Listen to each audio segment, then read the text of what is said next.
Yeah.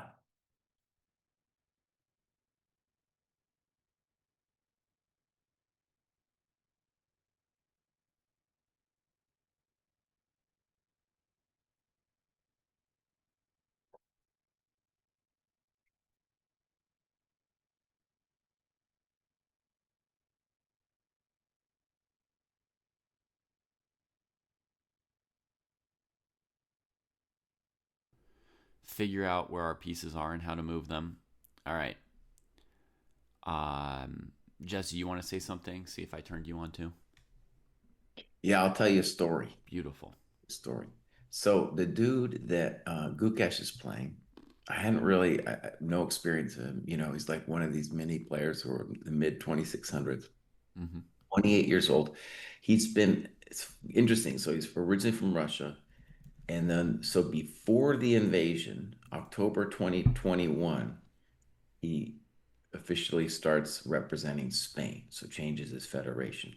And then now, essentially, after the Russian invasion, he was with this. There's 43 other chess players that he signs a letter to Putin with, and now he's essentially an expat.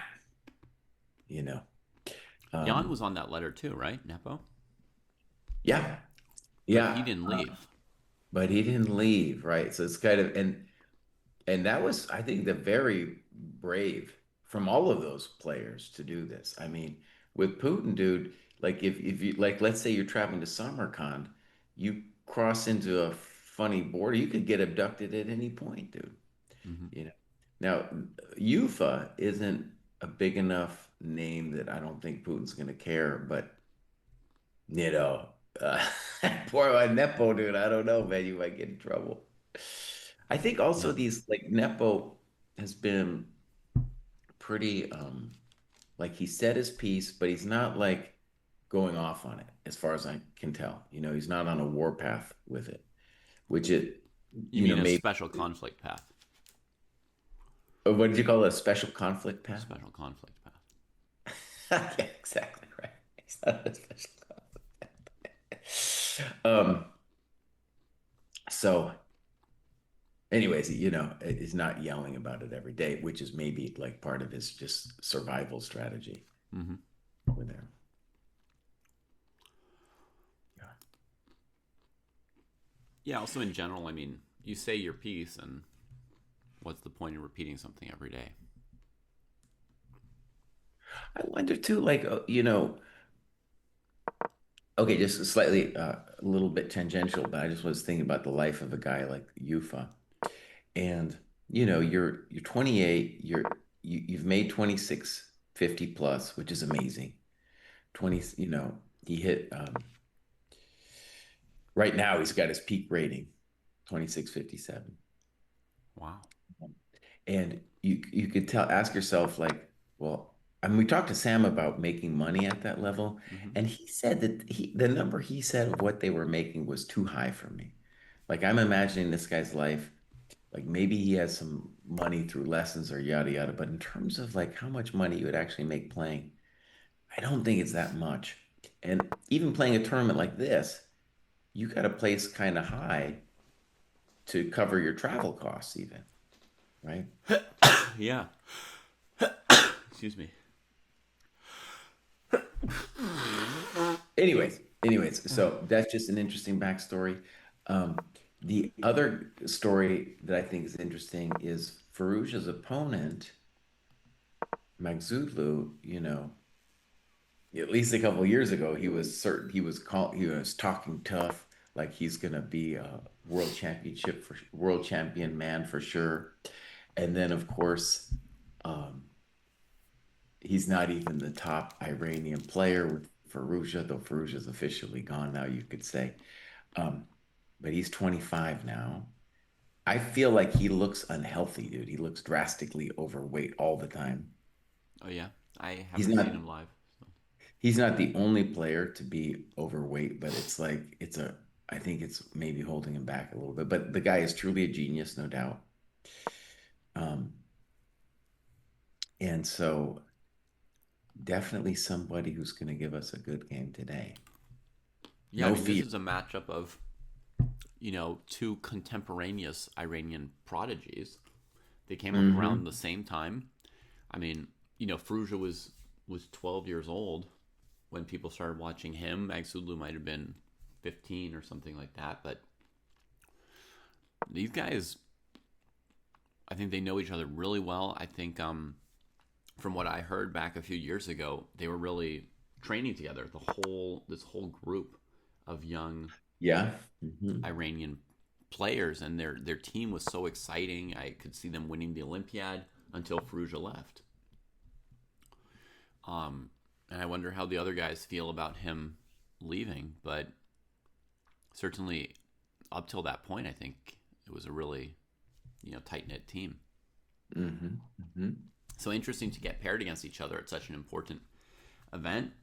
Um, Obviously, for anybody at this point in their career, whether you're talking somebody who's 20 or 25 or 28 or 32, getting into the candidates is huge. So they're all going to be super motivated here.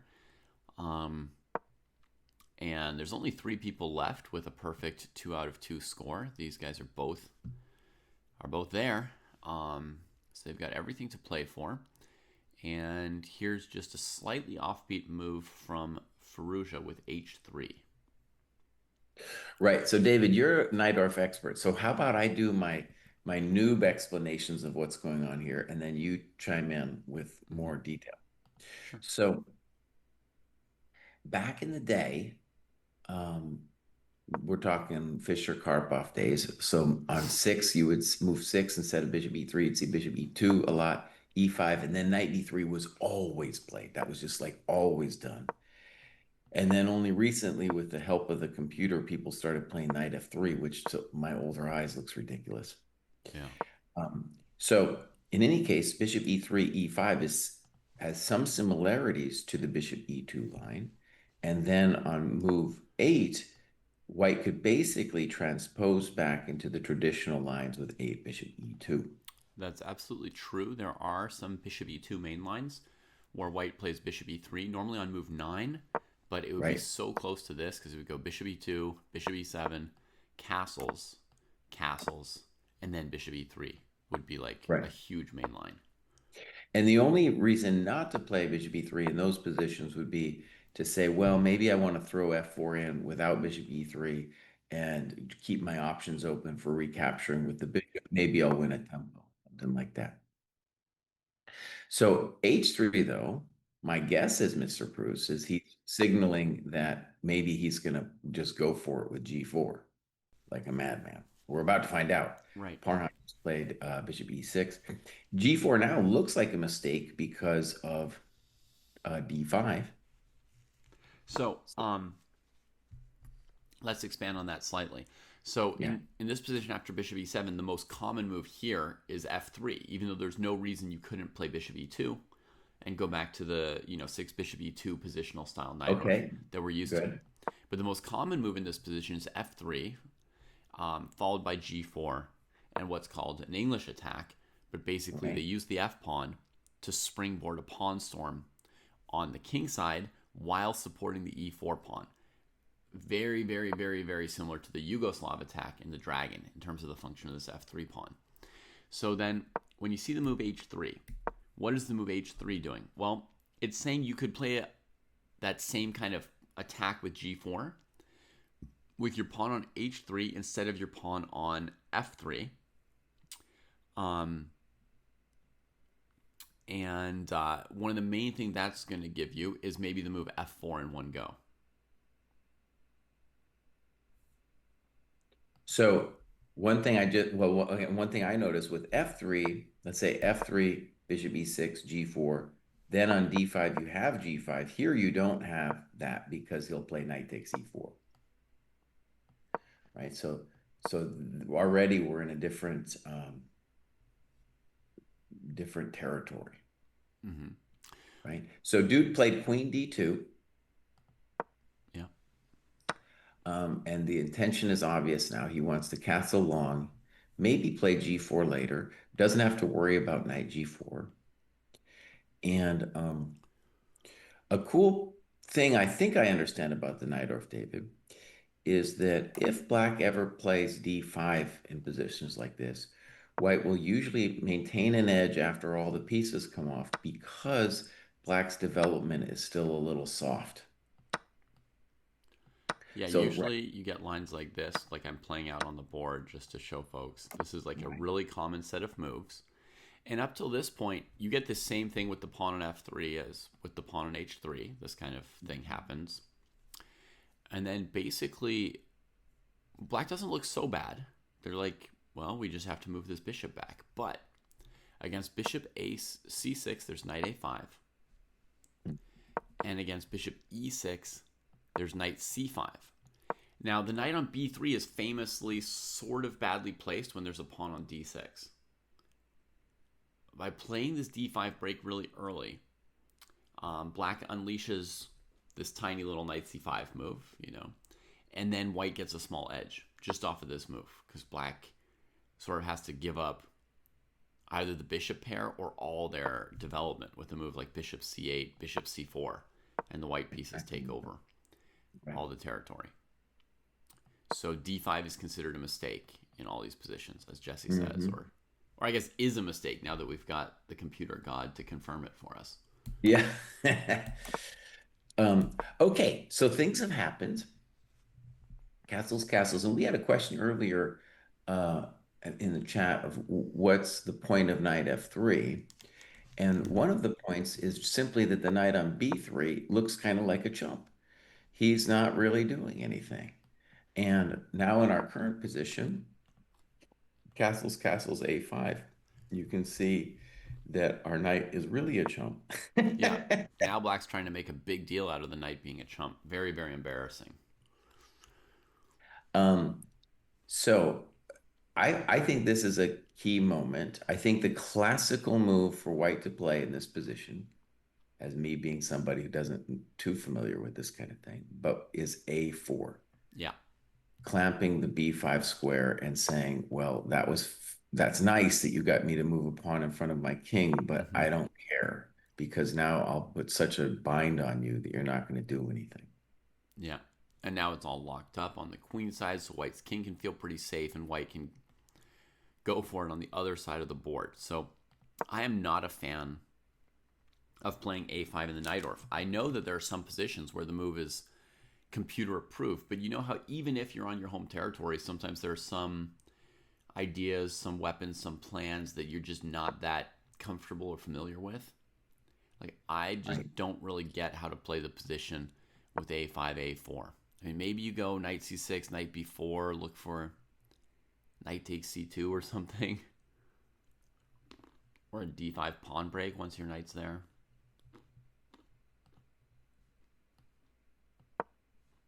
I'm putting all these moves in the Dojo database Mm-hmm. just to see. And now this, so this whole continuation with h3, pretty common, but queen d2, not very common. Queen f3, more popular. Sorry, Queen f3 where's queen f3 popular? so instead of queen d2. Interesting. Queen f3. And that makes sense because you're doing you have options of queen g3, you're still looking at d5, you're still going to castle long. Right. Um, so that makes sense. And then so queen d2. Yeah, the one thing that we correctly guessed was that Fallujah was going to castle queenside here, and that's not guaranteed in the bishop e3 knight b3 line, right? He could have still done a kingside castle, but once he starts playing h3 queen d2, we really feel like the bishop on f1 doesn't look like it's moving. It's just sitting there, and that sort of indicates that he's going to have to castle queenside. So in this position after a5, there are four games. Two of them are with Wang Hao. One, Wang Hao is black, and the other, he's white. So that's kind of cool. Nice. Three games with a4, one chump played bishop b5 here. Mm-hmm. So at least I was a GM today where, it seems like a4 has got to be the move. Yeah. Now, I don't think you're totally lost after king b1, a4, knight c1, but I don't want to do that. No way. I don't want to give him that big old fatty pawn. Yeah. Yeah, it doesn't look like it should be lost, but your opponent plays a move like this, and you can just freeze their whole queen side and get an outpost. I mean, it's hard to resist.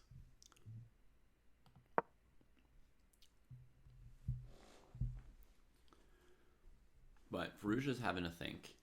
Um, I think, we could look at the openings in the other games and decide if we really, really want to watch this game as our main game today. This had been my Okay, guess no, before the round started, Jesse. So, you I'm know, into it. I I'm was into it. I was into this game. Mhm. I thought it's a really fantastic matchup, and Farouja's playing the first two rounds of this tournament has been great. We haven't put a focus on him yet, and obviously he's one of the top, 4 or 5 people Right. for this tournament. But if you want to, we could look around the horn and Okay. see if there's any other game that is, even more exciting looking than this. Although so far it looks promising. Opposite side In, castling. in general, I will say I'm always going to default to wanting to look at Gukesh's games. Nice. My default. Love it. But I think I'm into the Ferrugia story, by the way, it's just fantastic story. We'll talk more about it later. But Yep. And thanks for the raid, Underdog and friends. Greetings and welcome. We are watching the Grand Swiss in Samarkand. Oh shoot, Yufa and Gukesh do have a pretty spicy opening already as well. well, and let me say about it that on move six, the regular move, which is I know is computer approved. I don't know what the computer says about Gukesh's move, but after bishop g5, h6 is the kind of standard variation, and he Mm-hmm. immediately rips this pawn with dc. Right. In fact, I think I had this position against Yermo and he played h6 against Right. me. One of the first times I ever encountered the bishop b4 queen's gambits. Now very popular, and I even know Mhm. that they're called the Rogozin. Back then, no, seriously, Jesse, like Yeah. 15 years ago, I didn't even know what this line was supposed to be called. It was very, very unusual. Very Mm. unusual. It was less usual than the Bogo Indian, right? It was like they're playing the Queen's Gambit and then suddenly they just drop their bishop on b4. Um, it was very odd, but now, there's this awkward knight on c6, but some very concrete lines here, right? Around the queen on a4, both attacking things and getting counterattacked. And Gukesh thought about dc4 Yes, he did. Yeah. for a moment and a few minutes on bishop d7. So I wonder if this is a line that these players haven't recently prepped or. I'm gonna look at this too, and of course this line is kind of got a sister variation in the Vienna. Um,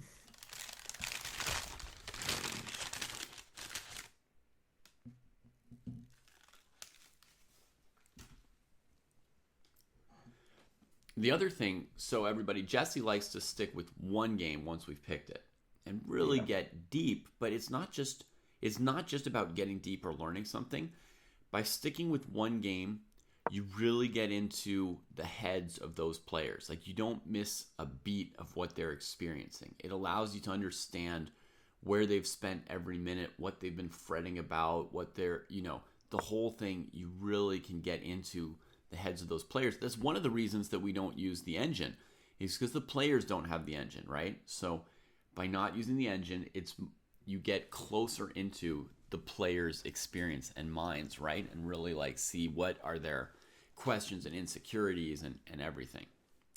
And also, what I want to say, we do get, I do look at the database. The Dojo has an amazing database that I'm using. Mm-hmm. And one of the reasons Gukesh has thought for quite a bit is after bishop g5, dc4. dc4 is indeed less common than the move I knew, h6. But e3, just trying to gain the pawn back with more stability, is by far the most common move. And so e4, this move that White played, let's call it's the spicy move. It has been played before, but after bishop d7, there's some real questions. There's some real questions about what's going on. Now, I want to say, I think Gukesh has exactly the kind of opening he wants here, you know, Mm-hmm. and he is so good at creating these opening positions. So sad yesterday that he lost to that kid Mm-hmm. because I loved his position. I thought his position was amazing. Yeah, it was Uh, it was yeah, beautiful what he did with yeah, bishop d3, f4, f5. Um, yeah. because they for so long they had this formless position and there's posturing and we don't know who's supposed to go where. And then in that position, he basically proved that king d7, king c7 was losing too much time. I mean, a locked position with no queens on the board. And honestly, Gukesh had like zero pieces out at the time, right? Like he had a bishop Right. on e3. Hmm. And the dude plays king d7, king c7. And he's like, no, you didn't have time for that. you know? It was amazing. Um, But I'm going to say, having said all the reasons why we might just stick with one game in general, the other thing we have, Justin, is we've got people in chat who have like a favorite, just like you've got a favorite or I've got a favorite, right?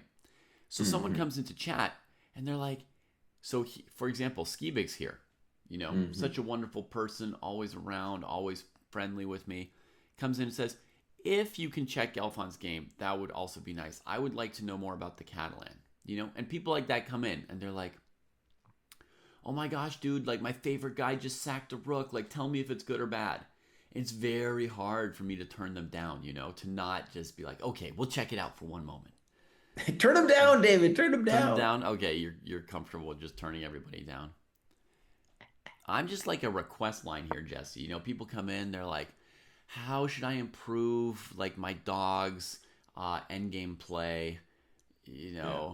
He's been messing up with extra pawns recently, especially in night endings. And I'm like, all right, let's give this person a 15-minute answer. But I'll give, without going to it, I'll say with the Gelfand game that Prague has basically got a Stonewall Dutch, very interesting position. Boris Gelfand has been playing this position as white since before Prague was born, well Yeah, before he was born. maybe since before Prague's mom was born, but we don't know that 100% for sure. That's right, buddy. But it's possible. In any case, I think that it's a hard nut to crack. So, and that will definitely be a good game to Dude, look at. Gelfon's got like a high rating for his age, Jesse. Oh, I 2652 know. is like massive. I mean, for I know. seniors in the world, he must be like number 3 or Yeah. something. And you want the women to compete in this big open tournament, and Gelfand is not competing in the seniors. He's competing in this thing, man. Yeah. He hasn't given up the world championship ghost. Yeah. Well, Okay, everybody so forgot it, but he came very close. This guy played a world championship match to a draw. yeah. It was the most forgettable world championship match of all time, I think, but he played it. Okay, so let's go to our main game, boss. Yeah. Um, Dude played a4 as expected, to spend a little time on it, and then we get knight a6. Farouj is also like someone who definitely gets into time pressure. Mm-hmm. Oh Um, yeah. he is also one of the best players, I would say, under time when he's in time pressure. Exactly. That was what I was gonna say as well. Is like he may get in time pressure a lot, but you don't feel like it's really hurting him that much. Mhm. Now, in general, I think what White would really like to do, you can tell me if I'm wrong here, David, would be to play g4, g5, and then knight d5. Mm-hmm. Yeah. If he has enough time for that, that's a fully other question. You know, Black, it looks like, wants to play things like knight b4 and rook c8. White probably owes Black king b1. So I'm guessing as a chump that king b1 right now wouldn't be a bad thing to do. But then you have to start thinking about rook c8 with rook takes c3 and knight takes e4 and how you feel about them coconuts. You know, so there's a lot of stuff happening right now. Yeah, I mean, if white had a lot of time, they could show this move a5 to be bad, given enough time, right? Right. You could set up with your bishop on b5, maybe your knight on d5, your king on b1, your pawn on c3, and say, look, your pawn structure has more holes than mine. So I've got a few more spots to tuck some really, really safe coconuts. And, then you're just looking at dour positional defense. Or Well, me throwing the king side. how about this, David? Why don't we spar this a little bit just to get a flavor of it? Yeah. Why don't I try the direct G4 first, just to see what kind of grief you can give me? Okay. So we will try direct rook c8 in response first. All right, and then I wanted to see the direct G5. Yeah.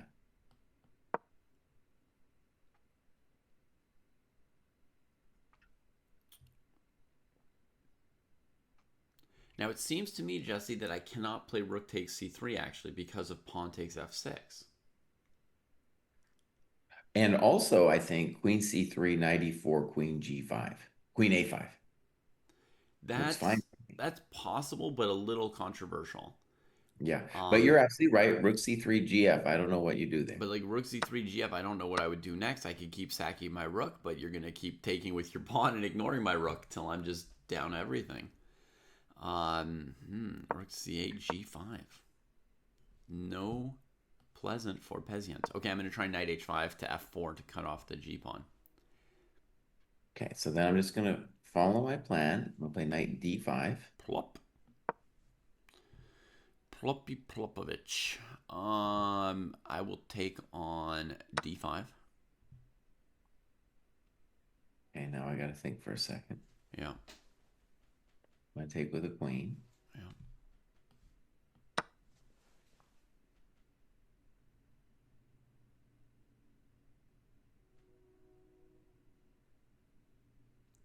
Do you know, Jesse, by the way, the song about everybody Wang Chung tonight? Oh, yeah. Yeah. Why would I not? How could I not know that song? Just wondering. Just wondering. All right. Maybe just Knight F4 right here, buddy. Knight f4, you want me to play? I mean, that's my concern. I just Knight settled on knight B4. b4. Actually, Queen D5 is no lo bueno, actually, Why not? because of Knight B4. Okay, that's what I was going to play. I thought you Yeah. saw that. So if I go Knight D5, maybe I can't. Maybe Mm-hmm. this is a key point. So I have to play E D5. Okay. E d5. Now,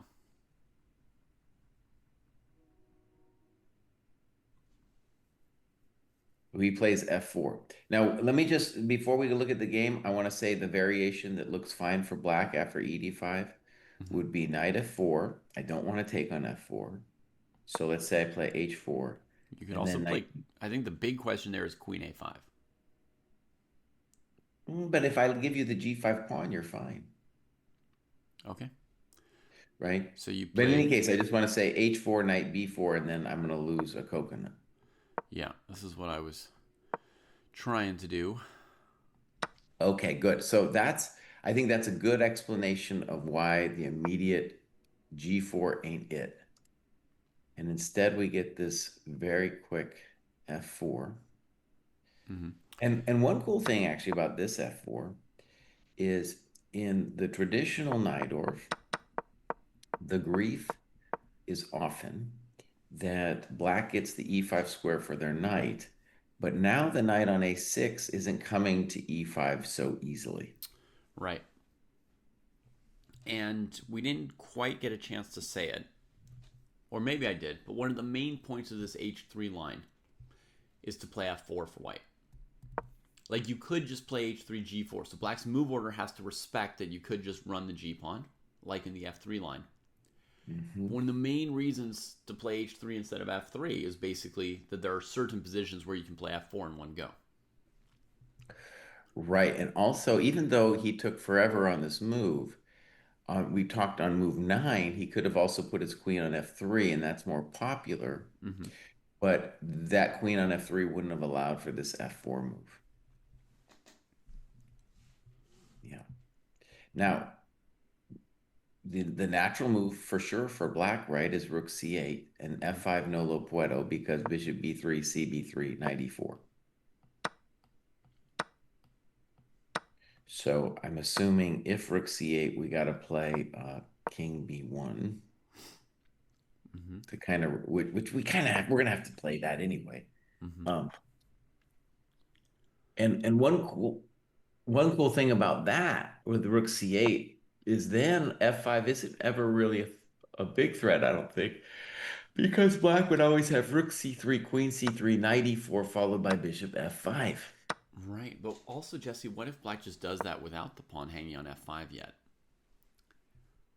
Oh no, Maybe. queen a5, the pawn's still covering c3. I was like somehow I hallucinated that there would be knight c3 check Right, in right. this line, but I guess ef4 trying to play knight f2. We could look one more move ahead at that before we give up on it. Bishop d4, I suppose, would be pretty good for white. Yeah. I mean, I would probably trade queens first or play bishop b6. Even easier, right? Okay, very easy. All right, so there's no rook c3 if we get king b1 right here.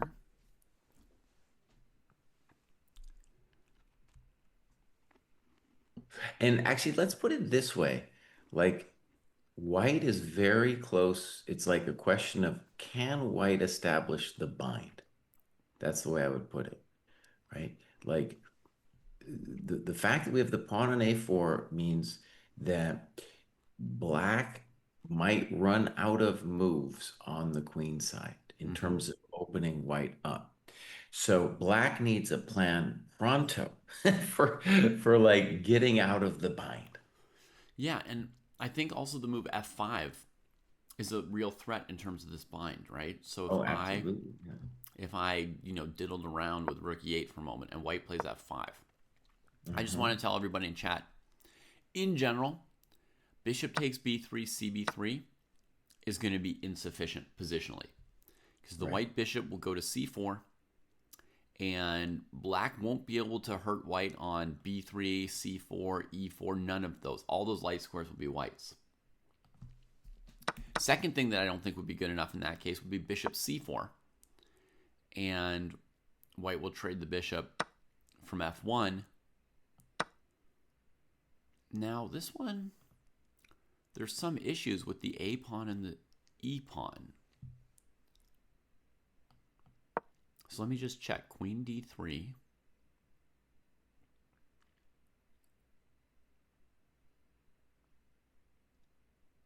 Queen c8.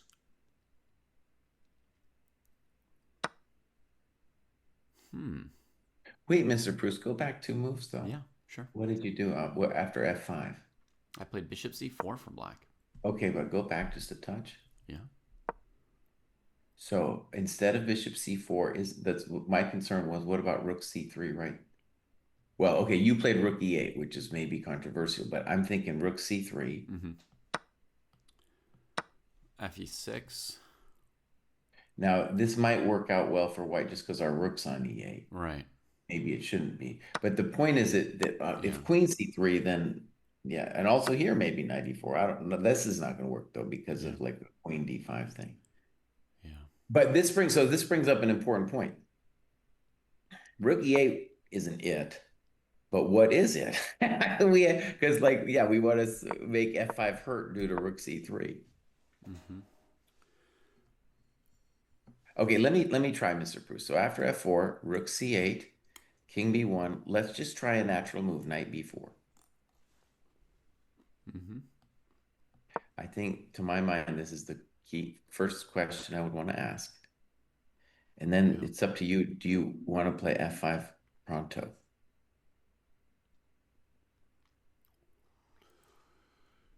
Okay, let's say I do play f5 because I think that's what we have to understand. So Good, good, if we good. were in a game, I wouldn't just blitz this out, but I would start Okay. calculating it first. So let's say I play rook c3.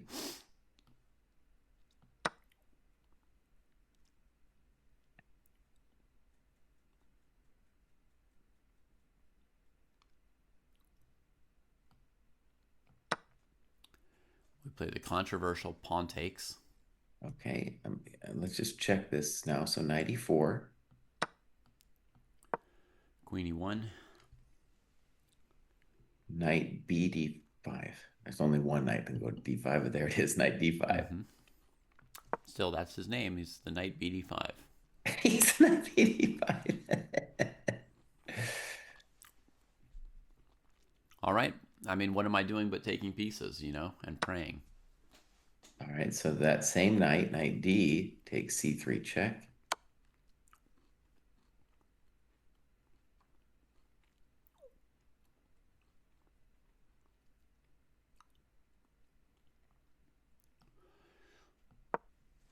I went to c1. I don't know if I should have or not. In any case, I'm going to say after fe, I have more than full compensation. More than full. You're down Well, a full rook, right? So this is not an exchange stack. I'm about to play d5, dude. Yeah, you can play d5 without fe, by the way. Maybe I should even do that too. That also looks, I mean, that looks maybe even better. But even with fe, I'm like, I got stuff. Okay, I'm gonna change it. I'll go king a1. Okay, king a1. All right, let's play fe.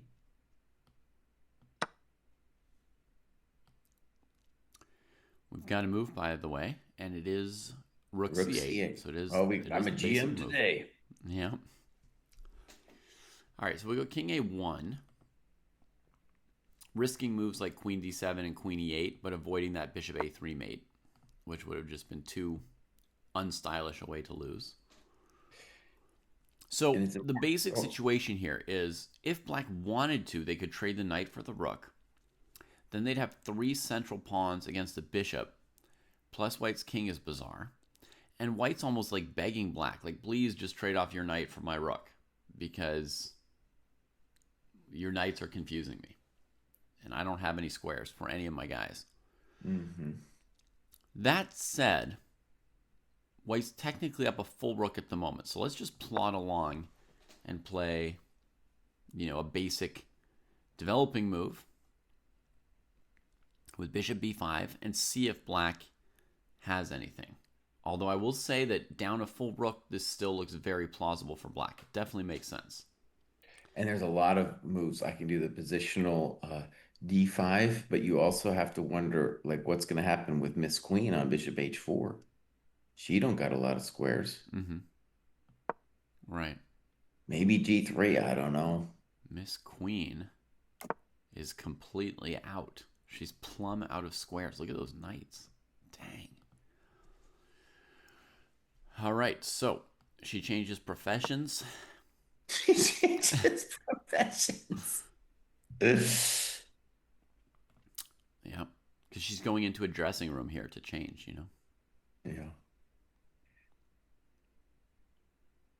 So again, a lot of tempting moves. Maybe bishop f2. Huh, the stuff that tempts you. Very interesting.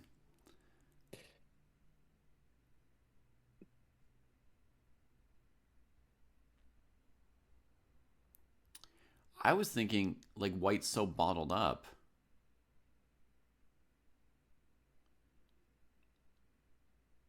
Yeah, this is bad news. It's kind of, actually, let's just say this, Mr. Pruess. This is not what white wants, right? Whether it's I bishop would say no. f2. I think white's Yeah. getting hosed here, actually. Yeah. That'd be So my let's go thought. back. Let's go back a second. So we have rook c8 on the board. It's Yeah. hard to imagine another move besides king b1. We're going to evaluate on feel, folks, by the way, that rook sack. I know chat's going to want us to, like, put some conclusions on, right? But, like, when Jesse and I spar positions, at some point we just kind of get a feeling often, And that's part of what analysis is. You just put different moves on the board, and then at some point you just kind of get a feeling, and you're like, okay, let's go back. Well, basically, that was terrible for white. They were sort of up a rook. I know we didn't prove a win for black, but we reached a point where neither of us wanted to defend white's honor anymore at all. Just no good. So that's down a full rook and great for black. That basically means white, even with king b1 thrown in here, we won't probably be threatening f5. Well, black needs to find. Okay, so let's put in king b1. We're gonna guess that's gonna happen Yeah. because it's hard to imagine a different move. And then the obvious move, it's not a hard move to find. The continuation might be hard, but like knight b4 is the most natural thing you've ever seen in your life, right? Mm-hmm. So the question is, if we don't like f5 because of rook takes c3, what will we then do? But here's one possible move. It's not glorious in every respect, but it's a typical move for these positions. There is maybe queen to e1. Okay. I would And say I respect it, but I don't. okay. Well, I'm just I'm just telling you like teasing. what I'm kind just of teasing. moves are out there, you know? No, no, no. I think you should look for a weird move It's a like move you're allowed to play. It puts your rook in contact with their queen, prepares fe. In some cases, you're out of range of knight e4, so tactically, you might be able to play f5, rook okay, yeah. c3, etc. Hmm. Now, the move, however, is very, very shaky as well because we're taking another defender off c2, and so we barely have e4, c3, c2, and b3 covered here, right? And black's got a lot of different like juice they could consider, like knight e4, knight e4, knight c2, going after the knight on b3.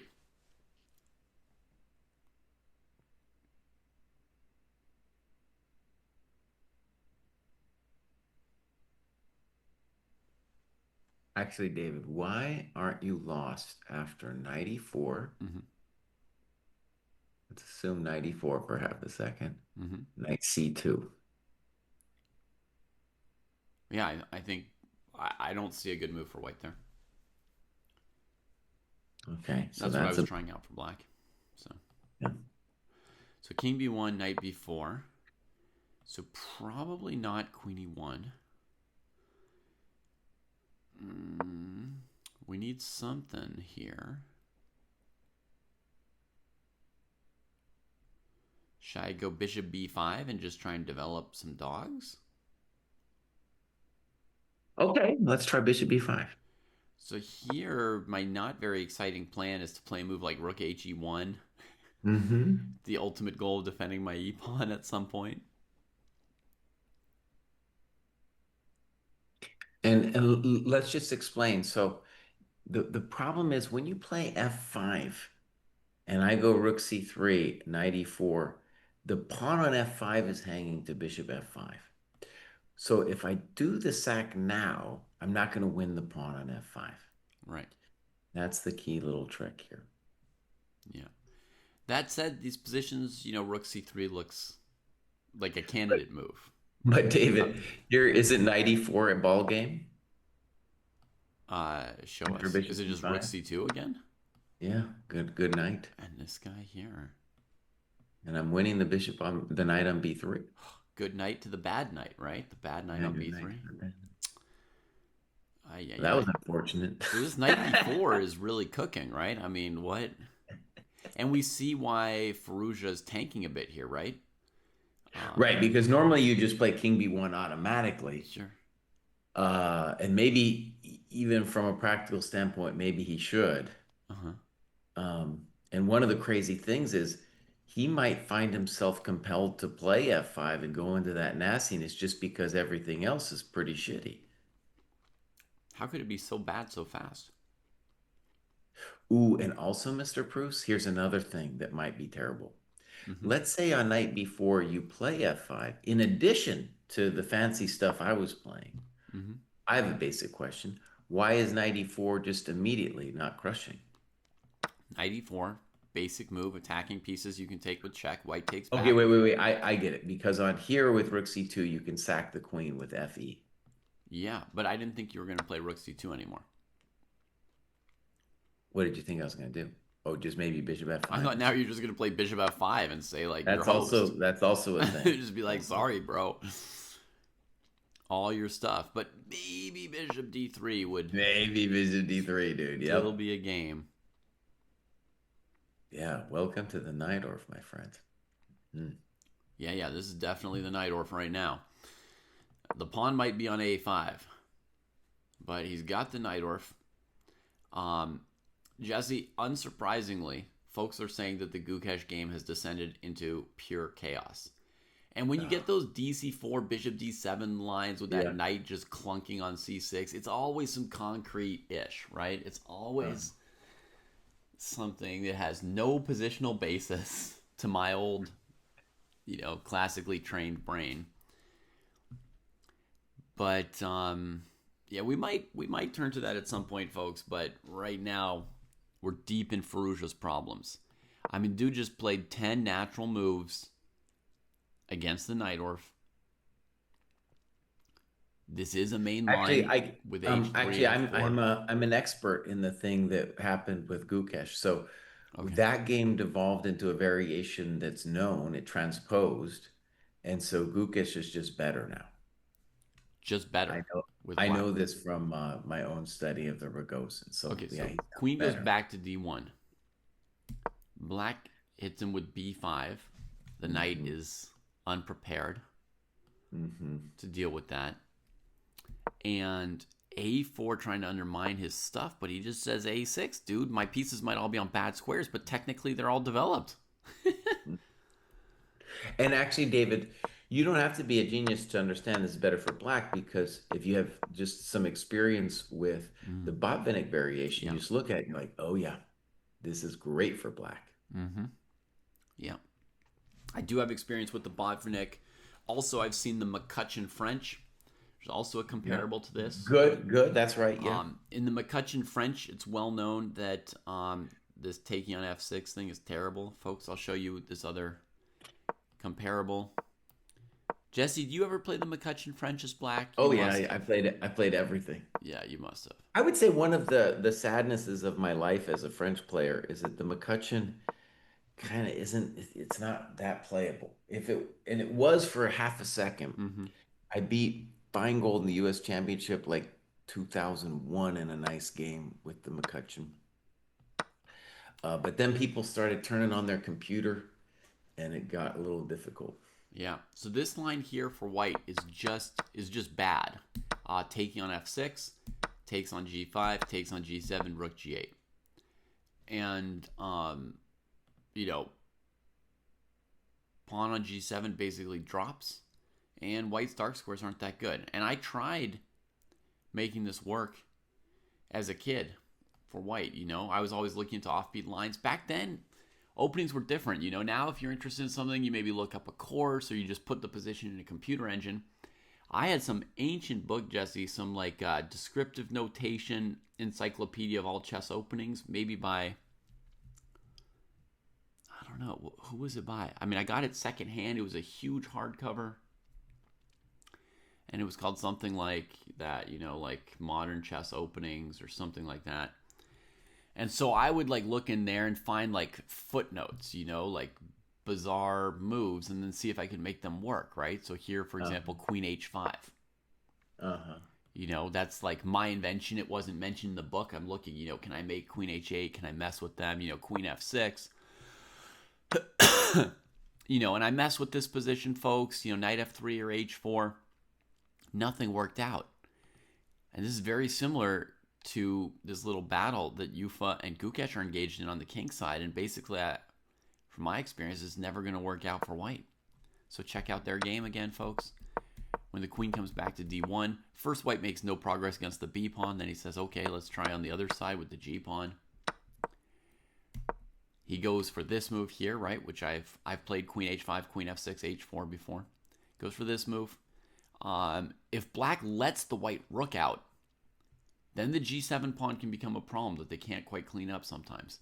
But of course, you just want to keep the white rook on h1 out of the game. Now the dream for white is h5, h6, etc.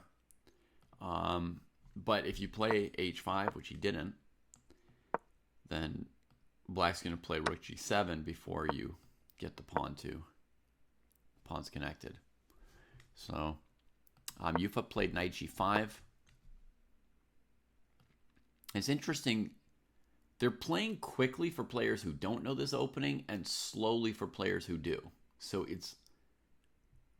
we haven't been in this game, so we don't know, right? But it's hard to guess if they're prepared or not, and to what extent, Jesse? No, I mean, it's no, totally not prepared. I mean, Gukesh, I think Gukesh knew he took a while on E4 because he knew that wasn't completely kosher. Hmm. And then this thing, it's complicated. Okay, black's better, but it's complicated. There's no doubt about that. Okay, well, if You know, Gukesh wasn't prepared, he's playing very quickly for Gukesh when not prepared. yeah. One thing I just realized in our main game, David, is yeah, sure, the chump GMs will maybe play King B1, Hmm.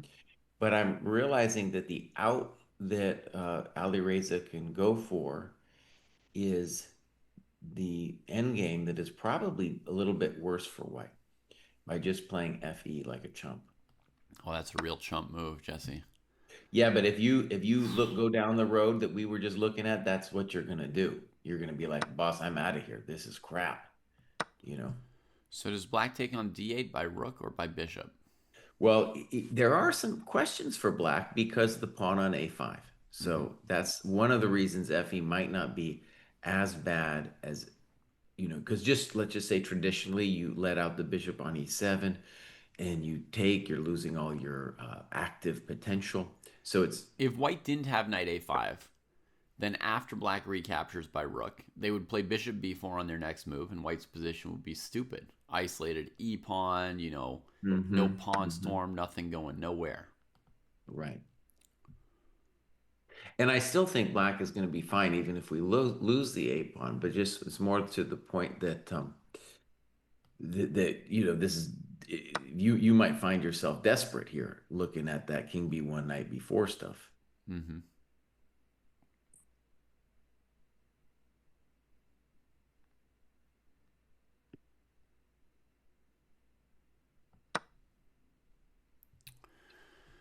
Knight a5.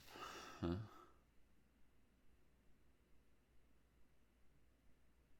Oh, by the way, I, one thing we should just check on is fe.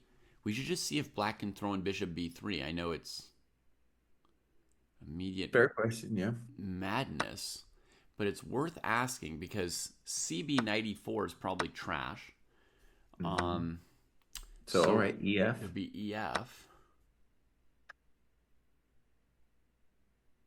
That looks like it's too much though. EF looks good for white. Yeah. Okay, just checking. Okay, so DE, we do get a queen trade. I guess we grab the pawn on A5. Black takes on D1. Now maybe you do play bishop takes d8, Mr. Bruce. Mm-hmm. Okay. Because it's the knight. Well, I mean, there's big calculations happening here too after knight. Yeah, so this is a very difficult endgame to assess. And one of the questions you would want to ask, that I assume he's asking, is not only did he have to calculate all that F5 stuff, King B1 stuff, but in this endgame, like when we take on D8, how to evaluate it? Is black going to take with the bishop or the rook? These are some of the questions. Mm-hmm. When we take the pawn on A5, we are encouraging black to do some kind of bishop B4 thing to us. And we got to start evaluating that. Yeah. It seems like the bishop b4 is going to be fine for us because when we snip on b7, we'll be messing with the knight on a6. Yeah. So Jesse against bishop takes D8. I think white's Yeah. got a very comfortable continuation actually, which is you trade on A6 with your undeveloped hmm guy on F1, right? Who's just not really contributing. Then you plop your knight on C5. Okay, that's good enough for me. Looks really pleasant for white. Um, oh, but I didn't calculate bishop B6. You Like don't a have to play fool. knight c5 though. This just if you just look at it, you're like, okay, white's okay. You know. Without knight C5, I'm okay. Yeah, let's say I play king b1. Your pieces are a little funny. The bishop on d8's a little funny. Hmm. I might play rook d6 next. You got some questions. I don't know. This endgame looks primed for rook C3 now, to me. And knight Hmm. E4. Yeah, if I'm looking at this though, and I'm comparing it to how I was getting murdered in that other variation, Mm-hmm. why would they definitely gonna take this one? Man, Ferrugia definitely did not get what he wanted with this opening, though. I mean, he just played a few moves and he's like tanking here. So many lines are looking scary for white. Did you see, Jesse, like where one of them diverged from the database, or are they still in the database? I would think. Oh, good. I'll go look. So there was some games with Queen B2.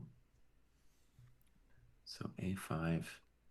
A4 was played. Like I mentioned an hour ago, Wang Hao had a couple games here. Mm-hmm. Knight A6, one game played.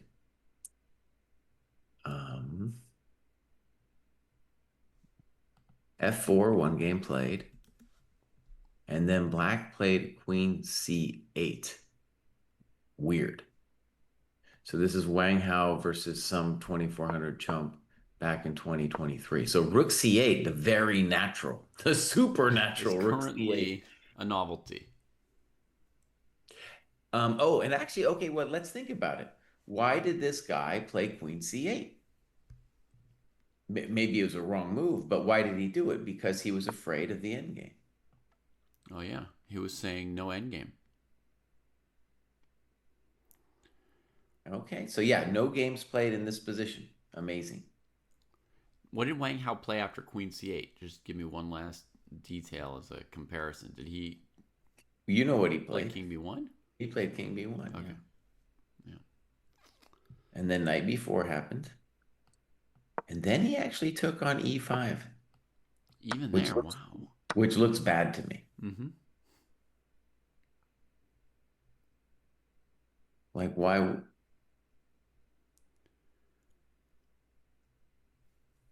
Okay, what happens on F5?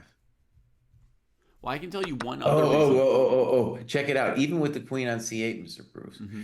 If F5, then there's knight E4, knight E4, bishop F5 with amazing compensation. And we looked at that with the rook on C8, which of course would be better, a Mm-hmm. much better version. Right. Yeah. By the way, one thing I'm appreciating, Mr. Bruce, is these endgames with FE5. We're trained to think of them as bad for white because of other positions we've seen in the Najdorf. Yeah. But it's just a key difference here because we have the B5 square and the A5 weakness. Mm-hmm. And so that's the reason why this endgame is not so terrible. Mm-hmm. Okay. Yeah, by process of elimination, it also seems like maybe what Ferrugia has to be considering. Um, Yeah. and I've got a little thought for you, Jesse. Let me know what you Uh-huh. think about this. But Okay. I don't know if this operates at Ferrugia's level or even at your level. But at my level, if I win a couple end games, I start feeling like oh, I'm good at end games. Oh, I could play FE Queen takes D8. Same thing if like I win a couple chaotic games, then put me Uh-huh. on the black side and I'll be like, yeah, Rook C3, I can make it work. I'm feeling myself in the chaos, right? So like Ferrugia started off this tournament with two very nice end games. Very nice end game wins.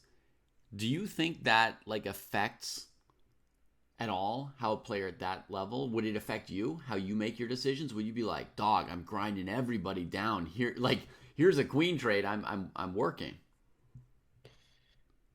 Um, Maybe a little bit, but honestly, this particular thing is like a process of elimination situation because we were getting hosed, dude, with King B1 night before. We were getting whacked, right? Mm-hmm. All right, boss. So let me do this. Let's spar this out a second. And let me be white. I'll try to defend white's honor. Sure. And the claim I'm going to make is with FE that it's not just a desperation move, that maybe I can play this with a little zhuzh. Mm-hmm. All right, so we're going FEDE Queen D8, right? Good. I'm gonna try taking with my F Rook. I know it's Okay. imprudent, but No, no, it makes a lot of sense. So now I have a lot of questions like bishop v6, rook d8, uh, but I have to watch out for bishop b3 and knight e4. yeah, I'm gonna advise you against Bishop B6. I think your point's already made. You want to either take on A5 or D8.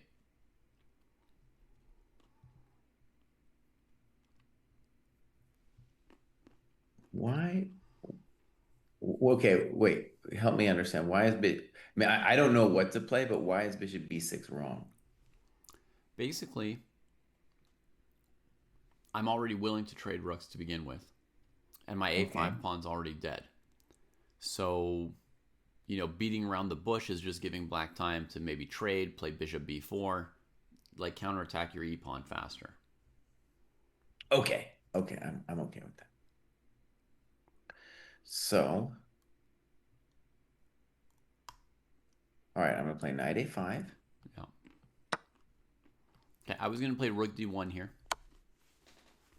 And then I'm gonna step out of the c file, king d1.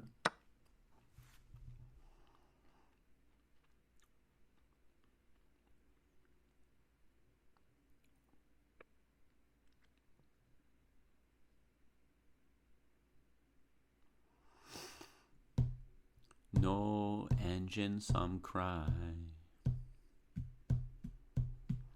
No engine, some cry.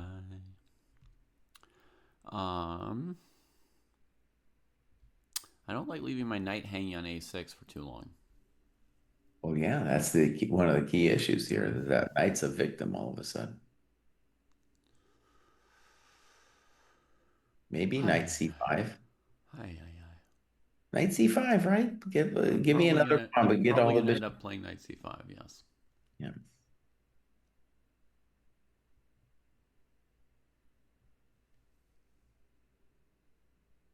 Do, do, do, do. No, knight c5. All right, playing knight c5. He's playing knight c5.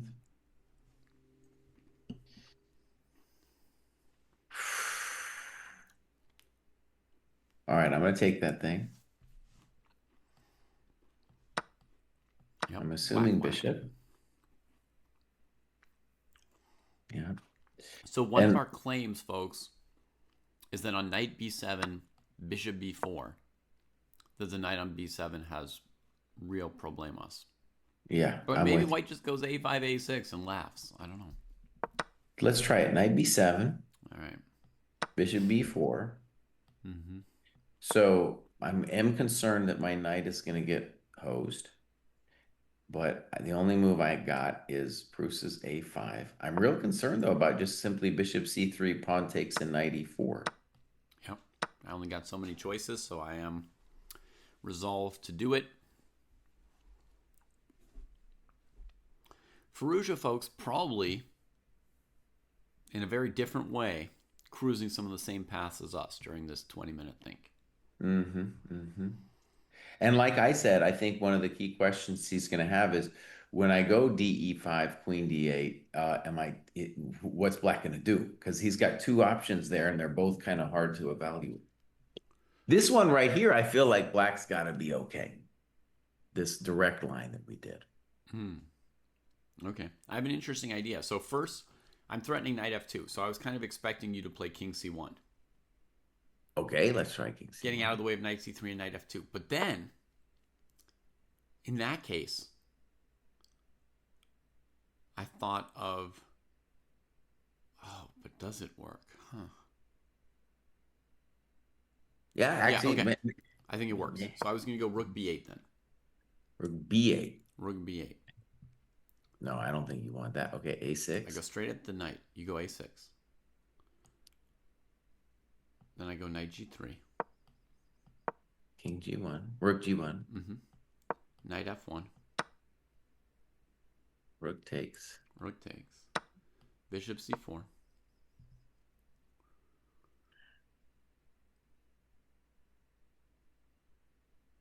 Let's see.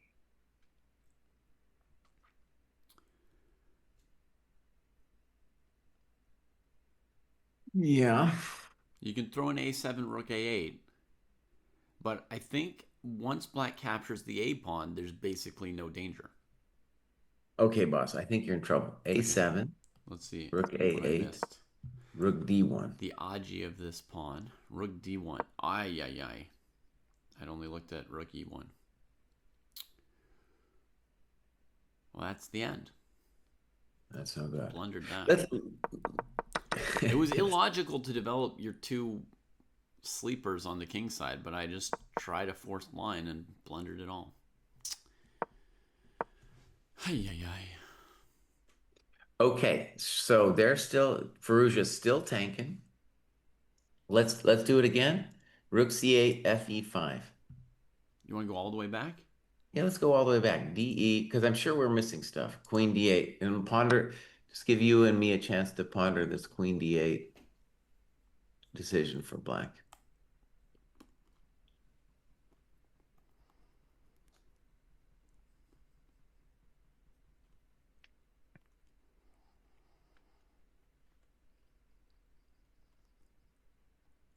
Now, Matsudlu did think for 8 minutes on Rook C8, so he probably has some ideas of what's happening here in this endgame, but Yeah.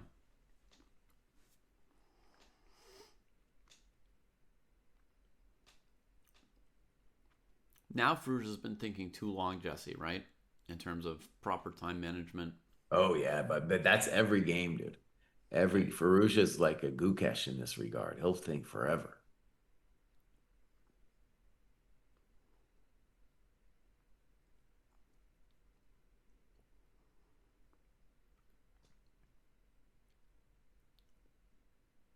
Also, Mr. Pruess, when you play Bishop D8, your variation went Bishop A6, and I'm not yet sure I'm gonna do that. Mm-hmm. I'm not yet sure I'm gonna Yeah, I do mean the that. point was to play this move knight c5. That was the impetus, Right. right? Because if knight c5 bullied black's light squared bishop, then white's golden. I mean, what's black doing? There's only one move which I hadn't seen at the time, which is bishop b6, and then I lose my knight. So yeah, I'm taking back bishop a6 at this point. Jesse's gonna have to come up with some other move for white here instead of bishop takes a6. Black is threatening, folks, mildly maybe, bishop b3, cb3, knight e4, as soon as we're in this endgame.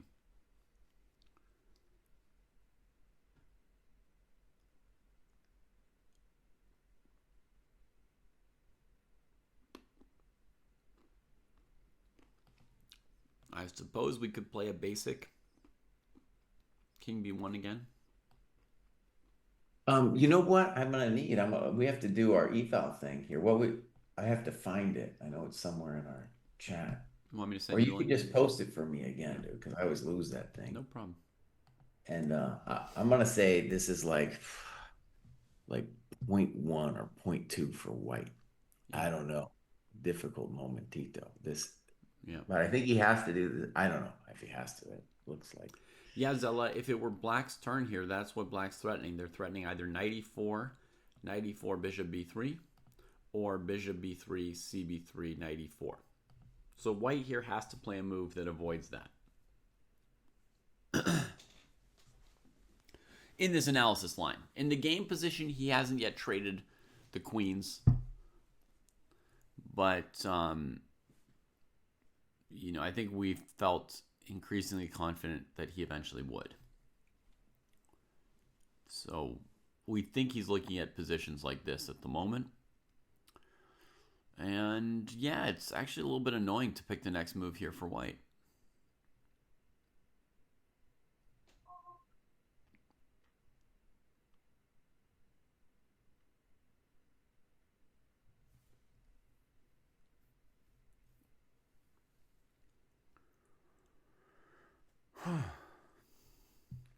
Can we play basic Okay, king so b1, Jesse, after trading into the endgame still? got a lot of candidate moves after Bishop D8.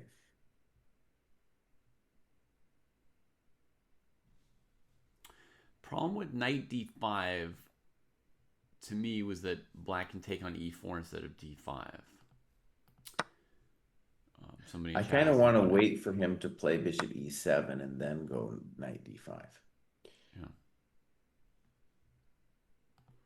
Let me just see, David, on Bishop D8, instead of Bishop A6, how about the natural Bishop B5, just to plant my coconut? Well, but there's this threat here of, bishop b3, knight e4. Oh, yeah, I can't do that. So, yeah. Okay, king b1. Okay, king b1.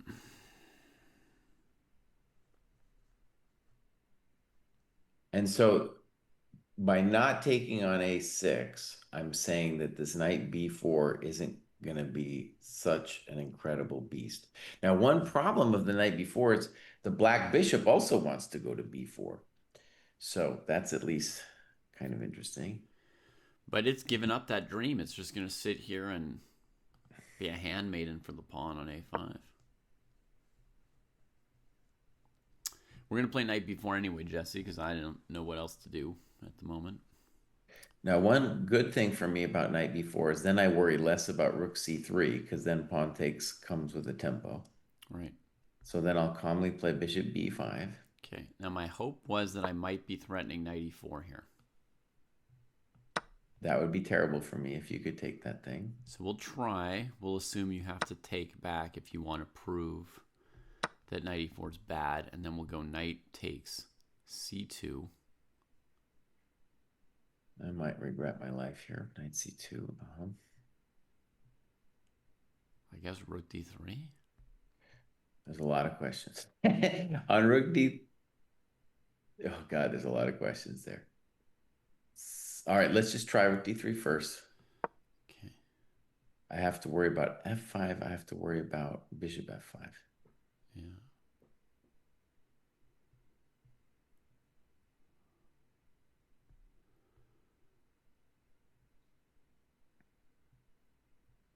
Actually, also maybe the very basic knight b4. Right. Rook c3.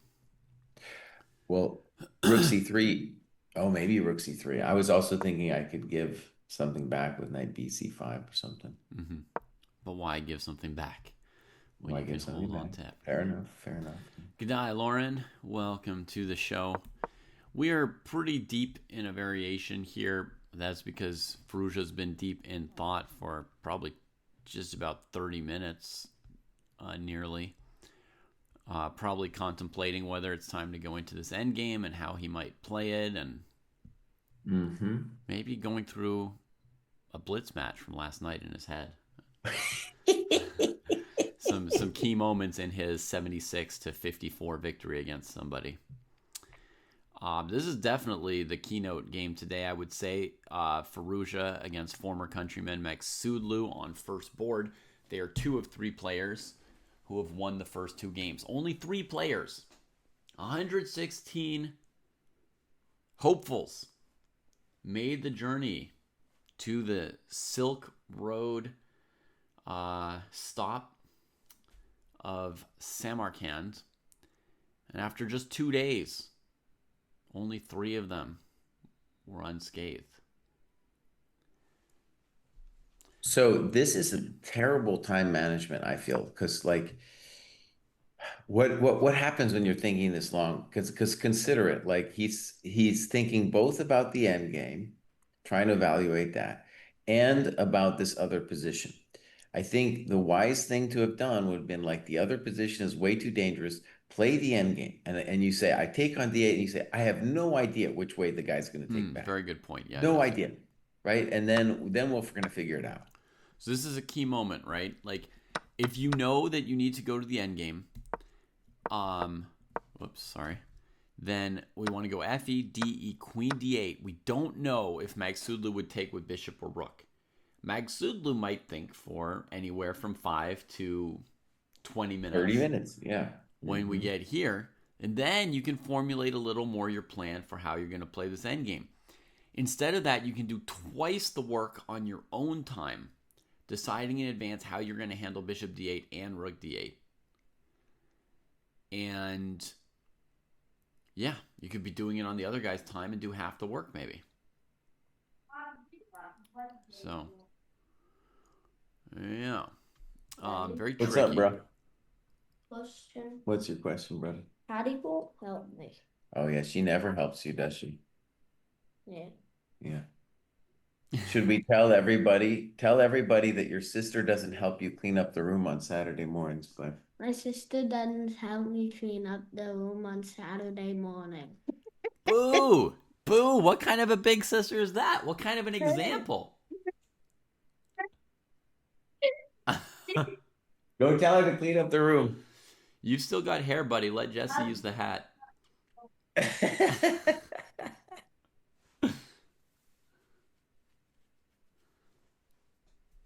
Man, so he's into cleaning up the room?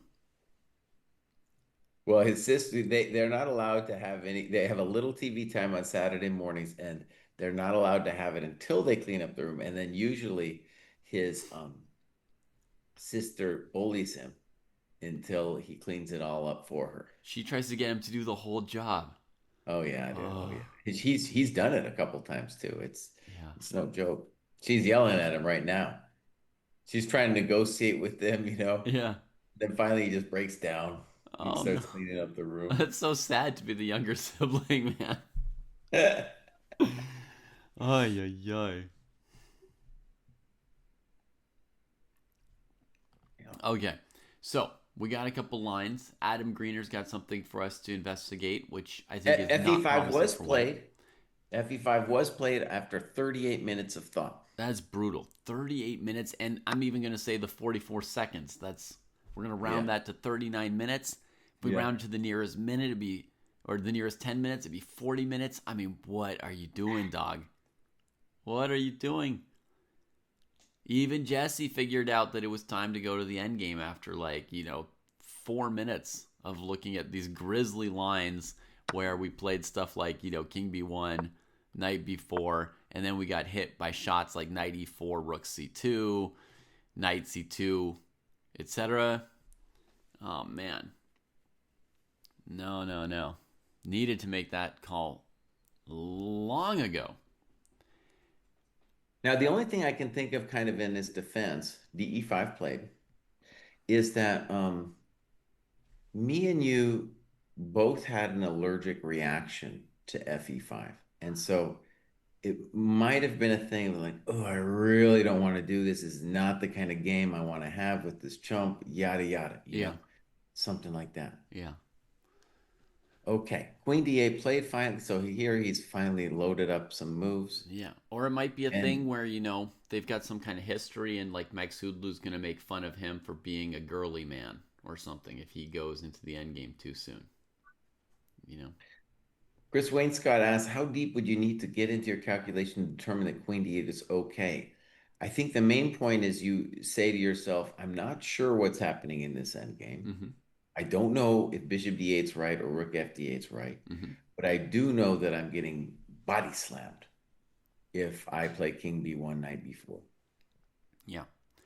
And And actually, one thing is I think a lot of jump GMs would probably play King B1 just because it's the natural move without really thinking too much about it. I'll mm-hmm. put myself in that category. Yeah. So at least he was aware of the danger. Right. So wrong would also be to play King B1 on autopilot in 1 or 2 minutes. Yeah. And then after Knight B4, start regretting your life. Right. So there's that. But I mean, like I think ideally, Chris, a player at Farouja's level should have perhaps accepted the reality of FE Queen D8 in 7 to 9 minutes. Mm-hmm. Exactly. Something And like once that. you pass 10, you know you've kind of messed up. Yeah.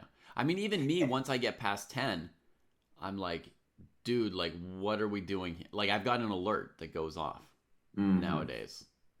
You know, it's a new system, but it goes off at 10 minutes and it says, like, dude, is this really critical? Like, do you not just have an instinct of what you've got to do? And then normally I'm shutting that down in 60 seconds from that moment. And also, actually, what we could say is David was asking earlier, like, do we play the end game because we have a memory of playing some recent end games? Well, I think the memory should be, hey, I just played these really intense end games with study-like finishes. Mm-hmm. They all required some thought. I'm gonna need that time, buddy, for when the juice falls, He didn't have time in either of those end games and he made it through.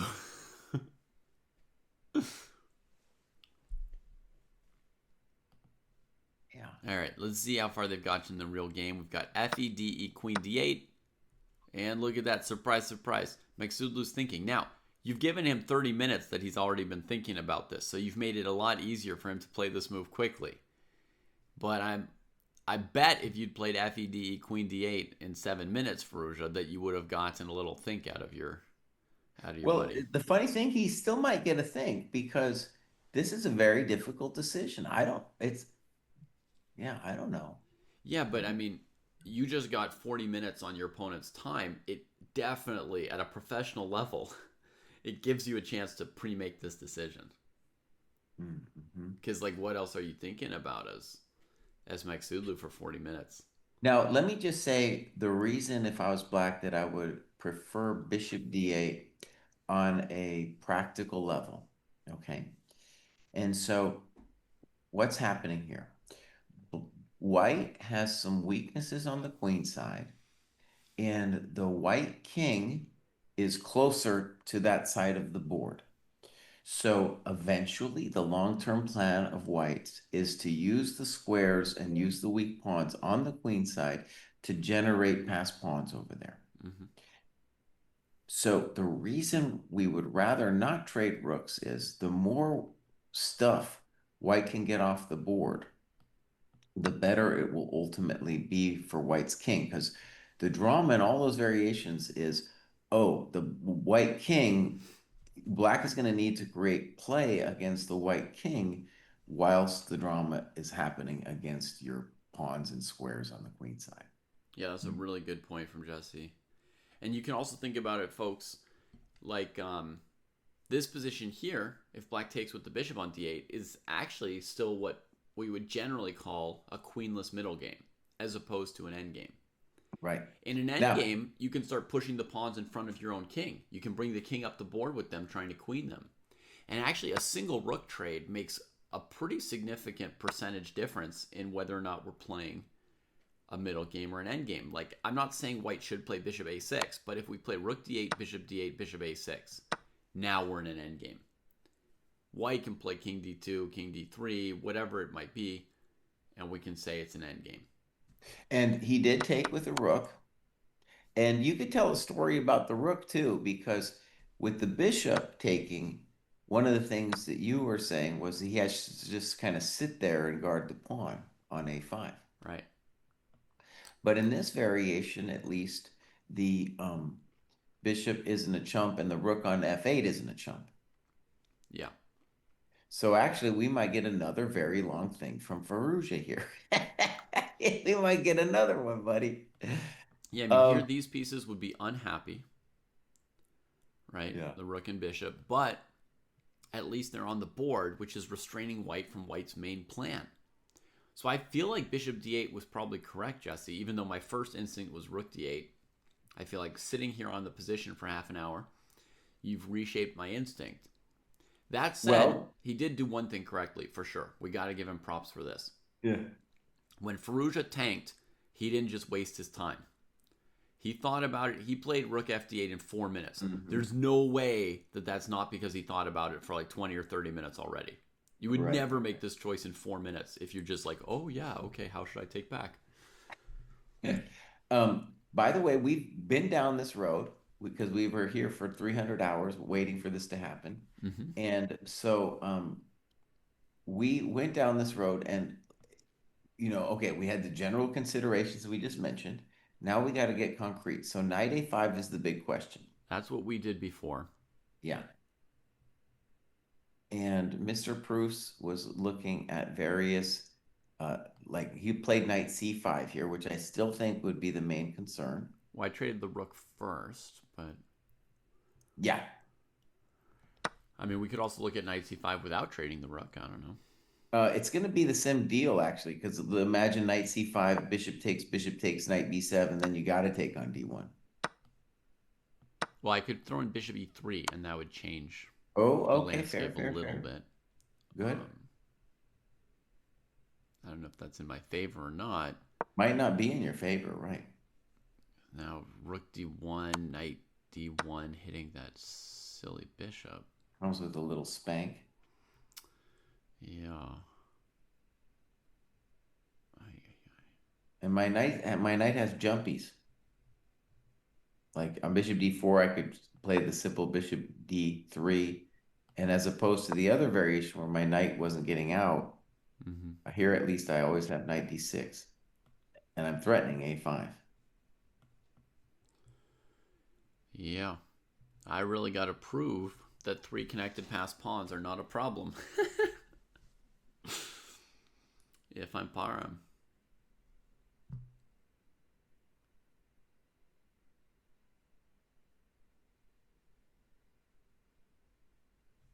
Well, I guess I'd go rook b8 to start. Now, Mr. Pruess, before we get too deep on the weeds, let's just look. I think your knight c5 move is no doubt a very good one, but there's various bishop b4s, right? There's maybe also simplistic bishop c5. Bishop c5 might not be dumb. Looking at that guy. So there's a wide variety of moves I think that black has there.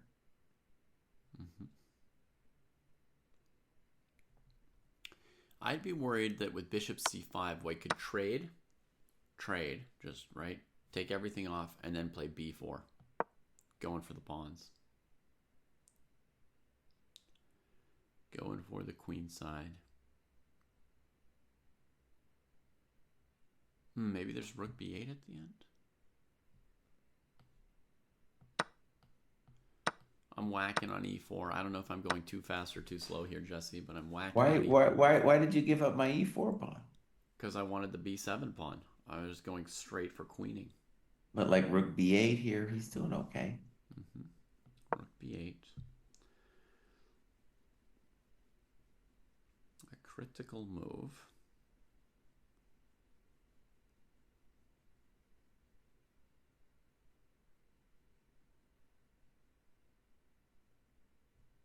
This is I just want to stress this is a very difficult position for both sides because so in addition to rook fd8, knight a5,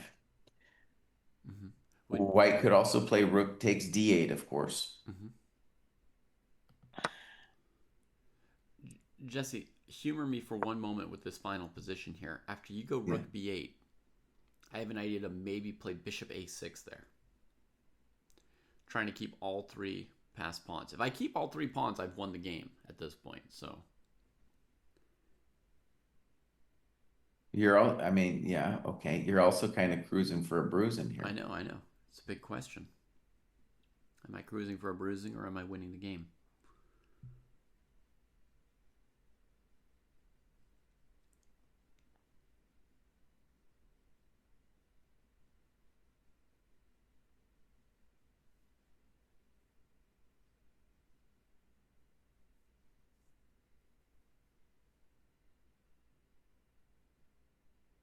I don't know. I don't know. Okay. There you have it, folks. We don't know. I'm also looking just at the beginning, like, let me just, before we go down the heavy tactics road where we can make a lot of mistakes, let's just see if I could play it positionally and maintain some kind of zhuzh. Okay. Right? So let's say rook takes d8. Yeah. We took with bishop here in the past. I think you need to take with the bishop. Now, bishop b3, knight e4 is the threat. So let's say I calmly play king b1. Nice. Okay, let's go knight b4 for black. It's what we've done in the past. And now I just want to stick it with bishop b5. Okay. Let's just keep doing what we've done in the past. Knight e4.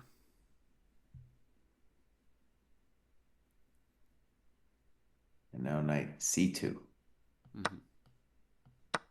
And maybe I'm hosed there, actually. I mean, you've got knight d6 at the end, which is complicated. But you take, oh my God. Oh, it's definitely complicated. It's definitely complicated. Knight d6, rook a8, and you're still touch. No. King Knight c2. d6. Okay, yeah, good. Knight d6, we're not done. Yeah. I mean, what I'm seeing here is rook c7, knight e8, Well, rook c7. I also have bishop So b6. bishop b6, yeah. Oh, that's killer. Bishop b6. Okay, so knight d6 wins. Knight d6 wins. That Does it though? Like you could play knight e3, I get Zach in exchange, but come knight on, c8, come on. bishop b3. Yeah, but this is very speculative. This is praying. Okay, I'm kind I guess I'm gonna say I'm with you there.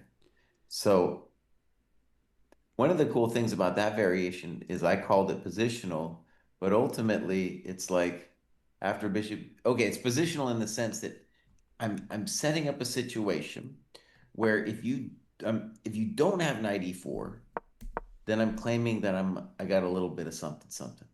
Mm-hmm.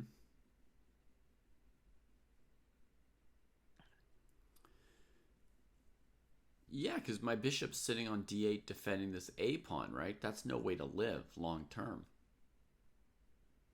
Right, and like I said, it's not just the pawn, but I have some squares, and my king is ultimately in a position where it can fight for the battle of the queen side.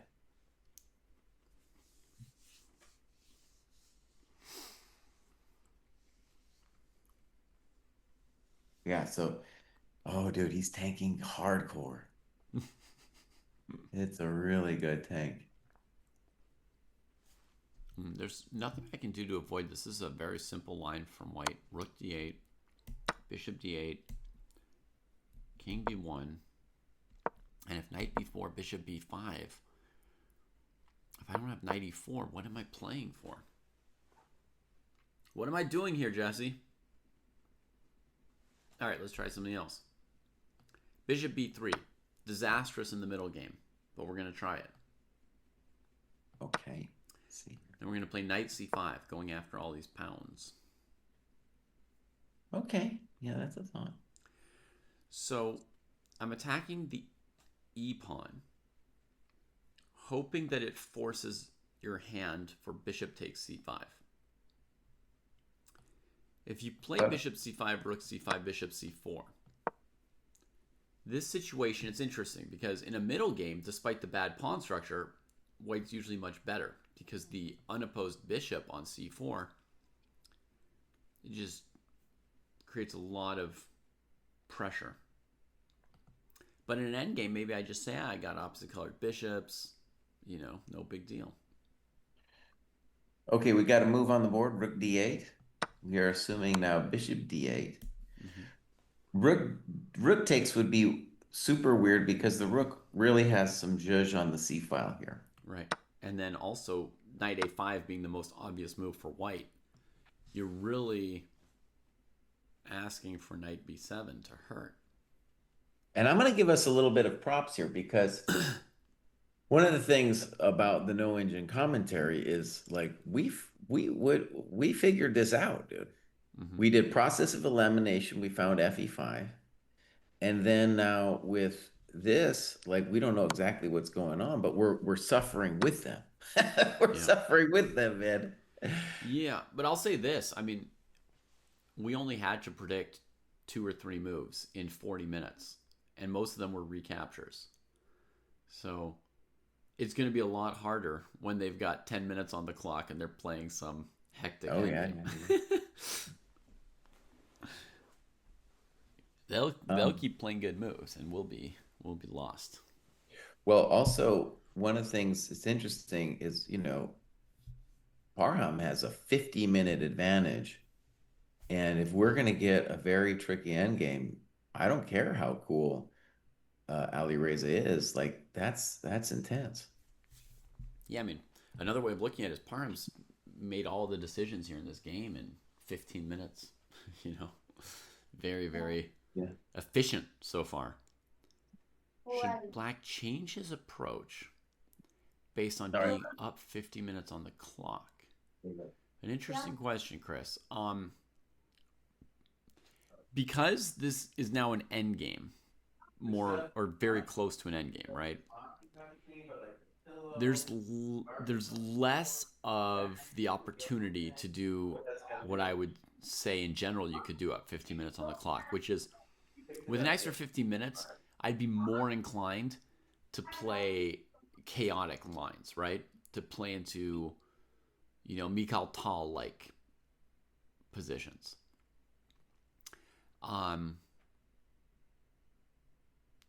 So, yes, if Parham found some kind of button for something really complicated, that could flex the 50-minute time lead a bit. But there's limited opportunities left to do that with the current pieces. So I think mostly you just play the best you can and then use your extra time to find good moves when you need them.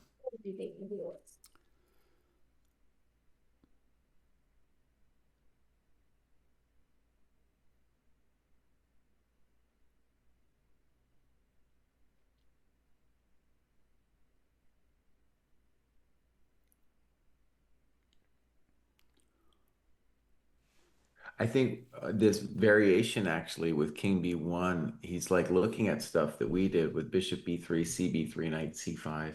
Mm-hmm. And like I'm looking there, could I sacrifice a pawn with Bishop C4? And I haven't been able to make it work in any significant way.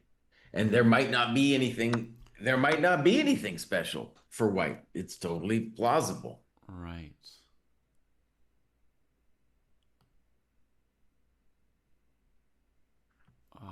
So that would be this line here. Bishop to B3, CB3, Knight C5. This is what Jesse's referring to.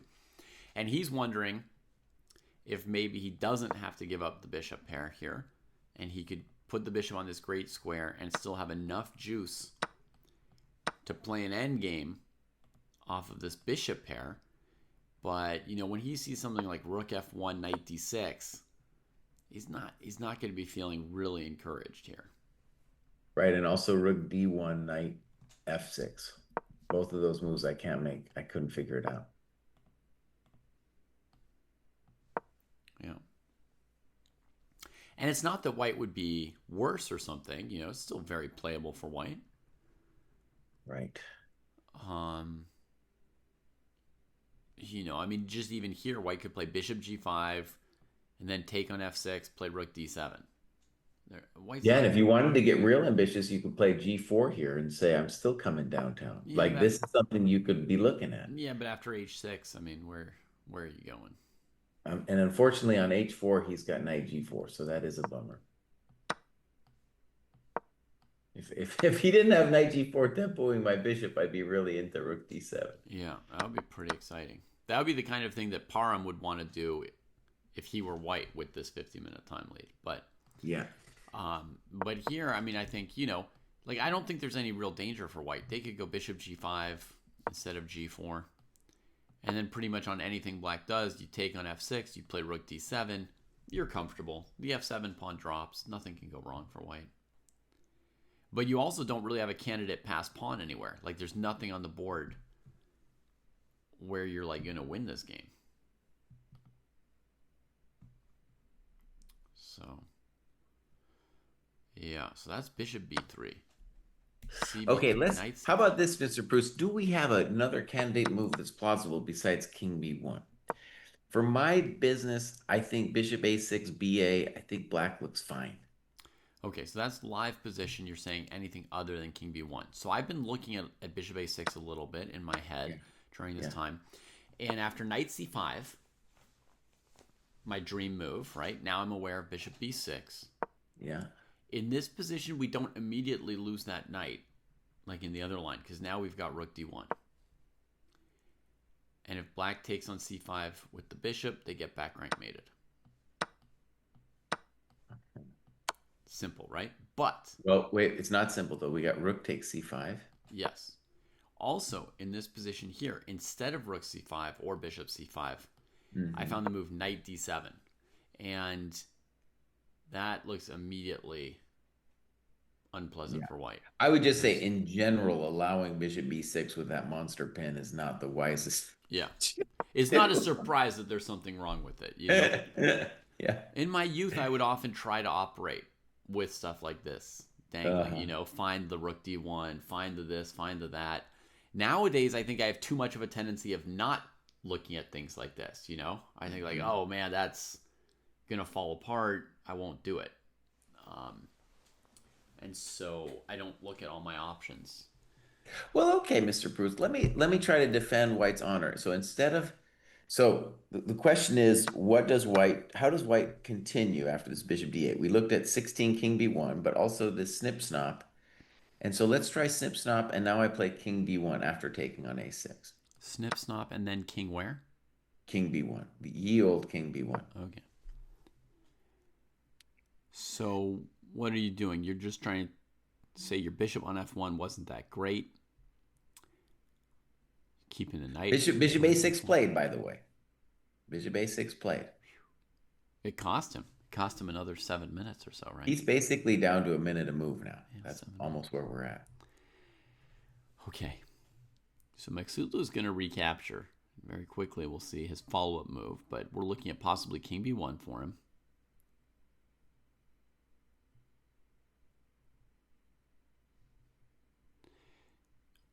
Jesse's... Oh, wait a second, Mr. Pruess. Maybe we could play rook d1. Mm-hmm. He did. Oh, he did do it. I called it, dude. I called it. Now, this is very hectic. And the first thing we need to examine is bishop b3, Yeah. cb, knight e4, rook d8, knight e4. A lot of these positions with the rook against the minors, the rook is amazing. Though I think here, White is great because the pawns are weak. Like the A pawn is going to probably fall. Still might not be over, but it's very, you can imagine feeling at least some optimism here as White in that variation. Okay, so I played maybe too many moves, Jesse. I know sometimes I played too many moves, and you're like, no, no, man. But I played rook d3 for black at the end. By the way, this is completely forced if black wants it. This rook for 2 pieces. Yeah. So rook d3, okay, we could look. Yeah. In general, by the way, black's going to be maybe, well, I feel like they have to do a little something here, Jesse. I don't think they can just sit around, because if white plays moves like king c2 and knight c5, I think black's going to be a little bit worse. Oh, absolutely. No, Right. this is very concrete. The a-pawns are in danger, and the passed e-pawn, it's just not far away from white's king to really kill white. So I think black needs something else. That's why I'm looking at like a forcing or initiative-y move. I feel like black needs to play moves like rook d3 and f5 while black can't. Okay. So rook d3, I think bishop b6 interesting, but I'm going to play bishop d2. That's what I played also. And then I played rook b3, which was maybe wrong. Well, what are you going to do? I'm about to play king c2 with knight c5. But I played rook b3, and then I played bishop a5. And then in that position, I thought, oh, f5 looks kind of spicy for black right there. In addition to bishop a5, Mr. Pruess, bishop c3 is a pretty basic move. Exactly. That's why I was thinking maybe like I threw in these pawn captures too quickly, because actually it might be much more important for white to seal that rook in with bishop c3. So that brings into question both rook b3 and bishop a5. But if rook b3, bishop a5, then I thought, oh, f5, actually that looks potentially like a problem for white, because the knight could go to c5 or d6, right? Depending on what white's into. What white's into, yeah. You know, the a pawn, the f pawn, right? But when black goes rook g3, that's like major counterplay. Well, Mr. Pruess, we also just have to mention that knight c3 there is very plausible for white as well. Okay, knight c3, yeah. But let's just say the big question in all these endgames is, does the rook get to go on a rampage, or do we achieve blockading strength? Yeah. So rook d1, exclam. The kid is finding some nice moves. That was a nice move, rook d1. It took me, I found it, but it took me forever. It was not on my like instant radar. So besides bishop b3, Mr. Pruess, what other things should black be thinking What of? if black goes for that that line though. Did you evaluate the rook versus two pieces? I thought that was better for white, yeah. But Okay. but it's not winning. I just think it's better for white. What if we immediately play f5 instead of rook d3? Okay, good luck. Or Wait, sorry, or maybe rook d3 and then f5. Rook d3, bishop d2, f5 there. Oh, let me. that's fine. Okay, wait. Before we go down that dark road, I just want to say I'm looking at the beginning position. So after rook d1, and the bummer for black. Let's just say a couple positional bummers. One of the reasons, like maybe he has to go down this dark road, is because the bishop on d8 is really a fool now. Very hard for the thing to move. And the king on g8 is poor. Like we mentioned before, the king on c1, unless it becomes a victim, is going to be much better than its counterpart. And one of the reasons I'm suspicious of this whole endgame is our king is like ready to help be a shepherd to the pawns advancing up the board and the blockade. Mm-hmm. Okay, but let's try and make an argument in black's favor again, as well, Okay. against that. We now have the bishop pair, right? Yeah. We now have the bishop pair. What if we stopped worrying so much about the a pawn? Because knight b7 no longer breaks our whole position apart. We don't have a dangling knight on a6. So what if we go back to bishop e7 and just move the piece? You said didn't have such prospects. Bring it to b4, emphasize that the e-pawn's hanging, and saying as things develop, yes, our king is further away, but we've got that e6 bishop that white won't be able to compete with easily. Okay, good. But what about bishop e7, knight d5?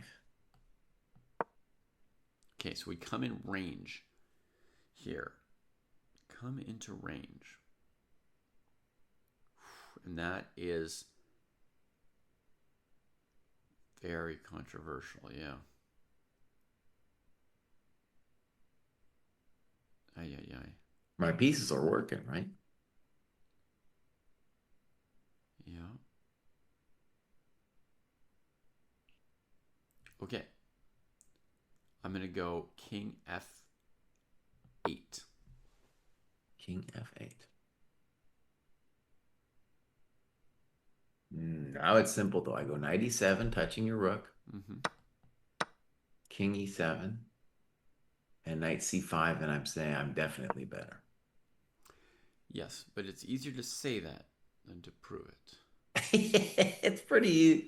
I don't know. You don't have to prove anything. That's just a better position. Fine, it is. I agree. Let me try again. Okay. Knight d5.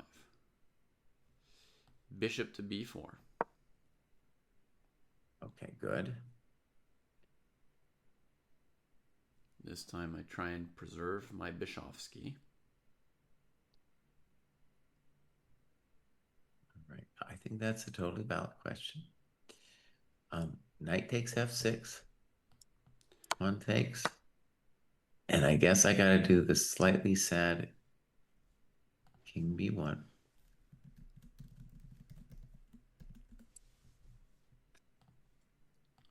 King b1. Okay.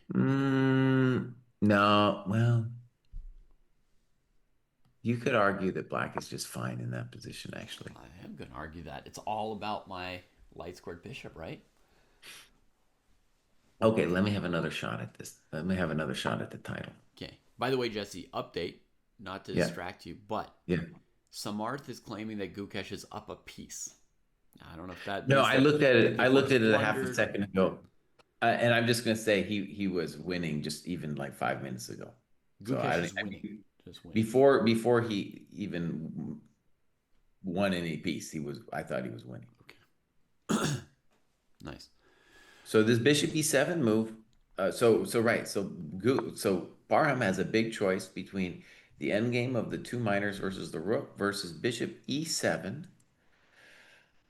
Where my first instinct was knight d5. I'm looking to see if there's other things.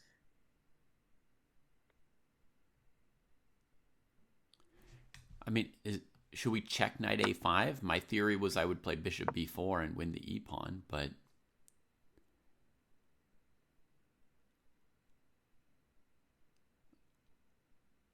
there anything to upend that idea? Ooh, I have maybe a thought. Uh-huh. Let's go knight d5, bishop b4. No, I thought I was going to be a genius, but I'm unfortunately not a genius. I thought I could play knight a5 for half a second because I would have knight e7, but you just play bishop d5 when I play knight a5, so that's no bueno. Where, Jesse? Imagine knight d5, bishop b4, and I was going to play knight a5, but you just play bishop d5. Oh, because you want to go knight e7, knight c8, rook d8? Yeah. But I can take on d5 and then take on a5. Okay, so wait, bishop Almost b4. genius. Knight d4 doesn't do it because of bishop b3, even if I wanted it. Oh, okay. I have another weird idea. Let me try bishop b4, king b1. This is with the knight already on d5, right? Yeah, and I don't think okay, my idea was, my idea is not going to work, I don't think. I was thinking knight e4, knight a5, but I think you just take bishop a5, knight e7, king f8, knight c8, bishop c8, and I'm lost because I don't have any rook d8. Right. My no bueno bishop has come around. Mm-hmm. And now he's And a the real two bishops piece. versus the rook are a real drama, yeah. Yeah. I'm also going to point out a little surprising thing, Jesse. I think your knight e4 is like very obvious there. But Mm-hmm. with the king on b1, white also has to watch out suddenly for knight takes d5, pawn takes d5, bishop f5. And you Right. don't have c3. And that can get real passive real fast for white. It could just be as simple as rook c1, rook d8. And I Mm-hmm. just, and I just laugh. Or even bishop e4 there. I mean, I could just clean up. Potentially. So Don't clean me up, bud. something to watch out for. Something to watch out for. Clean me up. Oh, I'm feeling good about bishop e7. I feel like it's a very, very playable option for black. Okay, let me try. I mean, I felt okay in that other endgame too. The two pieces for the rook, but it was hectic. It was like, I better not be miscalculating.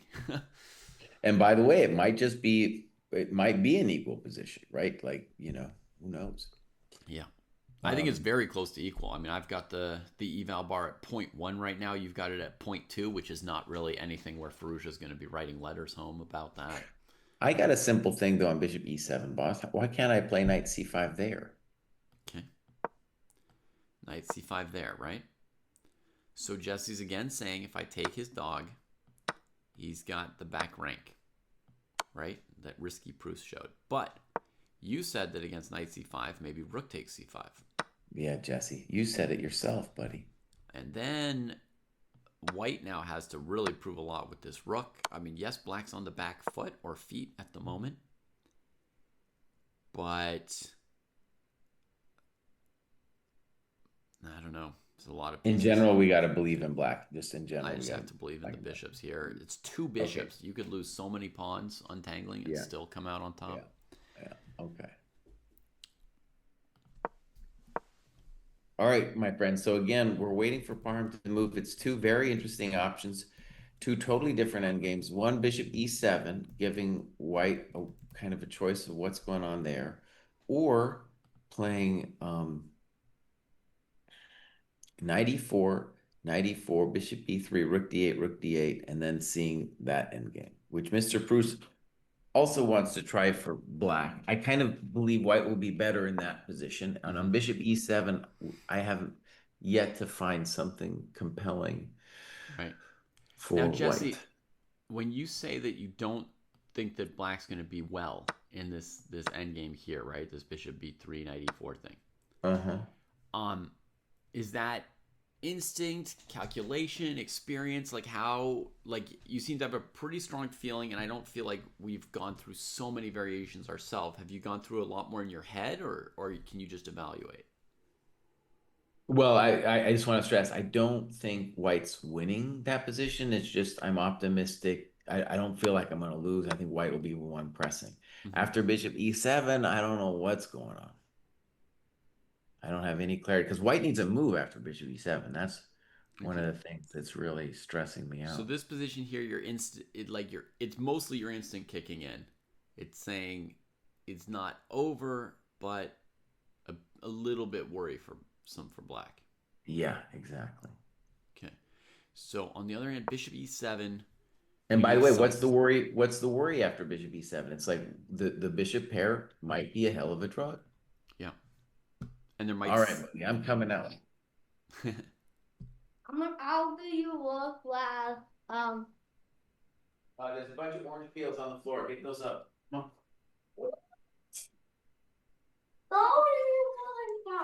Oh, that was like the housing inspection, huh? Yeah, that was the house inspection, boy. You're letting them know if they're good or not. Maybe you should just let him watch that TV without his sister. That's it. Just be like, sorry, the workers watch TV and, the managers just get nothing. Chris Wainscott's asking about bishop c5, Yeah. but then it's also still rook c5. It's the same deal that we were looking at before. Yeah, we've got another suggestion, though, which is in the knight a5 line. So I want to just put that on the board and see what I think of it. So Milton Friedman saying knight a5, bishop b4, knight comes back to b3. It looks all sad for white at first. Bishop takes c3, pawn takes c3, knight e4, bishop b6. Yeah, I wouldn't see much reason for black to worry here, Milton, but it might be even worse for white. Oh no, there isn't this rook. Okay. This is not a good idea for black, but we can go here, here, and then get back rank mated. Got to move from Parham. Come on, bishop e7. Yeah, I got it, Jesse. You got it, bro. Bishop e7. He put in 16 minutes, and I think this is definitely the more promising choice for him here. We were asked earlier, I think by Chris, like, is there any way to flex the extra 50 minutes? Is there anything you would play differently as black here from Parham's position? I mean, I would say the flex for your extra 50 minutes is just use it to think. Right. And you find bishop e7, and now, dude, Firouzja's basically down almost to a minute to move. Yeah. And this one's a hectic one. Like knight d5, Pruess was finding bishop b4. And from that position, I was like, well, maybe black's a little better. Yeah. This is the key find here, by the way, folks. This is bishop b4 move because the position's a bit hectic. I'm having trouble dealing with knight e7. If I take on d5 like this, then white plays c3, and I'm pretty scared of the d pawn. I've got the a pawn hanging, so I've got like major issues right there. Okay, you can watch TV. Close my door, please. So like I really needed something to work out for me after knight d5, and I'm not going back to d8, right? That bishop's like, no, I'm not going back. I'm not going back.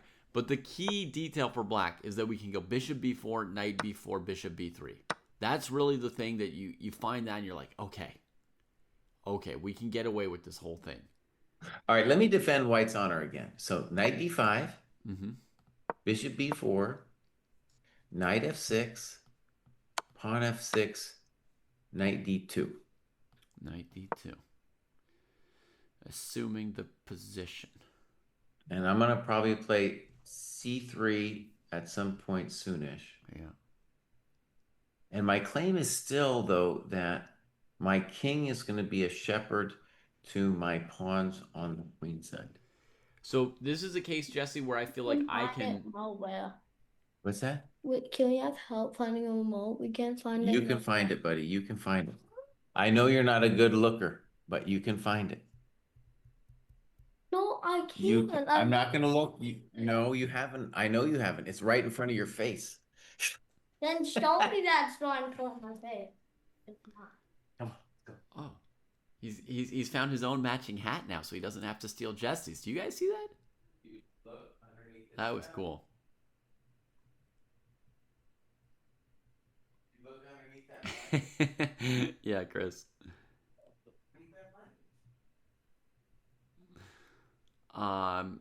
We're saying we've got knight c6 for white, huh, pair?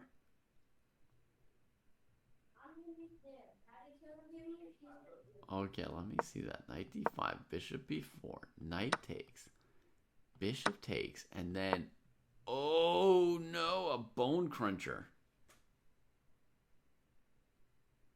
That move would properly be called a hell of a drug by Jesse. I guess we got to go king f8. Let's just see how good or bad it is. Pawn. Oh, but then there's even bishop c5. Does white want bishop c5 though? Maybe white doesn't want bishop c5. Too much on the c file. Okay, I'm going to take back bishop c5 for the moment. Let me just have a look at this, because this bishop could beat the knight despite all kinds of problems, but black could lose like one of these pawns and then suddenly regret facing the bishop. Knight d5's just played.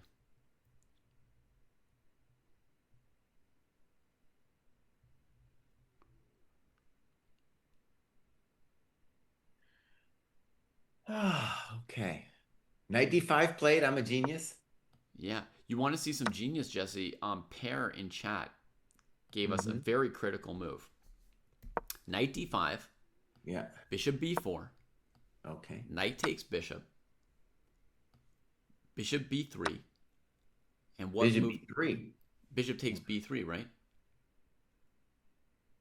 Oh, well, no, but we're taking on f6. We got to take on f6, boss. No, but look at this. Look at this. He plays knight takes b4, bishop takes b3. What did Pear come up with here for white? Oh, he found knight c6, He found knight c6, man. Ooh. Now. These nuts. Right. It's still not over, though? King f8? Nope, it's not over at all. Here's what we came up with, Jesse. King f8. Simple pawn takes b3. Rook takes c6. King b1. Do you remember a moment ago black had the bishop pair? Now white's got a bishop against the knight. Knight e4. Yeah. Rook d5. Yeah. Right? And we're saying something like f6, rook a5. Better for white. Crazy, right? Okay, so let's just say Mr. Pruess earlier found this bishop b4 move.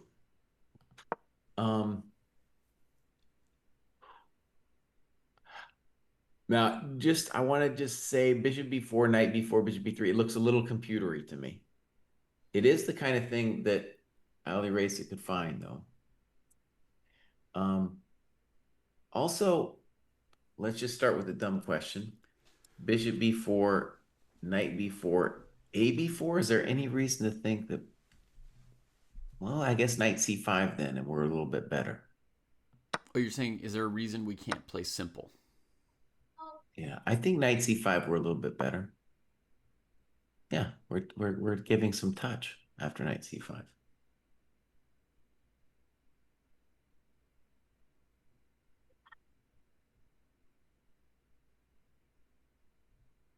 Okay. So besides bishop b4, Mr. Pruess, what other we saw that king e7, knight e7 was good for white. I think bishop b4, knight b4 could be a real cold shower, dude. Like that's the kind of thing that I don't know, man. I wouldn't be looking at that. I mean, I think by now both of these players have seen that. I mean, I'm not saying Pear's not a genius for finding it, but I'm saying I think these guys are both geniuses too. I think they've seen it. I think they're thinking around that position. Wow. You want a calculation? Check us as well, Jesse. After bishop b3, knight c6, king f8. Technically, white has bishop c5 check, but I didn't see any use to it after king e8. But are we missing any basic tactical moves for either side here? Well, maybe, but the good news is that variation that we went down with rook cb, rook c6, king b1. Maybe actually you don't take on e4. Maybe you play king e7 as black. Maybe that's more to the point.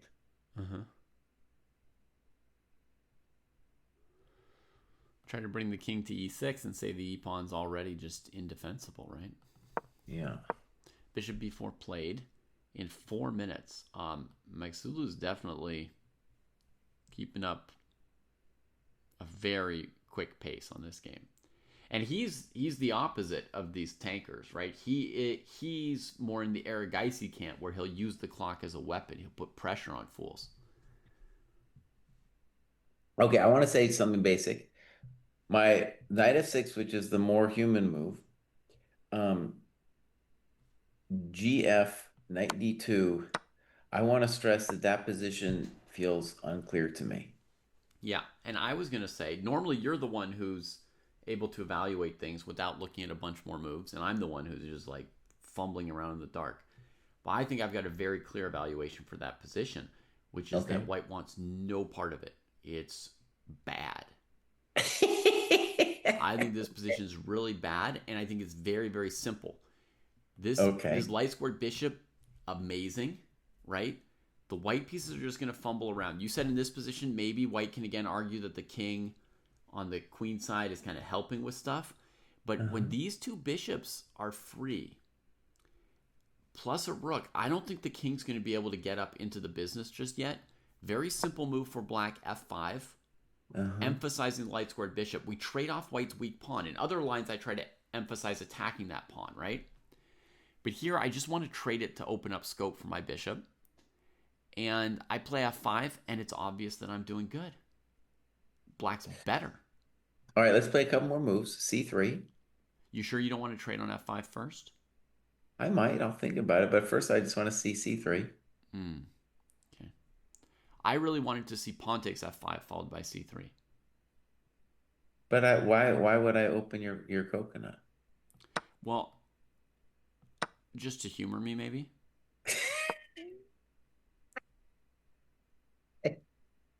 It is true that on fe4, maybe I have some grief because knight e4, bishop b3 could be like the kind of coconut touch that I never wanted to have happen in my life. I don't know. Yeah, so why don't you try taking on f5 first? Okay, he really wants me to take on f5. All right, so take, snip, stop, c3. Okay, you play c3 now? He wants to play rook c3 on me, my friends. This is what he's been dreaming of all night long.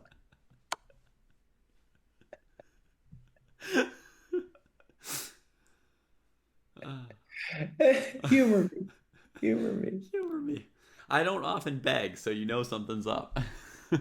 Okay, in any case, the position there with knight d2, black shouldn't worry too much in any case. Yeah, I'm not worrying about anything. I'm loving life here.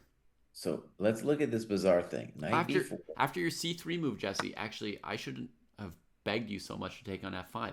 I could just take on c3. I don't need to be a beggar here. What do you mean take on c3? Bishop takes c3. Yeah, you don't. You're right. You don't have to be a beggar. You're just destroying white on every move here.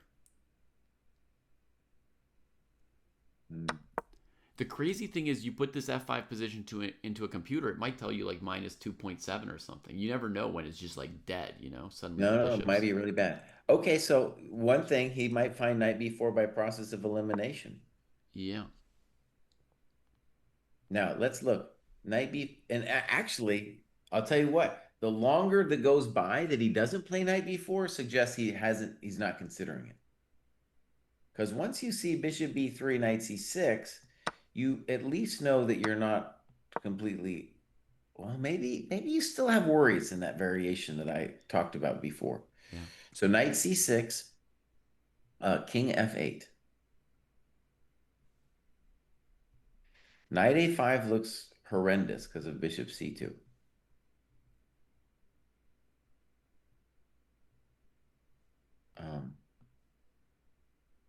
So yeah, let's look. cb, rook c6, king b1, king e7, exclamation. Yeah. Now, bishop d2 can be met, I think, with rook d6. Yeah. But maybe I do that anyway. Jesse's got to be careful, but yeah. How about bishop d2? Yeah. If rook d6, I'm just going to play king c2 and say, dude, Yes, it's complicated and all that, but if I win the coconut, the bishop will be better than the knight. Right. And this could be a draw right here with rook c6 check. Will it though? Because I can play king d3. Oh, man. The wandering minstrel comes into play. Wandering minstrel. No, no draw. No draw. No draw. All right. Rook b6. You can see I'm not proud.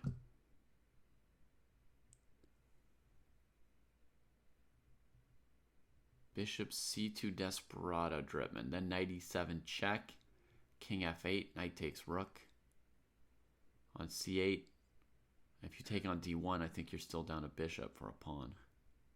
I don't know what you're talking about. So I play bishop takes a5. Yeah. Rook b3. Bishop c3. Ah, no. I expected the feeble king c2. Yeah. Bishop c3. I'm just golden. Yep. Okay. I can't let you get golden. I'm going to go rook back to d6 check.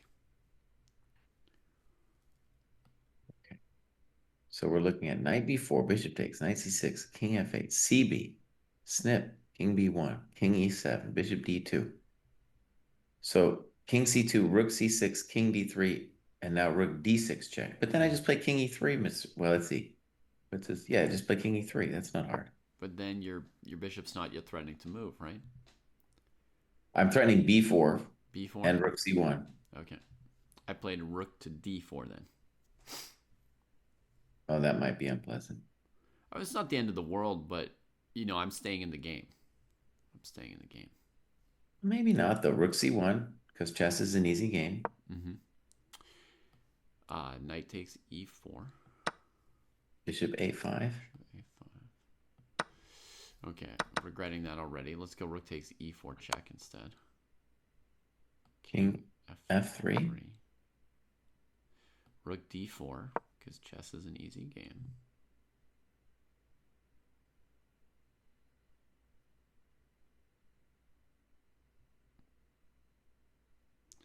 I mean, it's a fight, but I have to believe I can play this position. I understand what you're saying. Oh, understand, Mr. Yan. Okay, Perugia is now down under a minute a move. Mm-hmm. Well under a minute. Yeah. But you have to understand, once these things clarify, he can play this stuff very easily on the 30-second increment. Okay, but again, hear me out. If it ever clarifies. You might not, if you don't see knight b4, knight c6. No, he sees it, dog. He saw it like 10 minutes ago. But it's the kind of thing it's so anti-intuitive to allow bishop b3 that you might not see it. And if you don't see it and you're contemplating, because look, the knight f6 position is clearly fine for black. Yeah. So in that case, you would just play knight b4 and roll the dice. Yeah. So you're saying the only reason he hasn't played knight b4 yet is if he somehow has a blindness? Yeah. He played bishop b6. You were right. Or this move's great too. Or this move's somehow amazing. But it doesn't look amazing. Does not look amazing. Well, maybe it's amazing. I don't know. What? Okay. Maybe it's a strong move. Because bishop a5 is going to be a hell of a drug. We'll also be decoying you off of e7 when we do it. Mm-hmm. Oh, maybe bishop b6 is fine. Okay.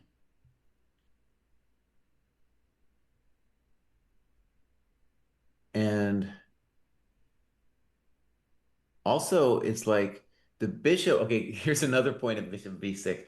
There was that line where you took on c3 against me. Mm-hmm. And it was like you were touching all my coconuts. Yeah. But now the bishop isn't on e3, so you won't be smacking it. Right. And the line we're talking about there is knight e5, ed5, bishop f5, c3, and now bishop c3 is not enough. Mm-hmm. Yeah. So here, folks, I'll put it on the board. In this position, if there were a white bishop on e3, then after bishop takes c3, pawn takes, rook takes, black's just hitting everything, right? But this guy slipped out. So Oh, dude, now king this is b2, a rook check, challenging king move, e8 bishop b6. is fine. This is a very challenging move. What does black do? Well, I mean, move A would be knight e4. Okay, let's try move A. What I don't understand about knight e4 is I play bishop a5 with some very basic questions. Right.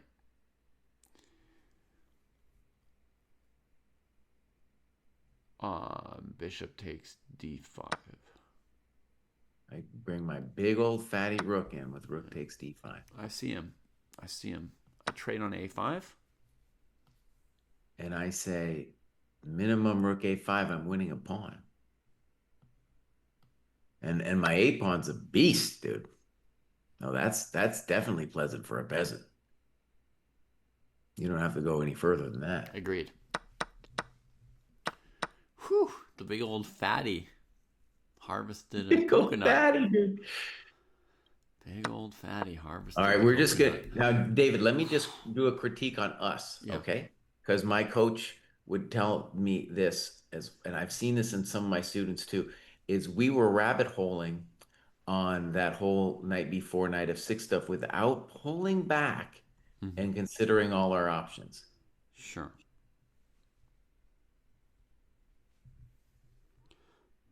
Todas las opciones que tenían.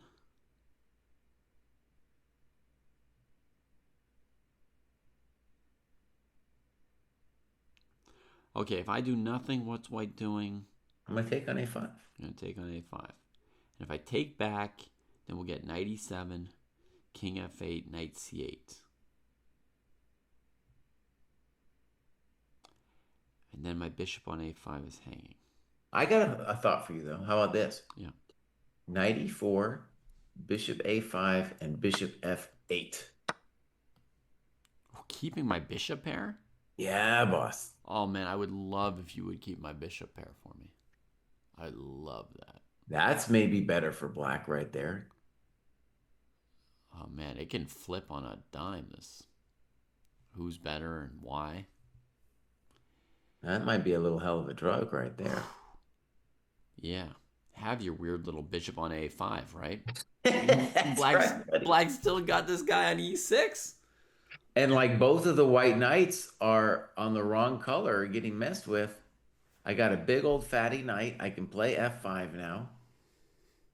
I'm in the game pretty good. Yeah, that looks beautiful, actually. So hang on. If knight e4 is the intention to take on a5 by bishop, by knight, or not at all? Have we looked at knight a5 here? All right, we can look at knight a5. Knight b4 doesn't really make sense, does it? Here now? I think on knight a5, the simplest thing for us to do is just again play bishop f8. We might find something better than that, but the simplest is bishop f8. Mm-hmm. I Yeah, mean, keep the bishop. Bishop d2 check looks... Oh, losing to knight e7, yeah. Okay, so bishop f8, we just keep it. You've got to hide your bishops away. Now, this one, though, knight a5, bishop f8, looks definitely better for white than the other one did. Yeah, because the bishop on b6 is looking in more directions and the knight's off of b3, where it's just dumb. This is much more controversial. Nevertheless... We got to believe in black, though, right? It's basically pleasant for black. Maybe knight c7 could shake up the basic feeling. Knight c7 looks weird with like a bishop f5 looking at your coconut. Yeah, yeah. Don't look at my coconuts. My coconuts are fine, man. Oh, Kraai, the Grandmaster. Come to hustle the hustler, Mr. Kraai.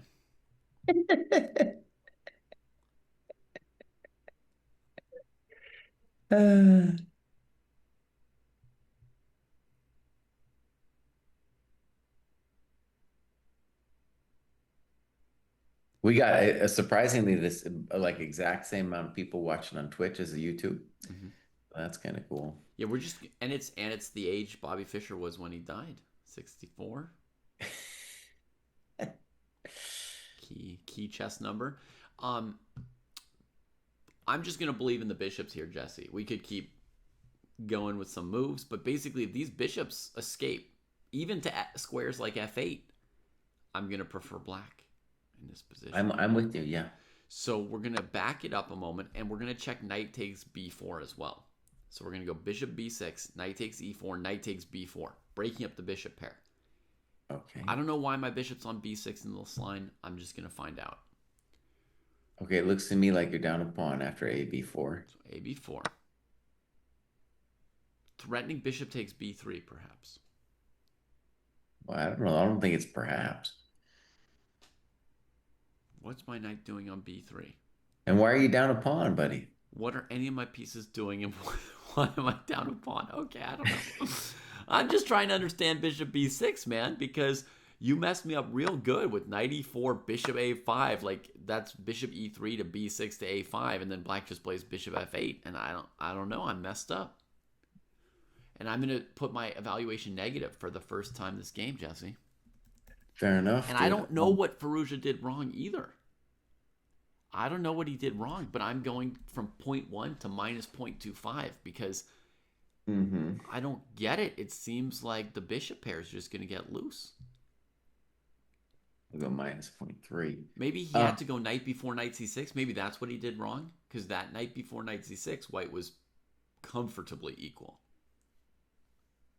Well, bishop b6, right? He might have been a little too frisky. It might have just been an equalish position, and now you're really getting hurt with the bishops, dude. Yeah, so the thing is, pair, yes, there's still knight c6, but Jesse was telling me at this point, right, having spent a move on bishop b6 for white, black can now play a takes b4.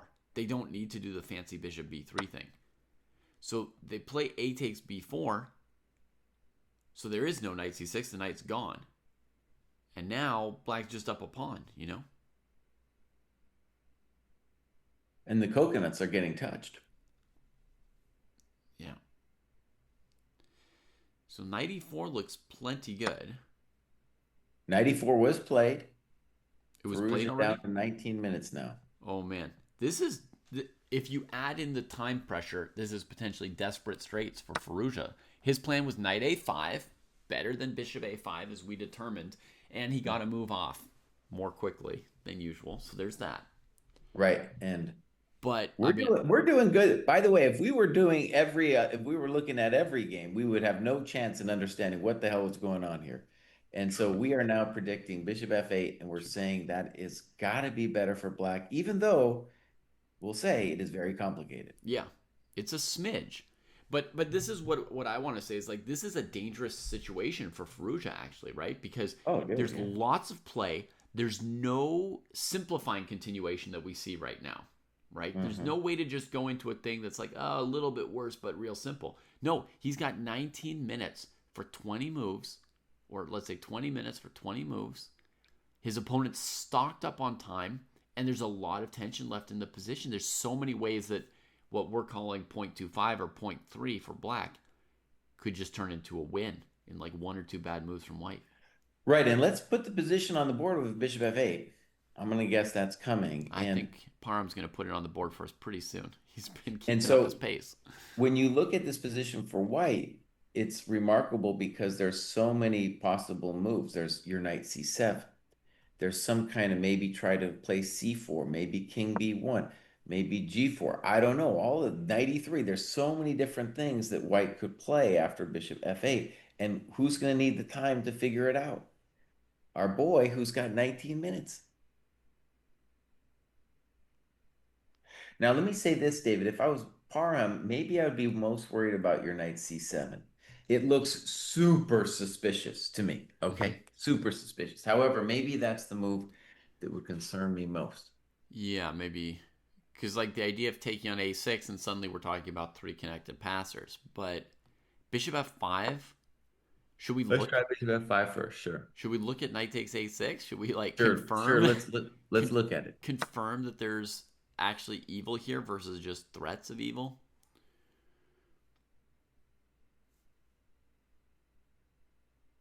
Because you move the knight on e4, maybe I come back to c7, defend c2 like so. Also, rook d2 might be playable once you move the knight. Okay, so I could play knight f2 if I need a threatening move. But then rook d2. And then rook d2 looks fine. No, knight f2, bishop f2, boss. I have rook c2, rook f2. Knight f2, if the bishop, the knight's hanging, but I know, but I'm not a chump. I said I have rook c2. Oh, I'm sorry. Not a chump. Yeah. So I'm thinking rook d2, knight d3, king b1. Now either knight b4 or knight e1. Oh yeah, you're talking. Yeah. Let's go knight b4. Knight b4 is annoying. Oddly, white could play like knight c7 or something here. They don't have to trade. Knight c7 is maybe risky. To the move knight c2, rook c2, bishop d6.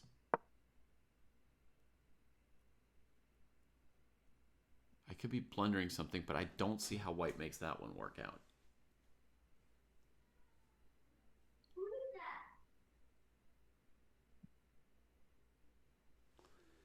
So maybe let's try trading on b4.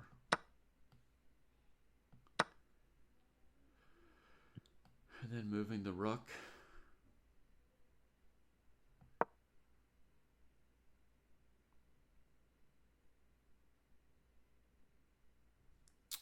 And then I'm going to play bishop e4 for black.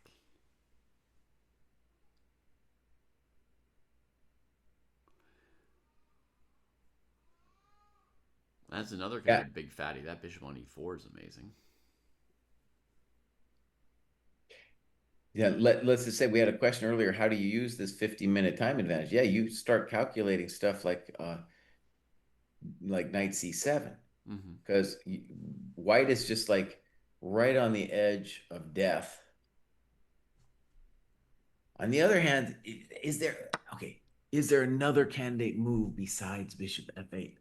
I guess you could. Okay, you could play, if you were a weenie, you could play bishop d5, rook d5, and like f6. And you're not worse there. Not worse? That would be good to know. But how do we know that we're not worse? White's got the open file and the big old queenside majority, and black's king's a little bit bad. I know it could be fixed quickly, maybe. Anyways, that would be the other. I'm just trying to imagine, what is dude thinking about besides bishop f8? Let me try one other move, Jesse. It looks really risky, but I'm just going to put it on the board. Bishop d6, stopping knight c7. Oh, okay, good. That's the kind of thing that a chump like me is real afraid of. Maybe you go to c7 anyway. Jesus.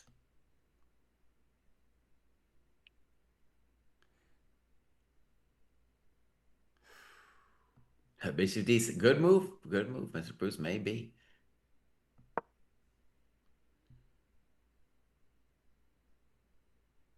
Oh my God. Wait, about knight c7. Can't I play rook c7?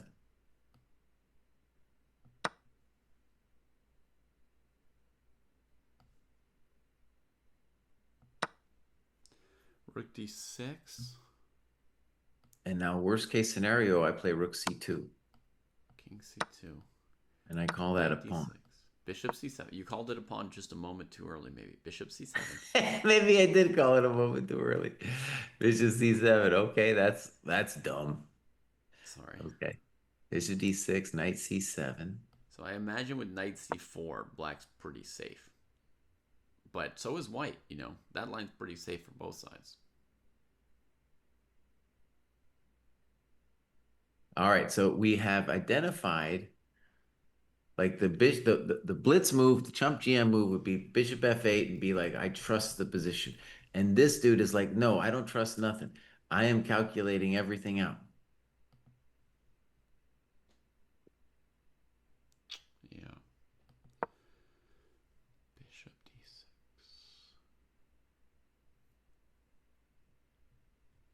d6. And I think bishop c7, rook c7 would be even much worse. So I think that if he wants to, bishop d6 is a candidate move. And that's part of why Parham didn't play quickly here. He's got some choices. Can you just tell me how my friend Gukesh is doing? He's winning, buddy. He's winning? Still winning? I haven't looked, but I mean, the position I saw before was so crushing. All right. I hope so.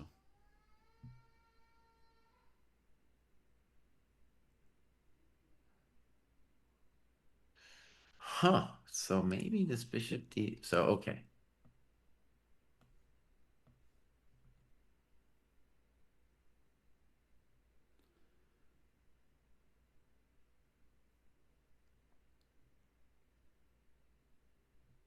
Yeah, it's an interesting question from chat, Jesse, asking like when we're thinking on our own and not like explaining things out loud as commentators, how much faster do we calculate and go through stuff?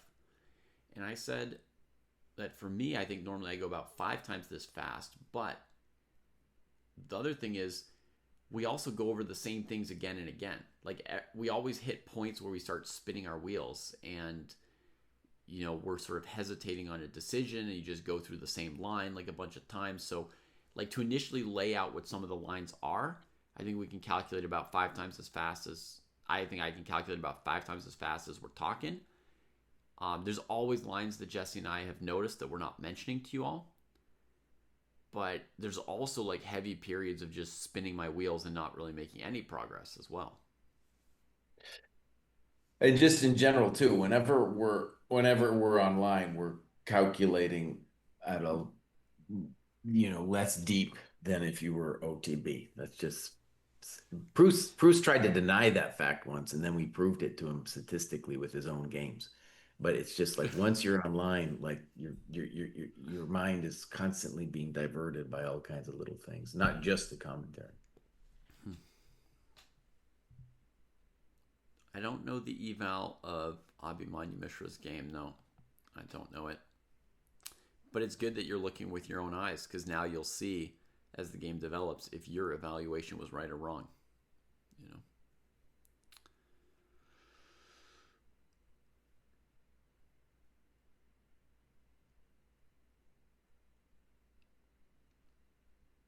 And I just want to stress this whole thing with knight c7, it looks suspicious. Like bishop f8, knight c7. Mm-hmm. It looks real suspicious because those knights look like chumps, but it's kind of like a miracle thing is happening with them, where we're not finding a way to crack the coconut. Yeah. And sometimes, coconuts are harder to crack than they look like.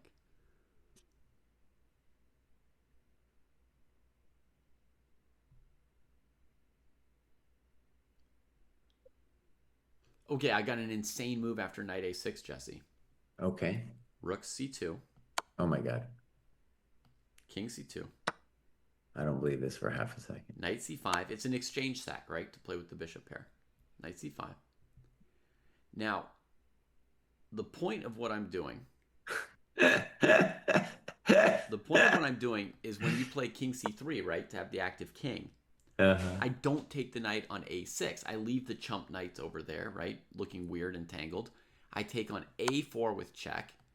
King to c4 or whatever. Knight b6 check. And now I've got like that pure bishop pair. But I go king c1 and knight b3 is not mate because my knight's on a5. Oh no, man. All I wanted was checkmate. I know that's all you wanted. Damn. I was really hoping you would play king c1. Mm-hmm. Shoot. Just humor me, Jesse. Just humor me. Just humor me. Aren't you worried about knight takes a4? Play king c1 for me, Jesse. Okay, no rook c2. I have to cancel that out. I had another line to show Jesse that might also not work. Just for argument's sake. Imagine Parham plays bishop takes a5. I just wanted to double check it, because there are these moves that we just discard, right? Okay. Bishop takes a5. So if white takes back on a5, which is not what we expect knight e7, then potentially black has the move, rook c5 with a good game. Or the rook could kind of go anywhere. Yeah, that's sus.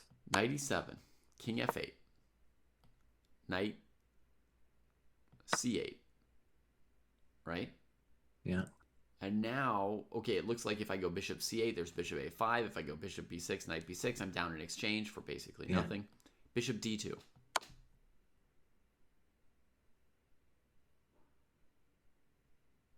Well, I mean, worst case scenario, we'd play rook takes d2 and it's equal, right? Yes. But maybe white can win with bishop c5 check at the end. Why is that, bud? King e8, knight d6 check. King d7, king takes d2. Oh, I see what you're saying. Okay, good. Yeah. So this variation completely fails. I was just double checking for Meg Sudlu. Could he just take on a5 and get the drawn obstacle at bishop ending? The concept, folks, was if not for bishop c5, the concept was at the end, you get this position here and you get a draw. Mr. Bruce, I got to take a 15-minute break to get these kids breakfast and myself breakfast, and I'll be right back. Do it. Do it. All right, I'm getting... All right. We got to shout out a little welcome to the dojo, young shade. Joining us here. So this is the position. Magsudlu's having his longest think of the game so far. And it looks like bishop a5 more or less conclusively loses straight up to knight e7 check. We think that bishop d5, rook d5 is maybe playable, but not super pleasant for Magsudlu. That's not his desire. He could do this, play f6 to hold the pawn. He could play this position, maybe. Jesse thought it might be about equal, but I'd be a little worried for black rather than white. So, what I think is that Magsudlu is thinking between bishop to f8, tucking his bishop away, but allowing knight c7, right? Where he's going to be...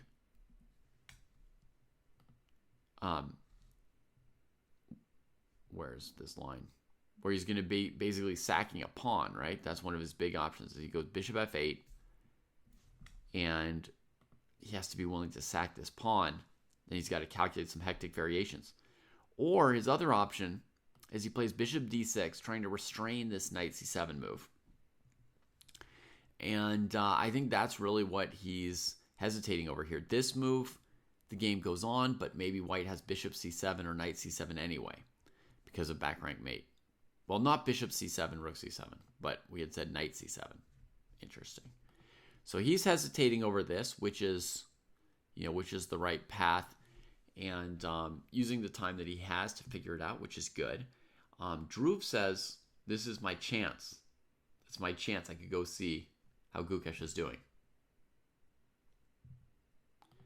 So we're going to quickly look around at how things are going. So my boy Gukesh, 59 minutes against 8.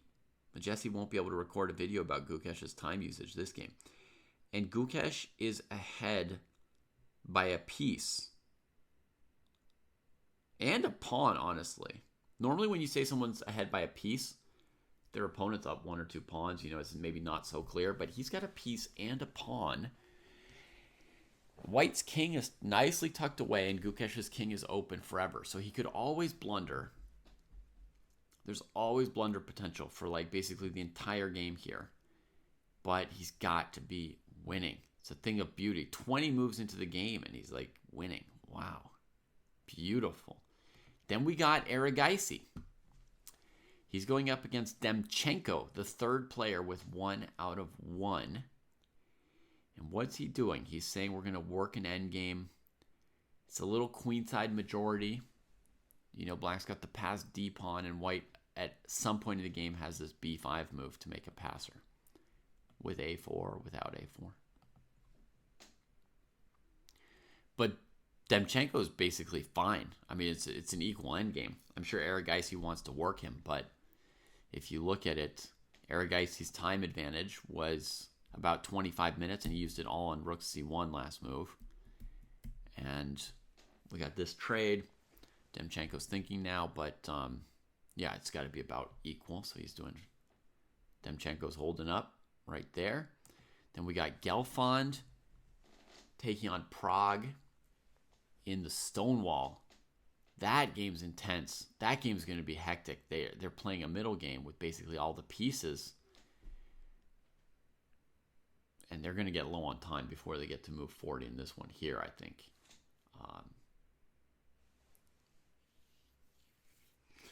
That's right, Blowhot. When the Sensei eval is negative, and the Sensei eval is for this Fallujah Parham game, right? We can't adjust it to every single game as I'm blitzing through them right now on my own real quick. The Sensei eval here, when it says minus 0.275, that means we think that Parham objectively has like a slight edge. But honestly, you know, bishop f8, knight c7, it was hard for us to be confident on the evaluation in that position. Most games are going into serious time trouble, as Clutch says, because they're around move 20. The only person not in time trouble that we've seen so far is Gukesh. The only person not in time trouble. Now, let's check on Yagiz. He's facing Vincent Keimer, new arrival in the world top 10. He's playing the white side of Rui Lopez. Looks very pleasant for Yagiz. Come on. Don't tell me this kid's ready to be in the top 10 already. That's insane. He's 14 years old. That doesn't make any sense. 14-year-old can't be one of the best players in the world. Knight, knight, bishop, bishop. God, he's got everything. All the pieces, space advantage, kingside attacking chances. Young Fisher. It's Young Fisher. It's Young Fisher. Dang. This position looks really terrifying for Vincent. Another position like the Prague game where they don't have enough time at all. I mean, some people are in, like mildly, like they wish they had a little more time. These guys are going to be straight up flagging with this many pieces on the board. Let's look at Noterbeck playing a little bit of a simpler opening, but eventually gets into the hanging pawns with Abhimanyu Puranik. The D pawn does not look very well defended, right? Attacked 3 times, defended once, but there's a little tactico that Black has in mind, which is you almost have too many pieces on the D file, right? Rook D8. Black didn't have D5 defended, but they've got D8 solidly defended. This one's good. The queen can't get back to F3 or B3 to save the rook. White loses. There is a 30-second increment. This is like very, very classical. This is the slowest time control that anybody's played all year. They've got 3 time controls and an increment pair. So they get 50 minutes at move 40. They've got 30 seconds already, 30 seconds throughout. And then at move 60, they get another 15 minutes. So this is real chess here. This is the best time control of the year, and maybe it'll be the best tournament of the year. So far, it's pretty amazing. And seeing Yagiz Khan Dogmas and Ivan Zemlyansky and Adiz Gorel in the mix here with like the top 10 and 20 players in the world is a treat. There's no other event where these guys would yet get a shot at the top players in the world. So for Yagiz, like they force you to prove yourself against like a horde of 2600s before they let you go up against the top players. And yeah, Clutch, you're right. Abhimanyu Mishra. Let's mention a 4th player who normally wouldn't get to play with these 2700s. The only difference is Mishra does get to play at least once a year in the U.S. Championships, which is actually a super tournament. So Mishra's got a little experience thanks to Dominguez, So, Caruana, Aronian. Mishra's got a little bit of experience with some super GMs, and I think this year he also got to play the America's Cup, so he does get a little bit, but some of these guys never get to play at this level. I don't think Faustino Oro's in this tournament blowhot, but if he is, let me know. But in the first round, I looked at the bottom couple boards and I didn't see him, and it seems like everybody here is over 2,600 with about 4 or 5 exceptions I checked. All right, Lauren is back, hoping that Divya does well. Yeah, same. Always got to root for Divya. By the way, bad sign for Vincent, right? Making a pawn weakness on the king side. This substantially weakens the g6 square. And this move really invites white to calculate some straightforward variations like e5, pawn takes, bishop takes g6, f takes g6, a takes b4, stuff like this, rook's dangling, rook takes, queen takes. And what's the point? All I did was fancy trading. The point is that this king is just so weakened. At some point I'm going to go queen b1 or queen a2 to f7, and suddenly white's going to be all up in black's business. That's kind of the concept here. If black does this, probably bring in the queen, large and in charge in the center. Looks very risky for black. Now we're starting to threaten rook e7, taking on f6, stuff like that. Of course, I'd be happy to take on e5 if black does nothing with that pawn. And there's probably a heavy calculation whether they can play e4 or not at this point, right? Can white take? It doesn't look like that heavy a calculation. White could win the pawn. Okay.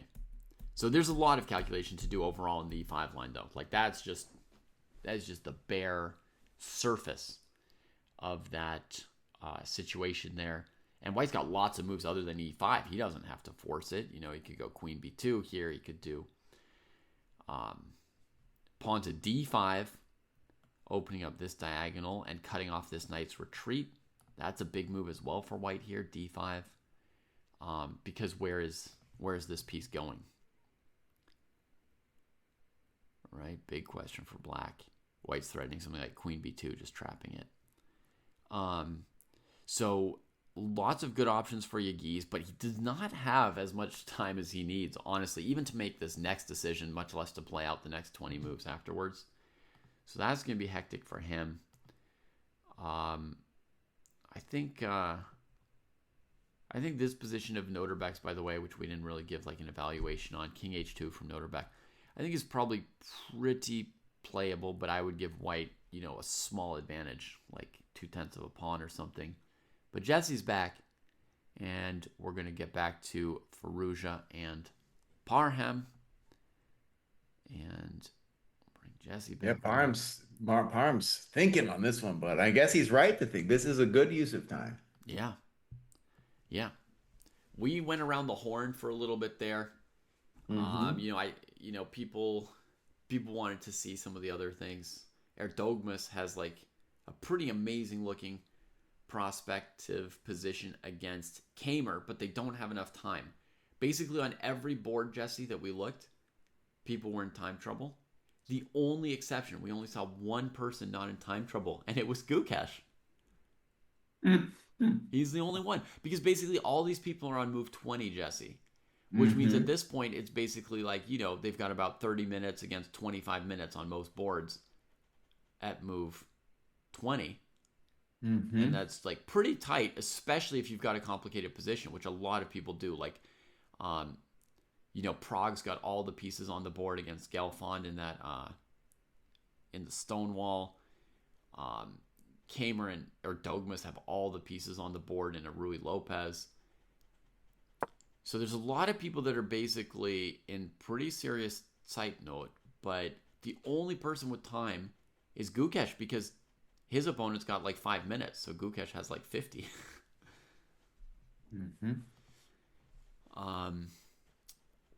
So Parham's making his move, and he goes for bishop d6. That was his big think of the game. 27 minutes there.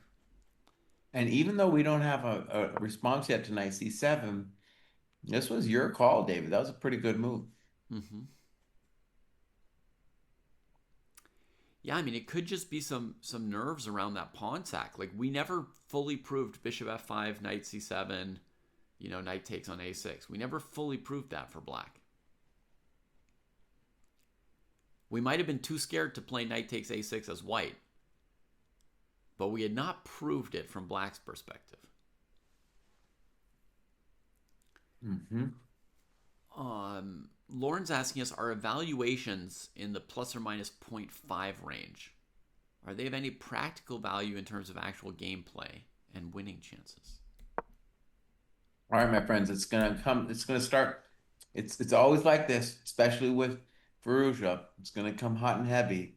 Dude played knight b7, a move we did not think about. Mm-hmm. Bishop f8 played instantly. Yeah, clearly Parham had thought about this. Mm-hmm.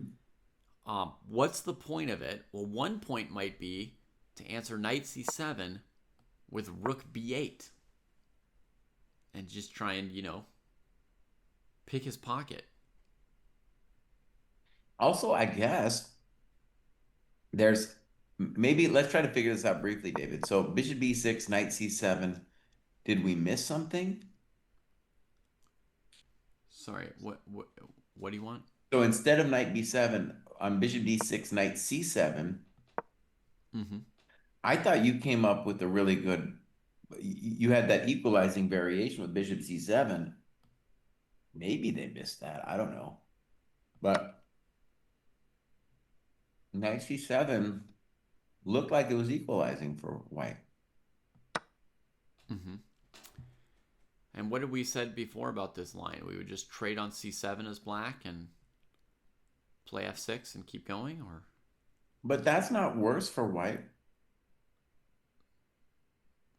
I mean, it does break up the bishop pair, yeah. Even if you wanted to be a lame and played rook d8 after f6, you couldn't think that um, black is better. So, so the move I'd played against knight c7 before was rook c7, right? Rook c7. Then rook takes d6 was forced. Then I threw in rook c2 to try and go up a pawn. But at the end, white has bishop c7, and it's enough to draw. Knight c4, knight c4, bishop c4, bishop e5, bishop f1. And, should be a draw. Maybe that's actually what he was worried about, though. White was. So knight c4, bishop c4, bishop e5, bishop f1. That's not so easy, is it? I think it should be pretty easy. If I was white, I would want to play g4. Mm-hmm. I would play g3. h3, g5. And I would want to say that.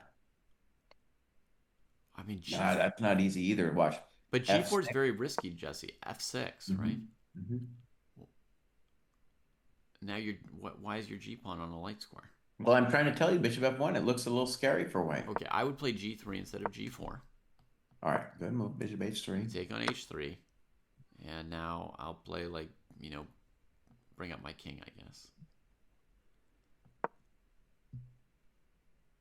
That's going to be a very one-sided affair. f6, bishop d6, king f7, king d4. I would actually prefer just to play bishop d7 before anything else. But we can just play bishop d7 there too. Okay.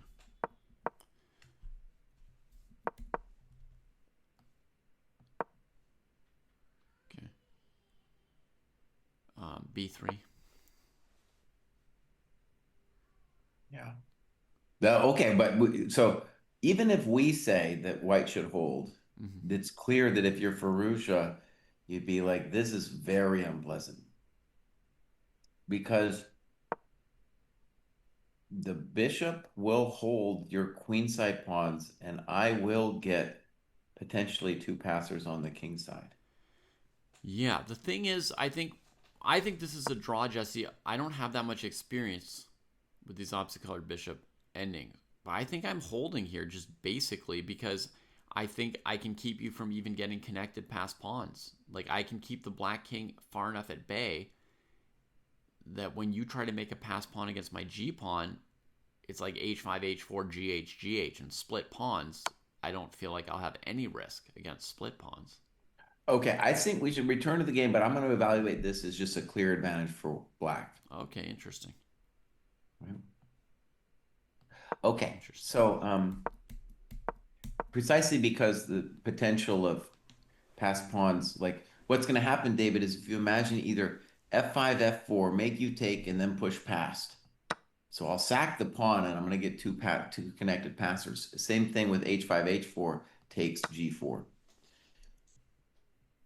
All right, so here we go. Knight Yeah, b7, but when bishop you do f8. that, your Now, pawns are immediately blockaded. Okay, maybe I'm totally misunderstanding it, but they're going into a position that, in a way, is much more lively, right? Like keeps a lot more on the board. Bishop f8, a5, and now we get to see the bishop pair in action. But Firouzja's not doing nothing. This a pawn is getting close. yeah, dude, Pruess can play. He might win this game, dude. He's a genius at this kind of thing. Mm-hmm.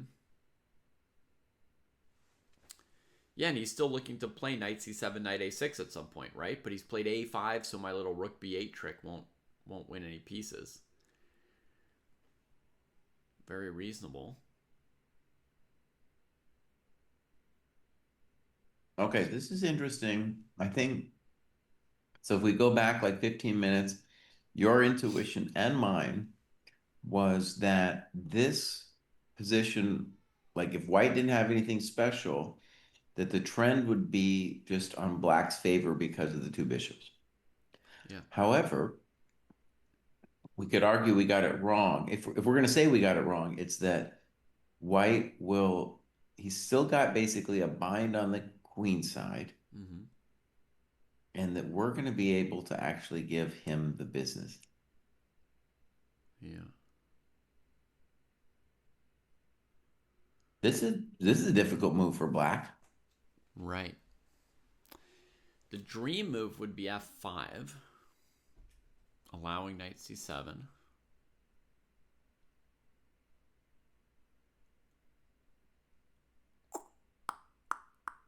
I don't even know which of them wants to bail right now, Jesse. I'm tempted to actually completely change my eval to 0, even though nothing happened. Mm-hmm. I'm How... gonna wait until I see them. I'm gonna look for moves for black, and we're gonna obviously see what the guy plays. Yeah. But this is black's big moment. The knight on b7 is surprisingly annoying.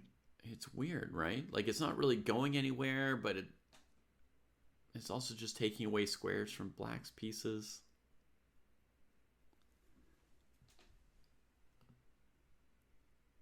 And I just want to say what I said like 3 million years ago is that if it turns into any kind of initiative for white on the queen side, the white king is just better placed.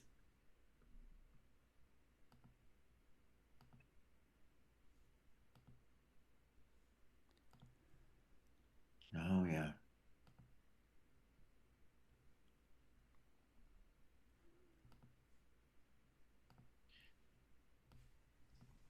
I would say definitely first move intuitions are f6 or f5. On f5, well, on both moves, you have to calculate knight c7.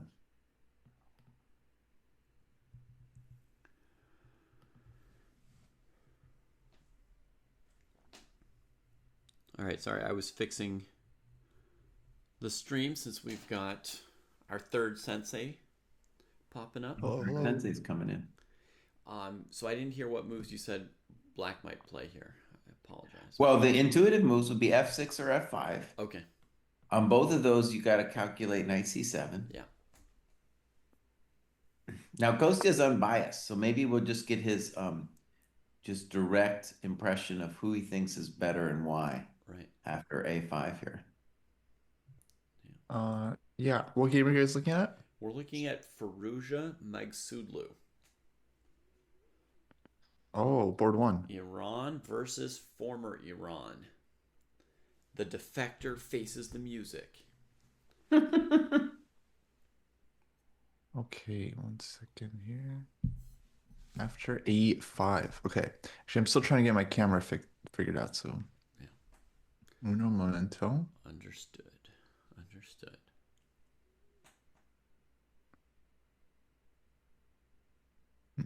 Yeah, Kostya's slowly every day he gets a little bit more and more like a single gentleman, right? Because I've been up for 4 hours and he's 1 hour behind. So he's got 8 o'clock. That's like mid-morning for me, but that's just wake up call for a single gentleman.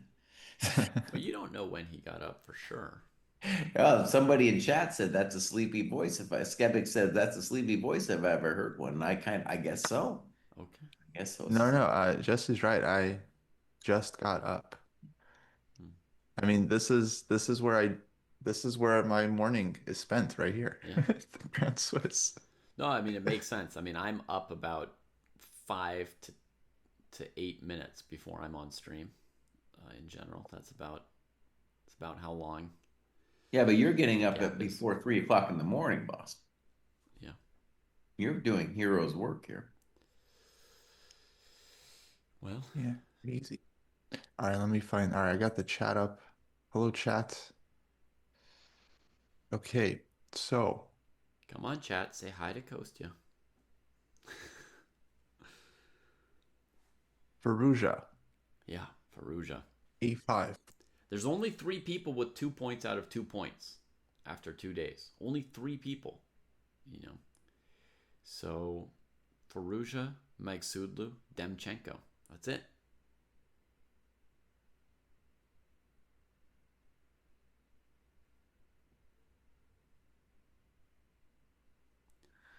What an endgame. Yeah. Let me just say, both sides are going to make mistakes in the time pressure phase.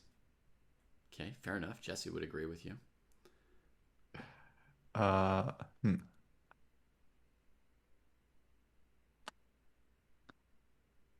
I mean, I like the light squared bishop for black, but white's got this 3-on-1 on the king side. It's just so Mm-hmm. massive.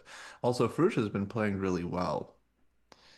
Yeah. Um, Presumably, Magsudlu has as well to be at 2-0. yes, but I haven't seen his games as closely. Right. Yeah, yeah, same. I saw Firouzja's Uh, games and they were really sterling. So Rook B8, Lauren will be met, I think, with knight D8. I was just trying to yeah, figure that out there's myself. only one place to go, and it's up or whatever. It's D8. Yeah, I mean this is a tough one. I I mean, if he feel wants to, like if he wants to defend the A pawn, this is a scheme. Then he could go Bishop C8, and the pawn would be safe. I think I'd rather be white. I don't know what the eval is, but I think I would rather be white. Very interesting. All right, I feel justified by what he said, Jesse, to annihilate my evaluation like I wanted to do. All right. So yeah, it was interesting because one of the reasons the unprejudiced person is interesting here is because ages ago, when we saw this coming, we made an assumption about the bishops being better. But after A5, it's looking really difficult to even move. Like the blockading nature of the knights are in full effect here. And white's king is conceivably better than black's here. So where'd you guys land on this position? Well, we're changing it. We're changing it Oh. from better for black to now zeros. All right. Here's a very weird move for you, Jesse, and Kostya and chat. G6 for black. Okay. All right, seemingly stupid. Knight C7. Bishop Okay. A2. Kind of trapping my own bishop. Do you want to play B3, Jesse? My bishop might not be able Boy, I to want get to up. play B3. Is that what you said? Yeah. You might be able to trap my bishop. Kostya, he's really in a fun mood today where he just wants to, he wants to be like, humor me, fall into the mate. You should have seen the mate that Jesse blundered into earlier today, Kostya. It was like an end game with 2 rooks and bishop. I had my bishop on f5. He plays c3, rook takes c3 check, pawn takes c3, bishop a3 mate with just 2 bishops on the board. Oh, Bowden's mate. Yeah. I didn't fall And for like a that. pure Bowden's mate. Like He no was other like, piece on the board. fall for it, Jesse, fall for it. That's what he did. Well, David's been, holding up the commentary from like 3 a.m. So, um, I'll fall into any mates. Wow, That's very with kind. Gelfin Prague on board 3, that's a Yeah. matchup I wouldn't have thought I would see. Yeah, and that game is gonna be explosive Oh, as and, well. and this is Gelfin's putting the squeeze on him. Oh, is he squeezing now? Before it just looked like a mess. Dude, this is straight out of positional decision making. And no, Gelfin wins this game. Oh, when did Prague play g4? The position didn't look so bad when his pawn was on g5. Back when he had a pawn on a dark square, Kostya, it didn't look as bad. Yeah. Huh. Let's see, Arjun against Anton Demchenko, Yeah. the U.S. assassin. Yeah. It was a pretty balanced game for now, that one. Yeah. It's not Oh, tough. Gukesh is playing too. Do you guys know Gukesh is on board 4? Yeah, yeah. And Kostya, get this. He's the only player not in time trouble in the entire tournament. I looked across 10 boards. There was only one person who had enough time for the move and position that they were on. Well, he's up This a is rook true. now, buddy. He's up a rook. Come on. He has more time than anyone on the top boards. And he's up a rook. He's up a rook. Holy moly. All right, don't worry about that game. All right, good day for Gukesh. Yeah. No, the most exciting games, Kostya, that I think we're not watching, because Jesse's, kept us on Perugia. This is a very exciting game. Rightly so. But the most exciting games we're not watching, I think, are Prague Gelfond and Erdogmus versus Keimer. Erdogmus might beat Keimer today, which would be, that's a story. Okay, listen up. Your move, Mr. Pruess, G6 was played. Are you kidding me? No, it was played, buddy, after 11 minutes. Look at that. You guys are saying this is boring. People are gonna make mistakes. It's gonna come hot and heavy. So humor me, Ali Reza. Are you gonna trap my bishop with B3? Do you want to try? I think everybody in chat's wondering, Jesse, why doesn't he trap the bishop? Uh-huh. They need to know, so we got to tell them. B3, trapping the bishop. Bishop to A3. Checkmate. Incredible. Now, the other obvious thing I want to say about G6 is, okay, obviously the king needed a spot. The bishop might someday go to H6. Yeah. But what it says is that on knight C7, I'm either going to do Pruess's fancy bishop A2 or bishop C4 and not the natural bishop F5 because now bishop F5, G4 happens. Yeah. Right. And we had been trying for ages in a variety of similar variations to make bishop F5 work. Yeah. It looks natural, but it was impossible for us to move the E4 knight away and do anything. Yeah. At least we couldn't find anything with that. So what this G6 move does is it lets us use the bishops in a really weird way, but that's kind of what the bishops want, right? They want this kind of like expansive, like have 2 different directions they can go, right? We could go to F5 or we could go to A2. We could go to A3 or we could go to H6, right? So B3, bishop A3 is one line, but equally satisfying is knight A6, bishop H6. Yeah. And we hit him from the other side. Right. It's pretty... Now, all right, let me try something, Mr. Pruess. Yeah. So bishop A2. Yeah. Rook D7.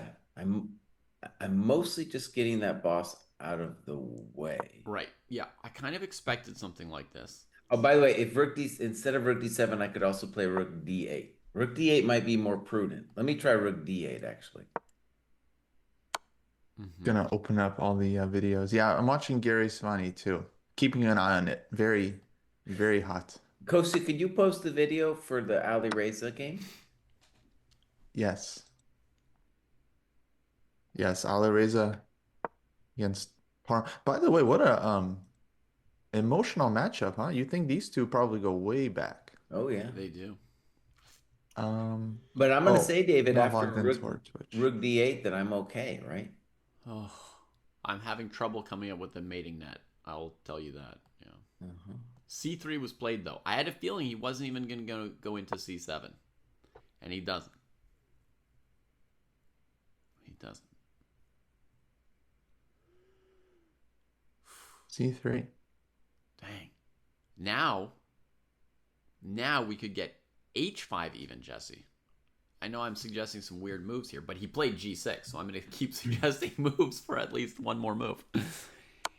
Now we could get this weird H5, the idea being to get the F5 square back because that diagonal just got weakened. Well, let's just say it. C3 is very controversial. You got to have balls of steel to play it because Yeah. we don't have a light square bishop, and we just epically weakened B3. If our king wants to go to C2, we got to worry about bishop F5 stuff. Yeah. So that's ballsy. Yeah.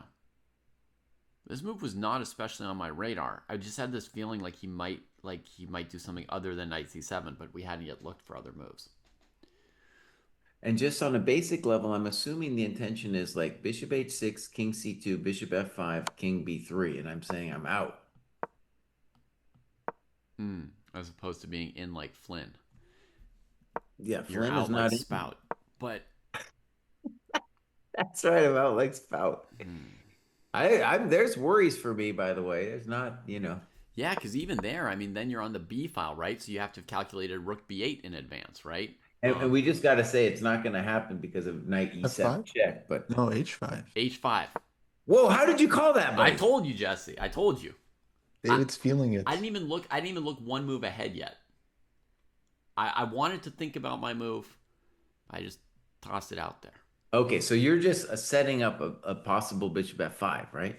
Yeah, but I'm also it's like it's my majority's lust to Yeah, expand yeah, as yeah. well, right? Like I'm trying to make my bishops live, but I'm also dreaming that one day my pawns are gonna join the game too, because we've seen the white a pawn queen so many times today. Jesse's like, how did you do that? Predict his next move, David. Just without even seeing Farouja's move. Without even seeing Farouja's next move, H4. No. Well, the question is king c2, right? King C2. Because if you play c3, you want to play king c2. Right. If you play King C3, you want to play King C2. That's true. That's true. Maybe we'll go Rook B8 next. Will be his next move. Because C3 weakened the B file. But on King C2, don't you want to keep your rook on C8 so white's not playing B4? Maybe. Well, I'm just blundering. You asked me to predict without even actually seeing white's move. So I'm now calling the next move for black is Rook B8 without knowing white's move. okay, so knight d8. Claims that Gukesh has won are confirmed. Oh, yeah, I just saw Gukesh on the camera. He got robbed yesterday. Walking away. You can only blame yourself when you get robbed in chess. So 2.5, huh, for Gukesh? 2.5, that's right. It's good. It's a lot of points. Yeah. Ali Reza has 17 moves to make. We're at move 23 here. 17 moves to make.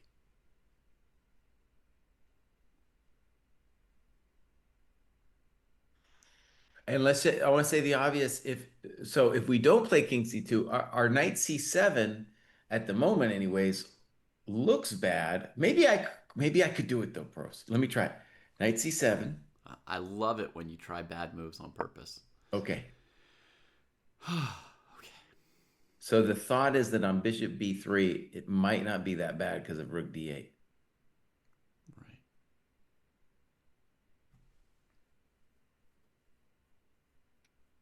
Being a real trade me, bro.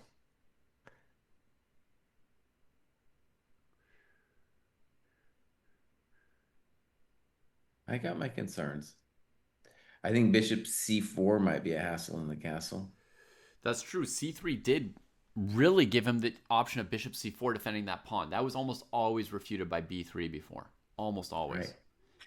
Right. I'm, by the way, going to give my evaluation back to Parham after g6 and h5. I'm going to give him a little something. It might be equal, but I just, have to see it proven. Yeah, I'm not on the eval. Can you just put me at 0-0? Yeah, sure. I feel like it's pretty balanced the more I look at it. But Well, I mean, I still believe in Fruja. C3 was a very imbalanced move, boss. I mean, that was a gambler's move. Yeah, imbalanced like somebody who's, mentally imbalanced. That was a crazy move, c3. Crazy looking move. Dynamically balanced.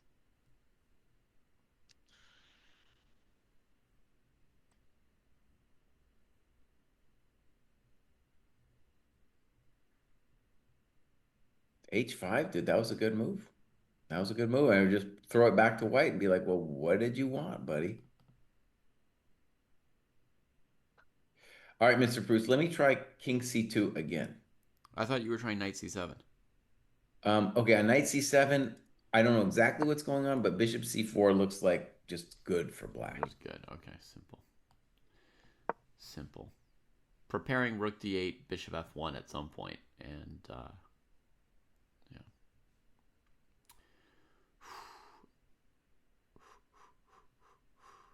Okay, so you want to try king c2 now, right? King c2. Yeah. King c2. Okay. Do you have any intentions? Well, I was guessing you were going to play rook b8. Basically, what's my intention? I would like to control the light squares. That's what I would like to do. Okay. Logical. I will play h4. Okay, I just want to note that rook b8 is also very interesting. Yep. Agreed.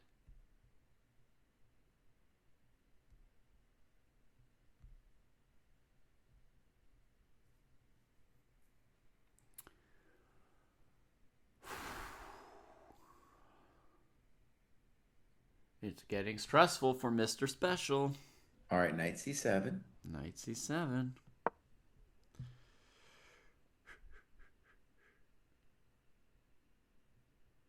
Lauren, to answer your question about evals between minus 0.5 and plus 0.5, I think it depends on the position. Like there are some positions that are like slightly better, but it's like nagging edge. Some positions are slightly better, but feel holdable.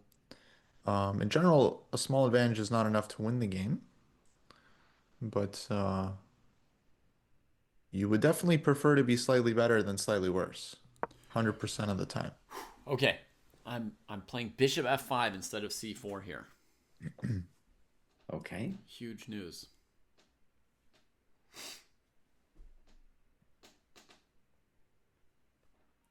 Firouzja now down to 6 minutes instead of 10 minutes for these 17 moves.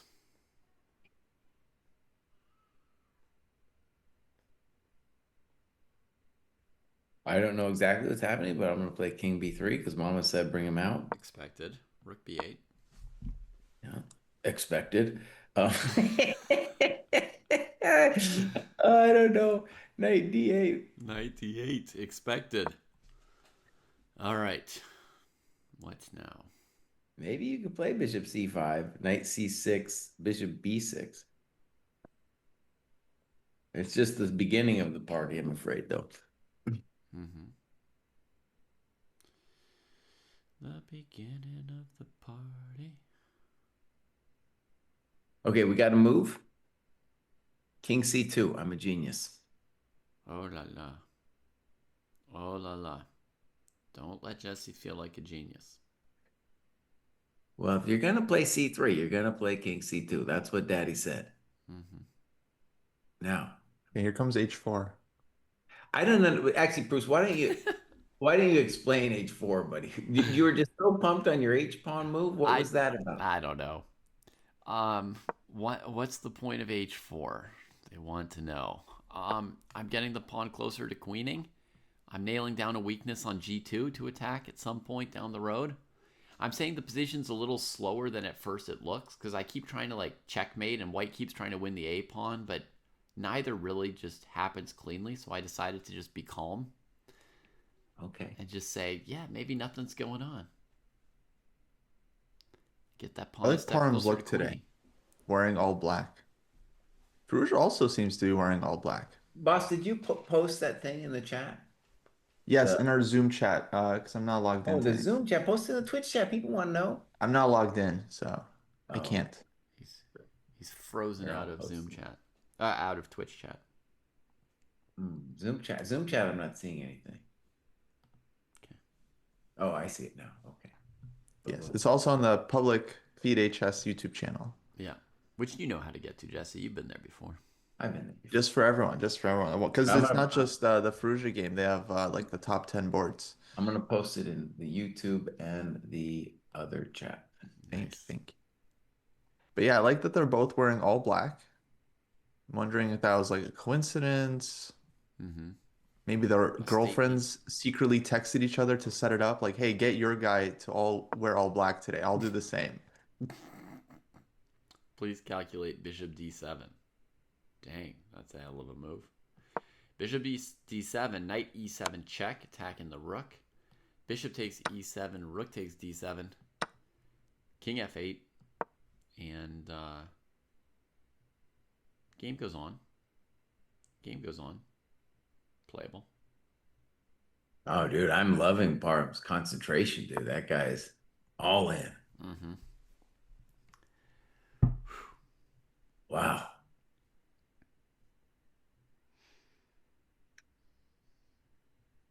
I like black, guys. I just got to believe in black just a tiny bit here still. Well, here, I mean, one of the things about the eval is a lot of times we can have a guess. Here, it feels very concrete. Like, does Bishop F5 do the deed?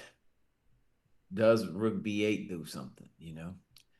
Very simple questions I got. Let me ask you a really weird question. Let's say black played knight c5 instead of h4. Mm-hmm. Right? So maybe I'm threatening bishop f5 if you don't trade anything. So maybe I'm forcing trades. I don't know for sure if I'm forcing trades, but how would we evaluate the situation if some trading happened, right? But here I would say there's no way we're worse after knight c5 because we could play knight c5, bishop c5, b4. Well, maybe you could play bishop d5. Okay, maybe you could play bishop d5 there because you're talking to my g2 pawn. Okay, maybe. God, if only I'd had time to play h4 already. It would be like the death knell. You see what I mean? If the pawn were on h4 right here, bishop d5, white takes on c5, bishop g2, and it's over. Knight c5 is an interesting move, Mr. Pruess. Yeah. Oh, man. I'm kind of joking about h4, but I don't know if there's a reason we can't do it. But okay, let me play knight c5 just for a baseline. We'll make some trades. Knight c5, bishop c5. If you don't want to play b4, what do you want to play? Bishop c5, rook c5. Then black's just better, right? Yeah, then black's just better. The a pawn's gone. The knight's without a home. But black's not really threatening anything here after bishop c5. White could just sit around and play g3. Yeah, g3. Good move. Which brings us back, right, to black playing h4. Where did that take you? Yeah, back to Right. H. Well, no, because if I played knight c5, you would trade once and you would play g3 for white. No? Bishop takes h3, maybe h4. h4. Yeah, h4. Something like that. So, king c2, h4 for black.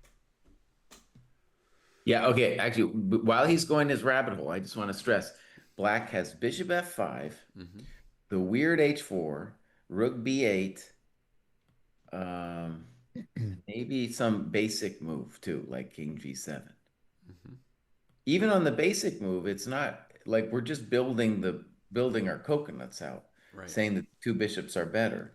Yeah, but king g7 is such a slow move. If you're considering that, you might as well consider h4, right? Like, I mean, h4 looks stronger than king g7. Oh, I don't know. They're both reasonable building moves. I guess I like king g7 better.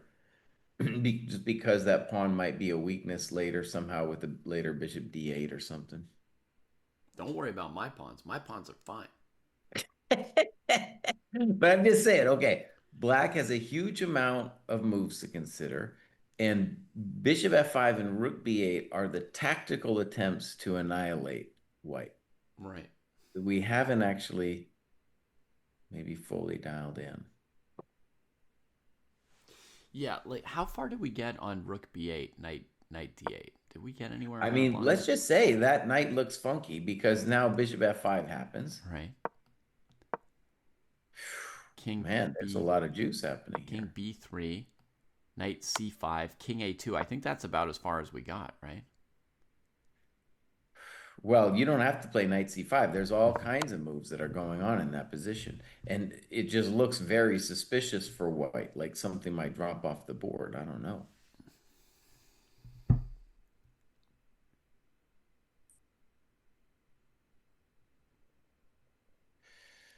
Okay. The big moment. And this is where Parham could lose his time advantage. Yeah. Honestly, the more I sit on it, the more I believe in h4. He's moved. G5. g5. Oh, I was so close. But I just want to say that if we feel like if we say that black doesn't have anything concrete, then the moves G5, King G7, H4, they're a little bit of a piece, They're especially in pretty time similar, pressure. yeah. Yeah, you're just building you're building your Death Star on the king side. Yeah. Right, and so the claim is here that we're not mating you with any kind of special bishop f5, but rather that it's very difficult for you, Mr. White, to move your juggernaut ahead. Yeah. And I guess with g5 too, it's a clear claim that knight c7 is not going to do it. So, but let's just check because that would be my first question if I Yeah, I was. think that's like the first move to look at. Knight c7. C7. Probably he wants bishop f5. Mm-hmm. King b8, king b3.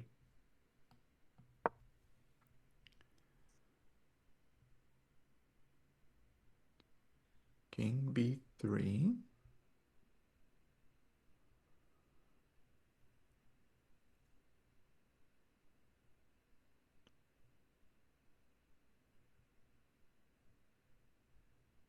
Renga, 3-day watch streak. Nice. It's a 3-day watch streak for all of us, isn't it? FIDE Grand Swiss. Yeah. Round 3. I have a potential problem on knight c7. So imagine knight c7, bishop f5, king b3, rook b8, knight d8, bishop c5. Now it's obviously hectic. But just the key variation would be knight c6, bishop b6, knight b8, bishop c7, and it looks winning for black because knight a6, bishop a5. Now, maybe we're not actually, yeah, that would be the key. Is it winning? I don't know. It looks winning. Looks winning. Certainly very promising, yeah. Oh, yeah, they're all in. G5, it feels loose. It's also like a little provocative. It's like you got 5 minutes, buddy. Do you want to spend maybe 2 minutes thinking about how to exploit this weird G5 move I just did? Mm-hmm. And we're down to 3 minutes here, my friends. Yeah. Here we go. Jesse, there's a knight takes Here we go. a6 against bishop c5, and that looks unpleasant for black, actually. Uh-oh. Okay, maybe I missed that. Yeah. No, I did miss that. Okay, Yeah. good. So let's try again. Rook b8, knight d8. Why don't I just go knight c5 and defend my pawn?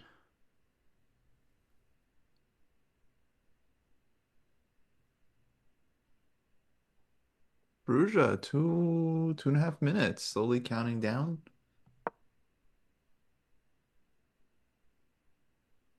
But on knight c5, David, we're going to go king c4. Oh, wow. Okay. And Coming to the this is party. the scary thing. This has been the scary concern for like the last 40 minutes is that maybe the king gets active. Yeah. So now I go bishop c2. Oh my God. There's no taking it back, right? Your king wants to be at the party. He's going to stay at the party for a couple hours at least.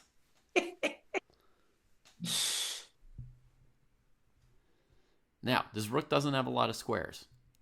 I thought you were going to play king a2. I was also going to play bishop c2 just because I thought this rook was getting low on squares. Bishop c2 might be a hell of a move, yeah.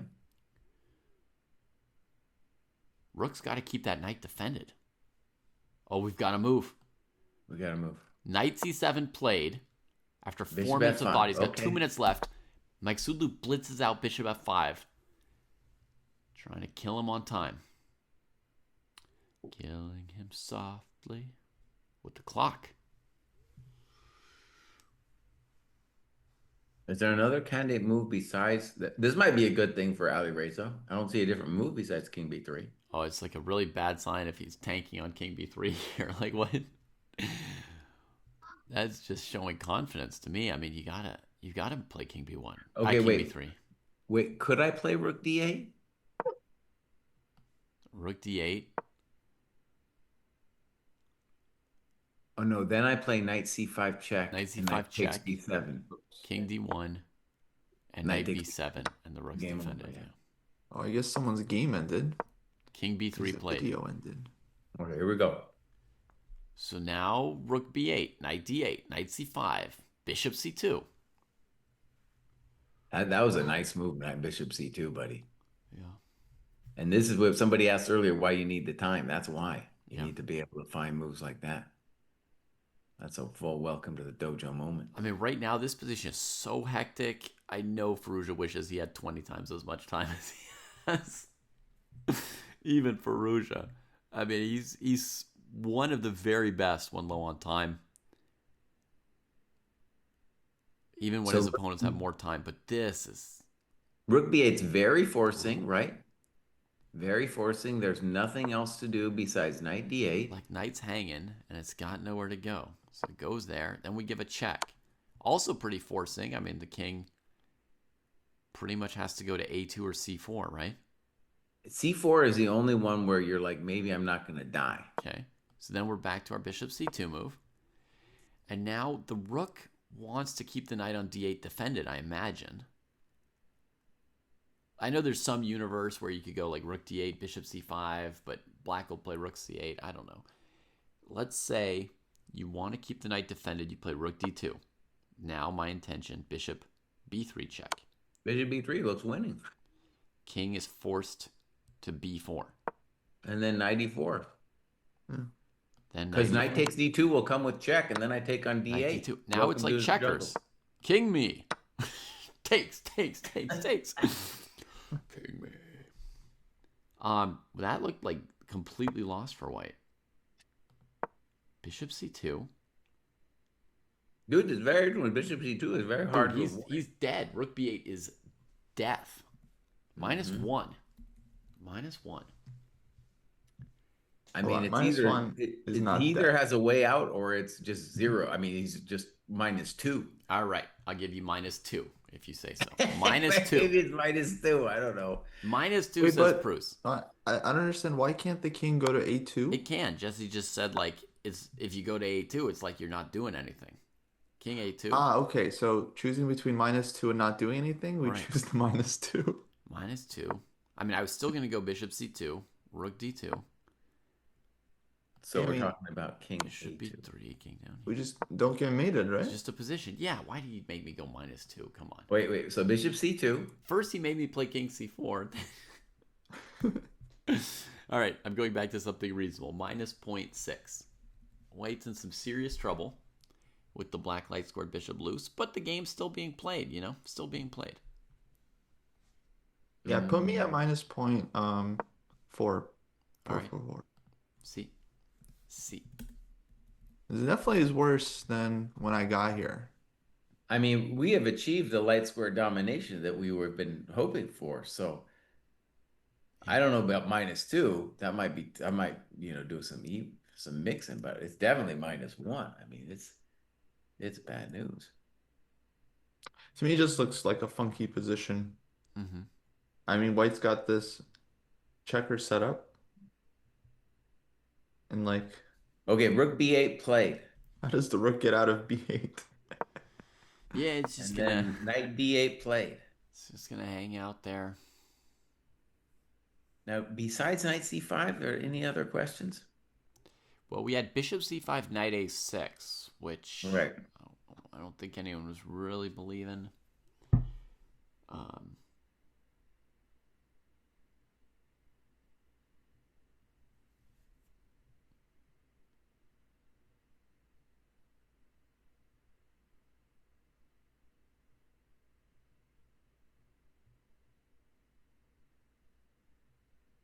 Hmm.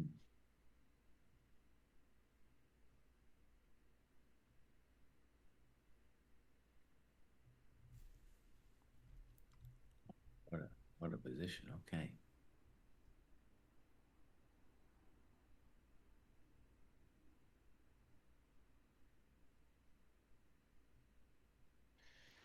Your variation all the way to King B1, boss, that looks maybe even forced or something. It's nasty, but what are we going to do? yeah. And then how about we continue it? So go all the way to that King B1 and then Knight E4. Okay. Why is that not scary Bajeri? That looks scary Bajeri. So Rook D7. Okay, Rook B7.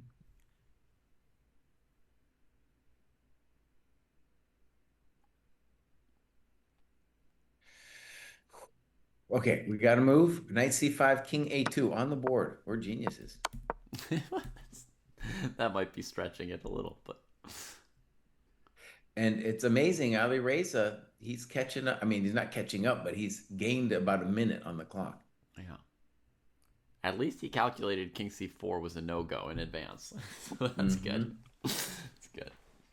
Keeping the ball in play, right? Just keep the ball in play, make your opponent hit a couple more shots.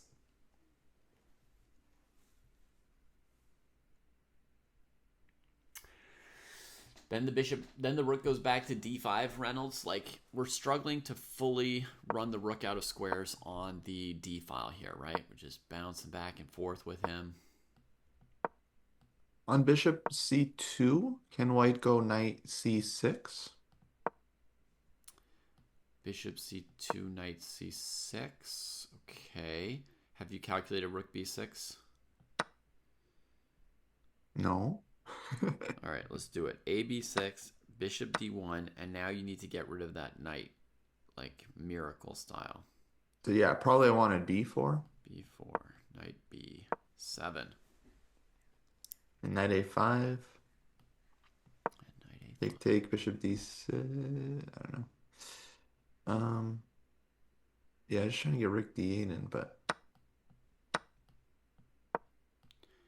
Knight A6. Bishop E2. Knight C7. I don't know. but knight C7 just taken bishop A6, right? Should be in time for black with the e-pawn. The king will do it. Oh, we've already got a passed pawn. That's good news. I was like, I need some counterplay. I can't stop these pawns forever. Somebody help. That one for a long time now, yeah. Okay, that was pretty good, Kostya. Okay, that's convincing. So, chat, good news. We've eliminated knight C6. Yeah. So I think King B1, Knight E4 is our key position that they're looking at. And then, you know, Kostya played Rook D7. There's other rook moves.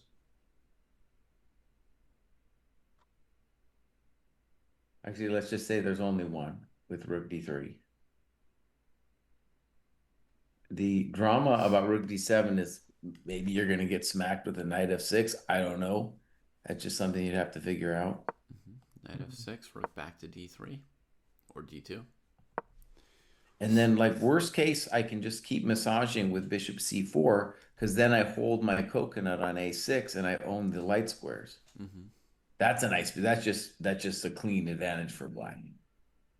Yeah. So that's nice for black is that he has that easy move. Yeah. But white doesn't white have like king c2, b3 anyway? Well, we hit bishop c4 with a tempo. What's our tempo? Well, it depends. So let's just make Oh, sure we sorry. have I the played rook d2 after knight f6. um, okay, let me just make sure I'm looking at the right position. So king b1, you were talking about rook d. So what king b1, rook d7, Yeah. knight f. I mean, we played knight e4, rook d7, and then knight f6, and I just repeated for white. I played rook back to d2. Got it. Okay, that's good. That's a good And I will say, like, I still prefer h4 slightly over g5. I think on it, I actually think is like a very significant mistake potentially. Because in all these positions, I would have the extra angle of bishop h6. And I feel like overall, like h4 is a needed move at all times. Mm. Sometimes g2 is nailed down, so I play bishop f1 and end things. I really thought h4. Uh-huh. Yeah, yeah, yeah. G5, it did look weird. It didn't look right. Yeah. And that's also why I didn't want to play your move king g7, Jesse, right? Like, I thought h4 was the best move because it keeps the extra bishop angle.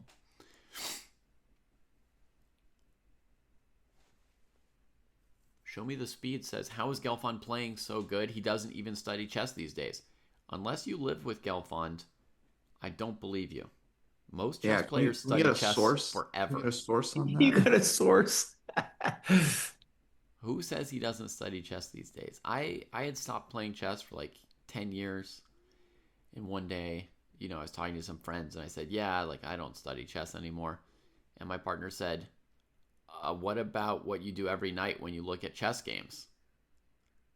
I was like, oh, that doesn't count. You know, like I just spent like an hour or two looking at every game that was played in a top level tournament that day and analyzing the games. But that doesn't count. That's not studying. That's just breathing.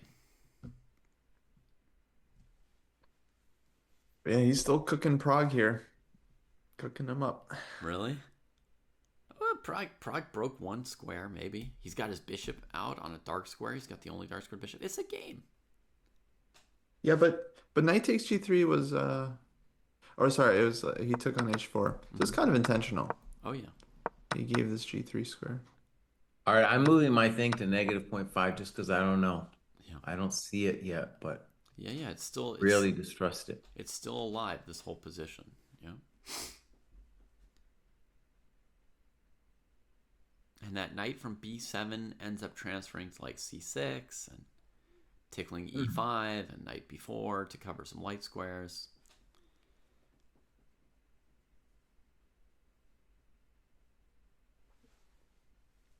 Nice. We guessed every move.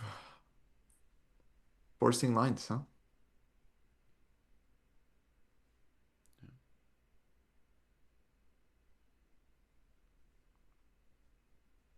Boris has nowhere else to be. It's true for most of these guys. Luckily, because that way we get to see them produce some real chess.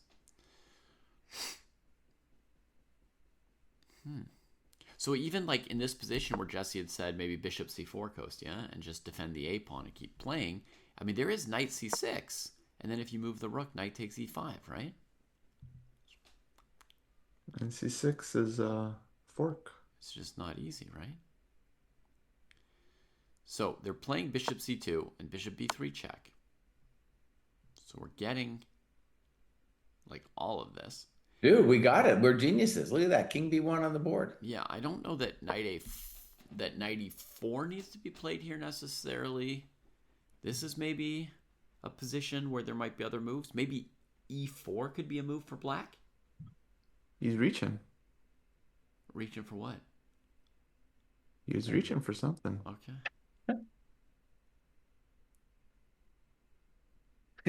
Ali Race, it just looks like a kid who's stoned, dude. He's just hanging out. Okay, for argument's sake, I go e4. Bishop c5. Bishop c5.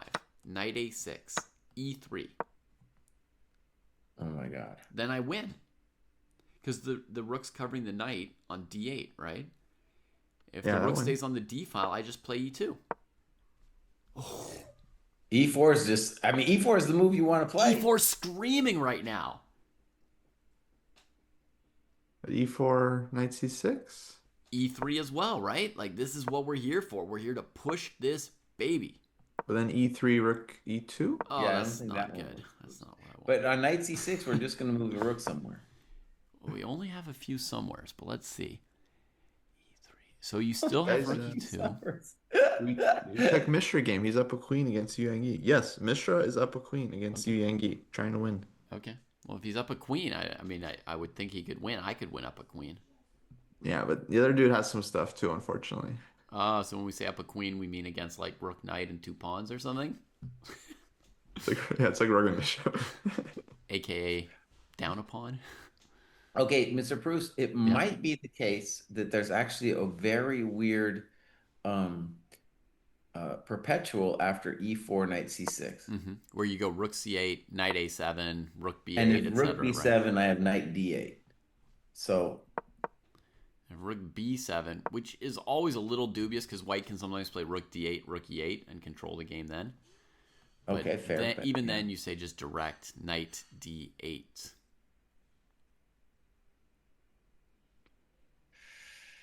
Okay, so maybe we have a problem with the e4 move.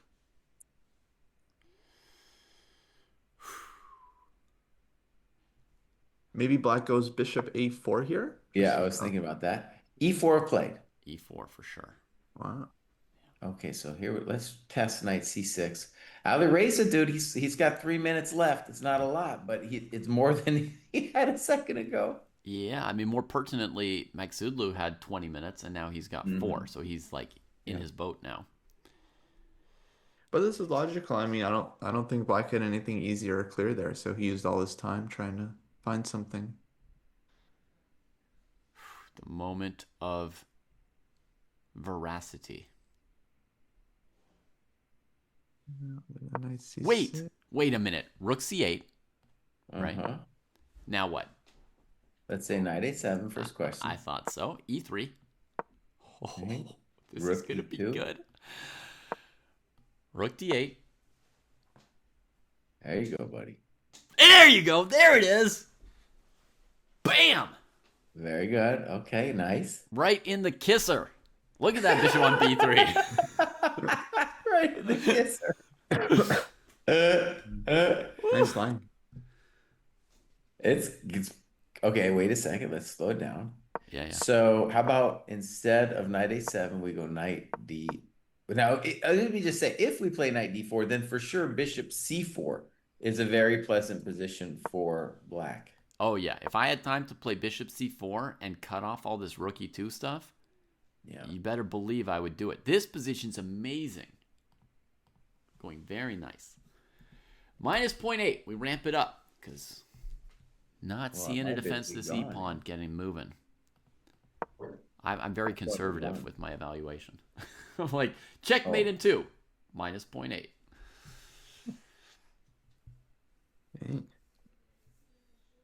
Oh, this is like such a textbook game for black in the Sicilian. Amazing game. Amazing game.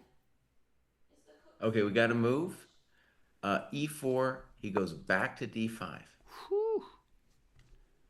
Trying to hold that pawn back, but now he's given up on playing knight a6, right? So, I mean, it's just clear he's in misery. Very true. Oh, Kostya? It's kind of funny how we evaluate. Like, all right, that other line ended in checkmate for white, but here he's no longer pressuring on a6, so that's just as bad. Well, but we have the 2 bishops, the white king is hosed. We have a really nice passed pawn. Now, But Mr. black's Pruess, rook is still kind of stuck, right? It's like hard true. And also, there's ideas at some point of knight f6. So, as an example, the tempting knight d3 just fails immediately to knight f6. The tempting what move? f6.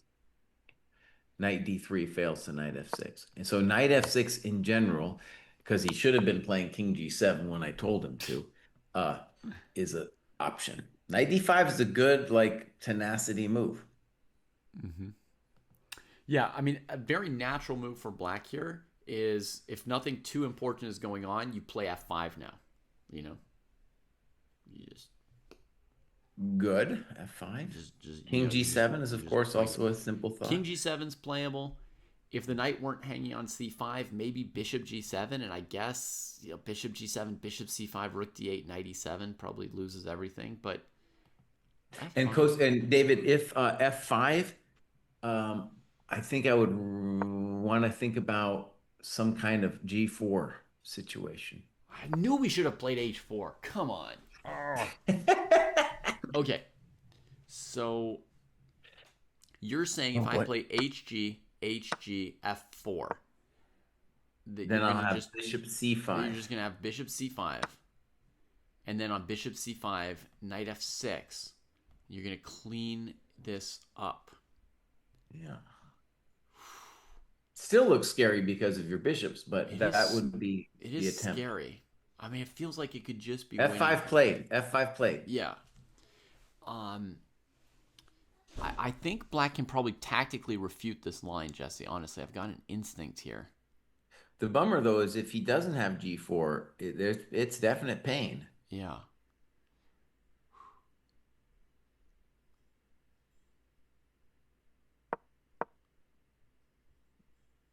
Yeah, I would say if he doesn't see anything concrete soon, he should just play it because, dude, you're down to a minute. You still got 9 moves left, buddy. Come on, Firo. Oh, he just shook his head. It's not good. It's not good. Come on, Firo. Yeah, I can't refute that. So I have to be careful about g4. Oh, Parham checking the score sheet. Uh-oh. Both players feeling it.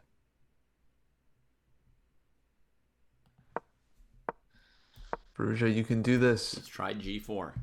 Oh my God, Perugia looks like disgusted right now.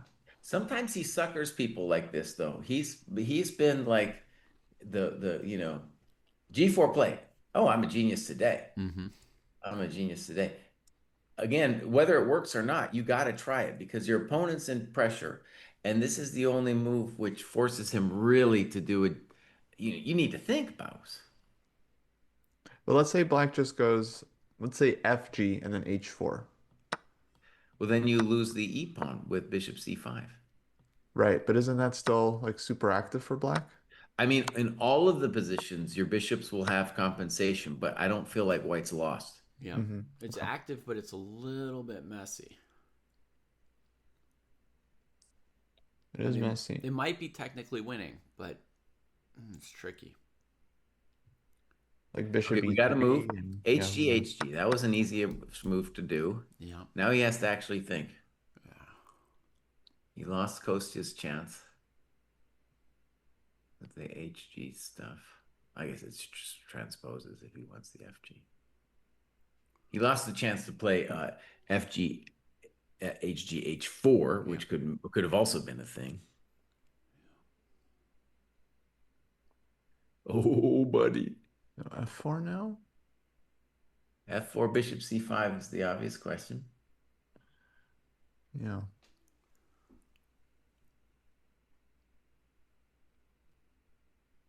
Oh, buddy. Hard and now, for the calculate. first time in the game, Parham has less time. Ooh, buddy. Ooh, he's losing his mind.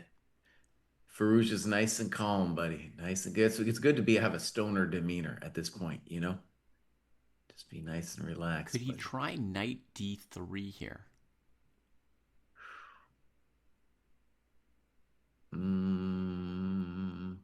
And okay, GF. Bishop takes d5. Oh, I missed that. Okay, maybe. Oh, I'm a potzer today.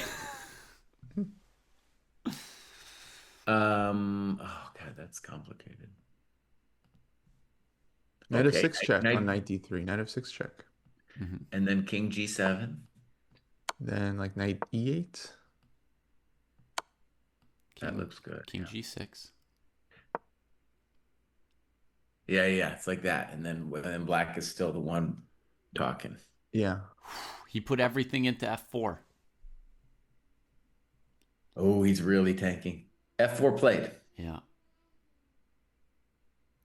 He went down to 14 seconds there. And then put all his eggs in this basket. Now the e-pawn is potentially hanging.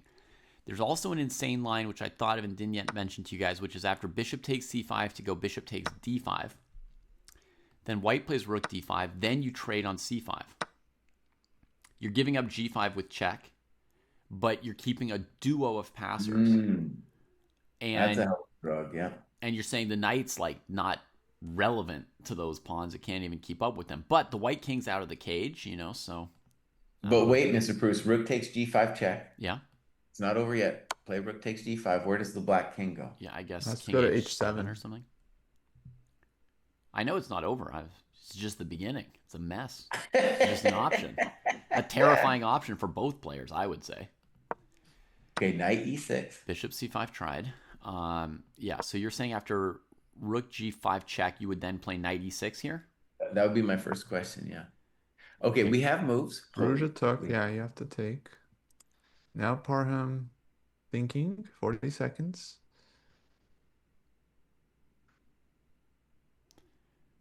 Right, and now if I go f3, knight c5. He wishes he had more time. Knight d3 is holding. Oh, this dude's got 0 time, bro. 0.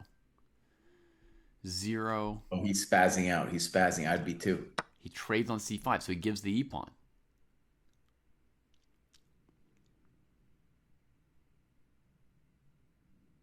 Okay, you play that with 6 seconds. Keeps Knight of all 6 the quickly. bishops.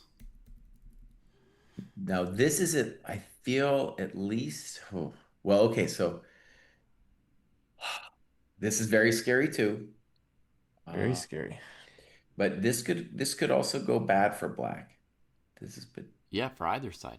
I wish I could just intermezzo e3 here and leave my king hanging, but no lo puedo. Ah, that's nice. E3, knight takes g8, e takes d2, and white gets mated. Yeah, Very nice. exactly. It's like hold my king for 2 moves, but I'm gonna recover this. and just to be a jerk, okay, no, he's not. Okay. 94 bishop e7. So here there's knight c6, rook h8 is the intention, I think. Ooh, Where's he going? god damn. Bishop e7 played. Ooh, knight c6, rook h8. Welcome to the dojo. I mean, there's still like knight f2 in that position. Some kind of weird knight f2, Then exactly. bishop back to c5 or something. No, the knight's covering c5. Not Oh, once no, he's no, on excuse f2. me, it's not. Yeah, excuse me, yeah. Oh, buddy. Yeah, Well, he Pruja thought just about this. spotted it because he was reaching for like knight c6 and then he pulled back and then okay, now he plays it. He played it, but I think this line's winning for black. Rook h8, knight f2, bishop c5, knight d4. It's not over. But you just play like, bishop takes d4, rook h2, and white's frozen. I think. He's played rook h8. d5. They're 3 moves from time control, by the way, folks. If anyone's Yeah, wondering knight when does f2. this madness end. Ali Reza's got plenty of now. Dude, Ali Reza has more time now than he had like 10 moves ago. Yeah, bishop c5. It's got to be bishop c5, knight d4. These are all forced moves. More time, but a lot less hope.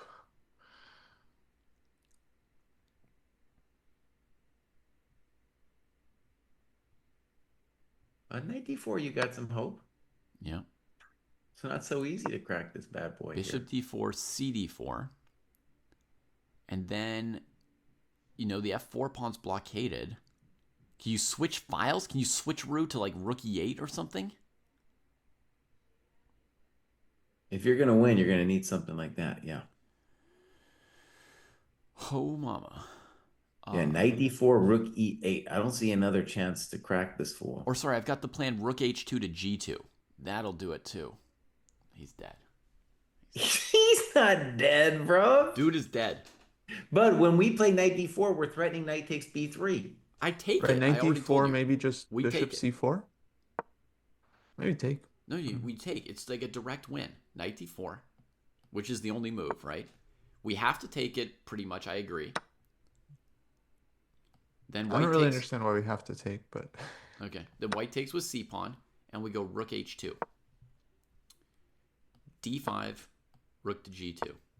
Why do you always play so fast, though? I could play rook d3 there. Because I got 10 seconds on the clock, and so do they.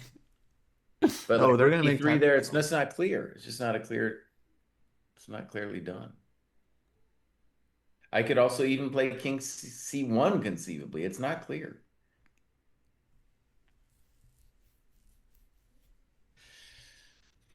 All right, bishop c5. Oh man. Okay, Ali Reza now with less time, 2 moves left to go. He's going to use the final minute. Oh, buddy. Does he have a move other than knight d4?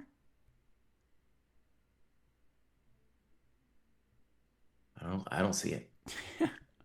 Maybe king c1 here, bishop e3. That's not a move. He played check to the miserable king. Plays check to the miserable king. Oh my god. Abandoning. Rook d7 shot. Ooh, that's scary. Against king f6, there's knight e4.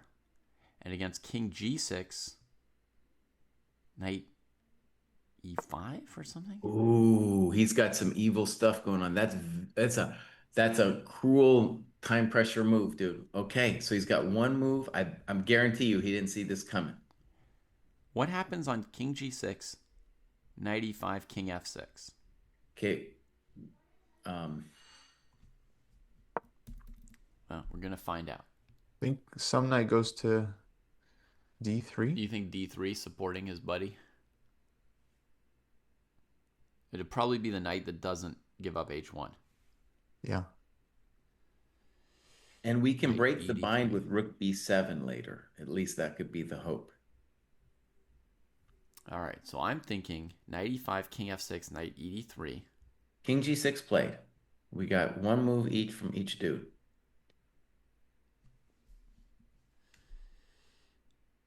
Knight d3. Bishop What's takes the- f2, what's the knight move? takes What's the move f2, number? rook to h2 is what I would do there. Let's move 40. He has to make a move. Oh, no. Yeah, that's still winning for black. I I'm think not knight thinking- d4 is... Oh, okay. What did he do? Rook b7. Oh my god.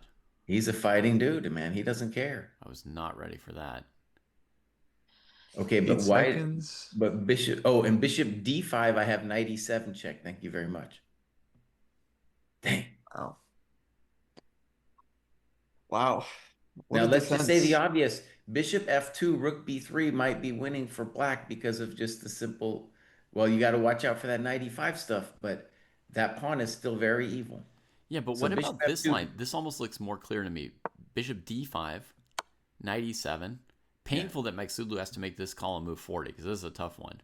But I go bishop e7, rook Wait, e7. one sec. Bishop d5, knight e5 check, no?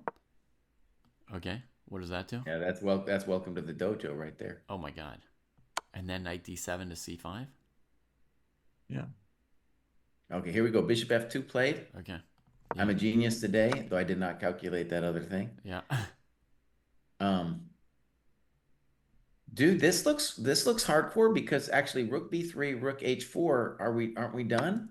Well, there's Like, always knight e5, There's right? always knight e5. Whether you Excuse play me. f3 or rook takes h4 or How many anything. times are you gonna fall for it, Jesse? As many times as it takes. And check out this. If he plays a move like rook e8, Firouzja could play rook b6 exclam. Bishop takes b6. Pawn takes, and we're rolling. F3. 2 can roll at that roll. Oh shit. Uh-oh, you're right. 2 can roll at that roll. Even then, knight e5, check. Take. Rook takes e5. Oh, my, your rook's right there. What are you doing, Kraai? What are you doing? Sorry. Okay, so I mean, rook e8 would be, I don't know, maybe it's the move you got to do just to control Mr. Knight. We do have to stop that knight e5. And now the question is, how does white repurpose the rook, right? Which is slightly cut off. Somebody's got to stop the f-pawn, and soon. And I Aber want to say schnell. rook h4 is still not dumb. I could consider very much sacking the exchange. Yeah. So rook h4 is definitely a move. Yeah, but I love this rook e8. I mean, that looks like what a move is supposed to do. Very tense. So Let's So on just the what check. my camera, I just saw the arbiter walk up to Parham and like check his score sheet to make sure he made move 40 because they made the time control. Hmm. But I don't like how he did it. He like touched Parham's score sheet like with his finger. Like he moved Parham's pen out of the way to like see like move 40 with it's like, yeah. dude, why are you touching his score sheet? Okay, I gotta check on rook b8 after rook e8. I don't like it. I'm Keep your gonna hands to yourselves, arbiters. Parham is in a very tense situation. Let him be. I'm gonna trade it and see if this pawn can queen. Give him a cheeky look too. King Like, c2, bishop a7, hitting knight, knight c6, f2, Rezigniatsky. Boss, Another but like how about something simple like rook e8 c4? now that's another way to repurpose the rook. That's exactly what I needed, Jesse. Good move. Bishop e3. I'll try, but I like c4. Anyways, I think yeah, rook e8 and rook h4 are the candidate moves. We got to believe in the bishop and that big old fatty on f4. Yeah. well, I think he's gonna tank, so maybe it's a good time to check some of our other games in the tournament. See what's happening. Is anyone curious What about do you any say, game? boss? Board one. Let's see. Argent pressing maybe a little bit. Gelfand could go either way. It's going to be a long game there. Uh, Noterback up a pawn. Probably going to beat Arjun's Puranic. definitely better now. That knight on f8 is quite poor. Yeah, Arjun's endgame looks really Looks nice. nearly I think he winning squeezes right now. that. He's definitely much. And oh, what about the juniors or Dogmas versus Keimer? Yeah, I want What to. is going on there? Now you got to believe black's okay. Maybe more than okay. What are we saying? Yeah. Prague's putting up a good fight with that minus a bishop, basically. Hikaru registered for Iowa Open. Is this true? Good lord. Please let this be true. Good lord. Why would you want that to be true? Because I called it. Because my friend Eli is gonna go play Iowa Open. I'm like, you're gonna see Hikaru there. That's fine. This is your chance. I almost went with him. I was like, it's like good, like 25% chance. But Oh let's my see. gosh, Let me it's check the Keimer's. It's Twitterverse. Keimer's move. See if it's announced. That means he's bamboozled the kid. Yes, he's playing Iowa. Wouldn't it be amazing if some of these Indian kids were like, well, that's my chance. I'm going to book my flight now. Yeah, Book my unfortunately, they're flight all to busy Iowa. at the Grand Swiss. There's no like underrated 2,600 Indian kids to fly to Iowa. Yeah, there are. Yeah, No, there are no, but so that's why many. he's You have no posting it idea last how many. second. I mean, the tournament starts in like 40 minutes. Oh, it's in 40 minutes, huh? I mean, it's He Saturday, so waited until the last moment, it dude. might have started last night. Oh First man. game in 10 minutes. Thank you, Yeah, Chris. we got to do a Dojo Talks on this farming. It's hilarious, dude. It's hilarious. Oh man. Yeah, I mean, if Absolutely. only he'd registered in advance. You know, Prague could have sent his seconds to go play. That would have been I knew I should have. I knew I should have went with. They drove there yesterday. Eli and his friend. They drove there. But Should see, have then just came Hikaru with would them. just withdraw. You know, like the Indian kids would show up and register before round one, and he'd just like withdraw and like drive to Kentucky. You know, look for something else. He wouldn't withdraw. You Dude, guys, I got to he get. would withdraw. He's obviously scared of any real chess player. He's not scared. Mr. Pruess, it's been a pleasure. I hope to Yeah. see you tomorrow morning, my man. Same, Jesse. I'll see you then. Bye. I just see. Yeah, they should literally have like a bunch of 2,500 rated Indian kids like following him, and whatever tournament he tries to go to, they're like, we register too. And he's like, no, no, no, I give up. Like, I'll go somewhere else. And they're like, just following him. Like in a movie, you know, when somebody has to follow someone in the car, they're like, follow that taxi. I don't think he cares about that. I mean, you know, Skivix, not for the rating. Skibik says the guy is number 2 in the world. I doubt he is scared of anyone. Why is he playing in Iowa, Skibik? Often the players who are at the very top are the most scared because they have nowhere to go except down. After Kramnik beat Kasparov, he went through a crisis of fear in his chess. Didn't want to play people. No. The guy is not going path of least resistance. He's like researching, like, where could I find a tournament without even any 23 or 2400s? He wants to play 1800s. It's pathetically terrified. Pathetically terrified. He's scared of everybody. I don't think it's a scare thing, David. I think he just wants to get into the candidates. Right, but if he weren't scared, he could play any random tournament and get into the candidates. But that's the point. It's like if I gave you a choice to travel to Iowa or Mm-hmm. to Uzbekistan, Right? either way you're getting into the candidates. Yeah, look, I wouldn't go to Uzbekistan probably because it's really far away. But I would go to a real tournament with real opponents. Unless I was afraid of them, but I'm not. Um, yeah, I mean, I don't know. I think it's actually kind of funny. I think he's kind of doing it for content because I think he like knows people are gonna overreact and stuff. So in a way, it's like good. Oh, oh, I see. I see. It's good. Like I feel like he's kind of trolling a bit. Right, right. Okay, that's awesome. Yeah, trolling is super cool. That makes it all good. I'm just saying, I don't think this is I don't think he's afraid. Oh, well, now you're just being illogical. He's obviously afraid of playing against real players. Otherwise, he would play against real players. He's literally making like a huge effort to not play real players. Therefore, he's scared of them. But this is something he's been doing for several years, like where he doesn't play US championships, he like skips certain events because he just doesn't feel like playing them.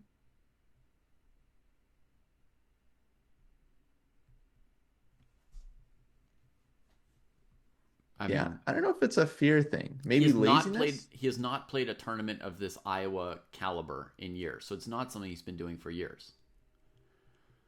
Well, I mean, I think this year is like special because of the candidates thing.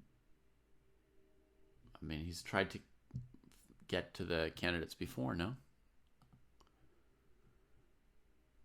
Uh, yeah, but I mean, he's done like I feel like he's gone for like the rating spot before, like in a similar way, like Ferrugia last year. I feel like he was also doing that kind of stuff before. What do you mean? What Ferrugia did, like everybody said, was pathetic, and it was because Ferrugia was afraid of playing real people.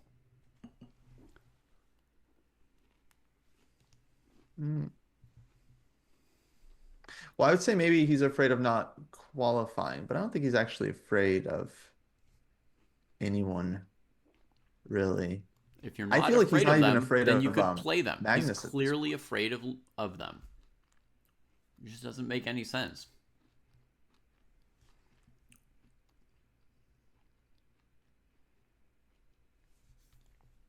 Yeah, Chris makes a good point. Like, yeah, Tusa's pregnant. Like, he has to go to Uzbekistan. I don't know. Again, I'm not saying he has to go to Uzbekistan, but like he could play the U.S. Championships. Is he playing that? I don't know. There's plenty of tournaments in the U.S. Like Fabi played a couple tournaments in the U.S. right to qualify last year. But again, it's not his first time not playing US champs. Sure, it might not be his first time being afraid. Listen, if he wanted to play chess, he could play in a more interesting tournament than this. If he's choosing to play in the absolute weakest tournament he can possibly find, then it's because he's afraid. Saying that I he's just being think rational so. is saying he's being rationally afraid. It's still being afraid. I don't know. I mean, I really think this one's on FIDE. Like, I'm not arguing who anything is on. I'm just saying he's afraid. That's like a very, very basic thing you can rationally conclude in like 10 seconds of looking at the situation. I can't believe that it's hard to prove it. because fear, I mean, it's like an inside emotion. Like, I don't know. I just don't assume these things of other people. I mean, you see somebody, like, if I were like screaming, you would assume that I was angry. And you'd be right. Like there are external signs of internal emotions. We can often guess people's emotions correctly. Yeah, and I don't see those of Hikaru. I don't see him like trembling when he talks about the Indian kids. Sure, he's a good actor. He's obviously afraid if he's not playing Okay, them. but now we're saying like yeah, I don't know. It's just His actions are he's avoiding playing chess against real chess players. well, Sorry, that's everyone not out there, true, you're right? all Like real chess players too. But he's deliberately avoiding playing anyone over 2200 because he's afraid. but he just played Norway chess like a few months ago. Right? And something changed since then.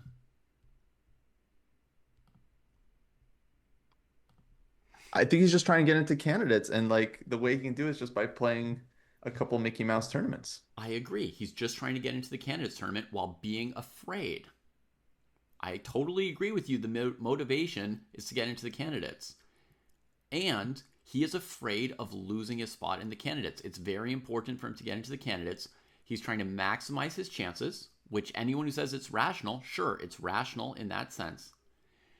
But he's also only trying to rationally get into the candidates like this because he's afraid that if he played any normal tournaments, he might lose rating points. That's it.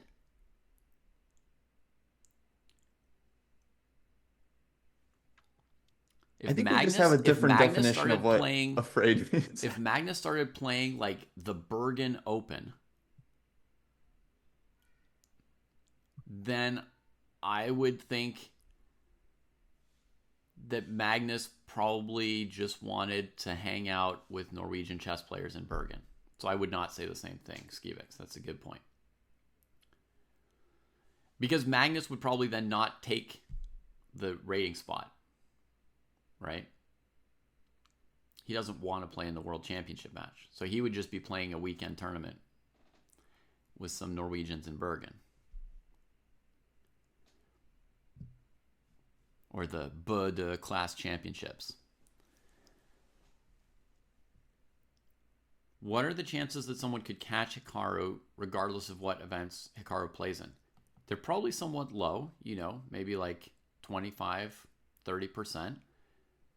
And he's trying to avoid that chance.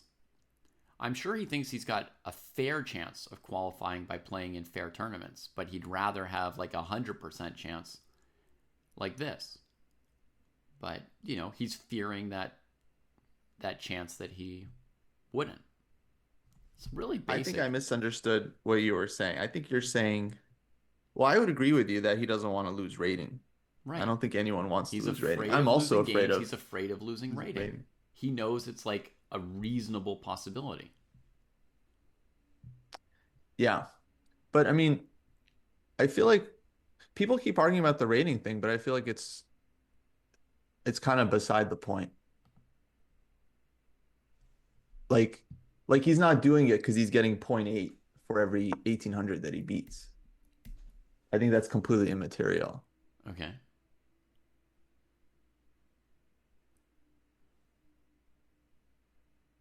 All I said is he's afraid.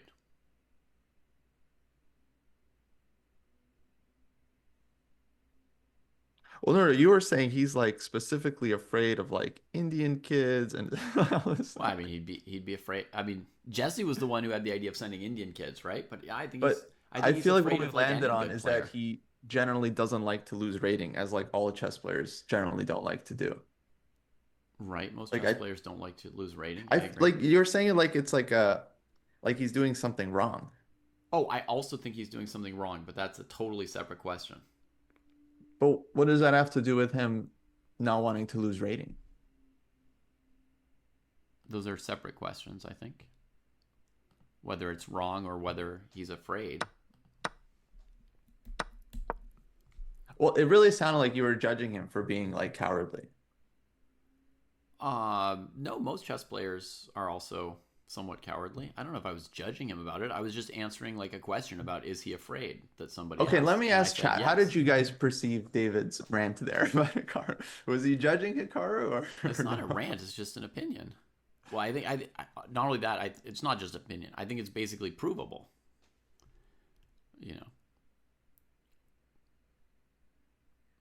The only reason you try to maximize your chance is if you have a fear that you might not, right? If you have a fear, like if you're 100% to do something, then you don't need to maximize anymore. You know what I mean? When you're maximizing your chances, it's because you have a fear that something could go wrong or whatever.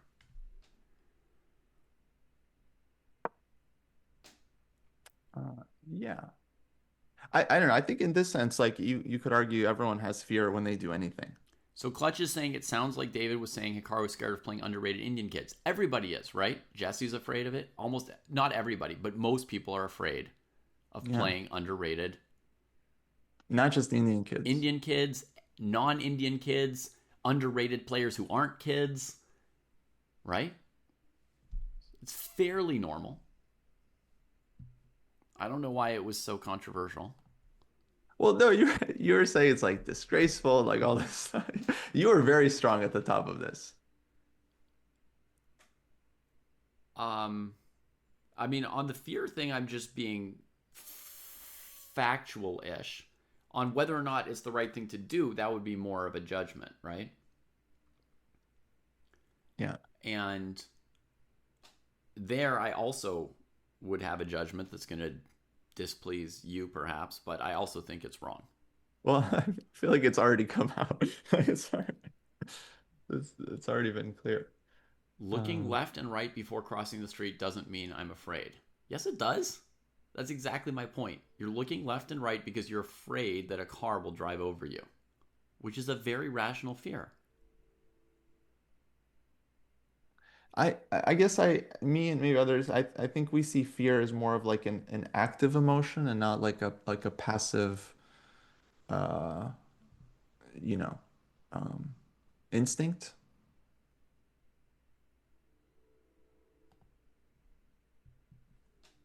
You know what I mean? Like I feel like it kind of loses its meaning if you just start defining everything out of fear.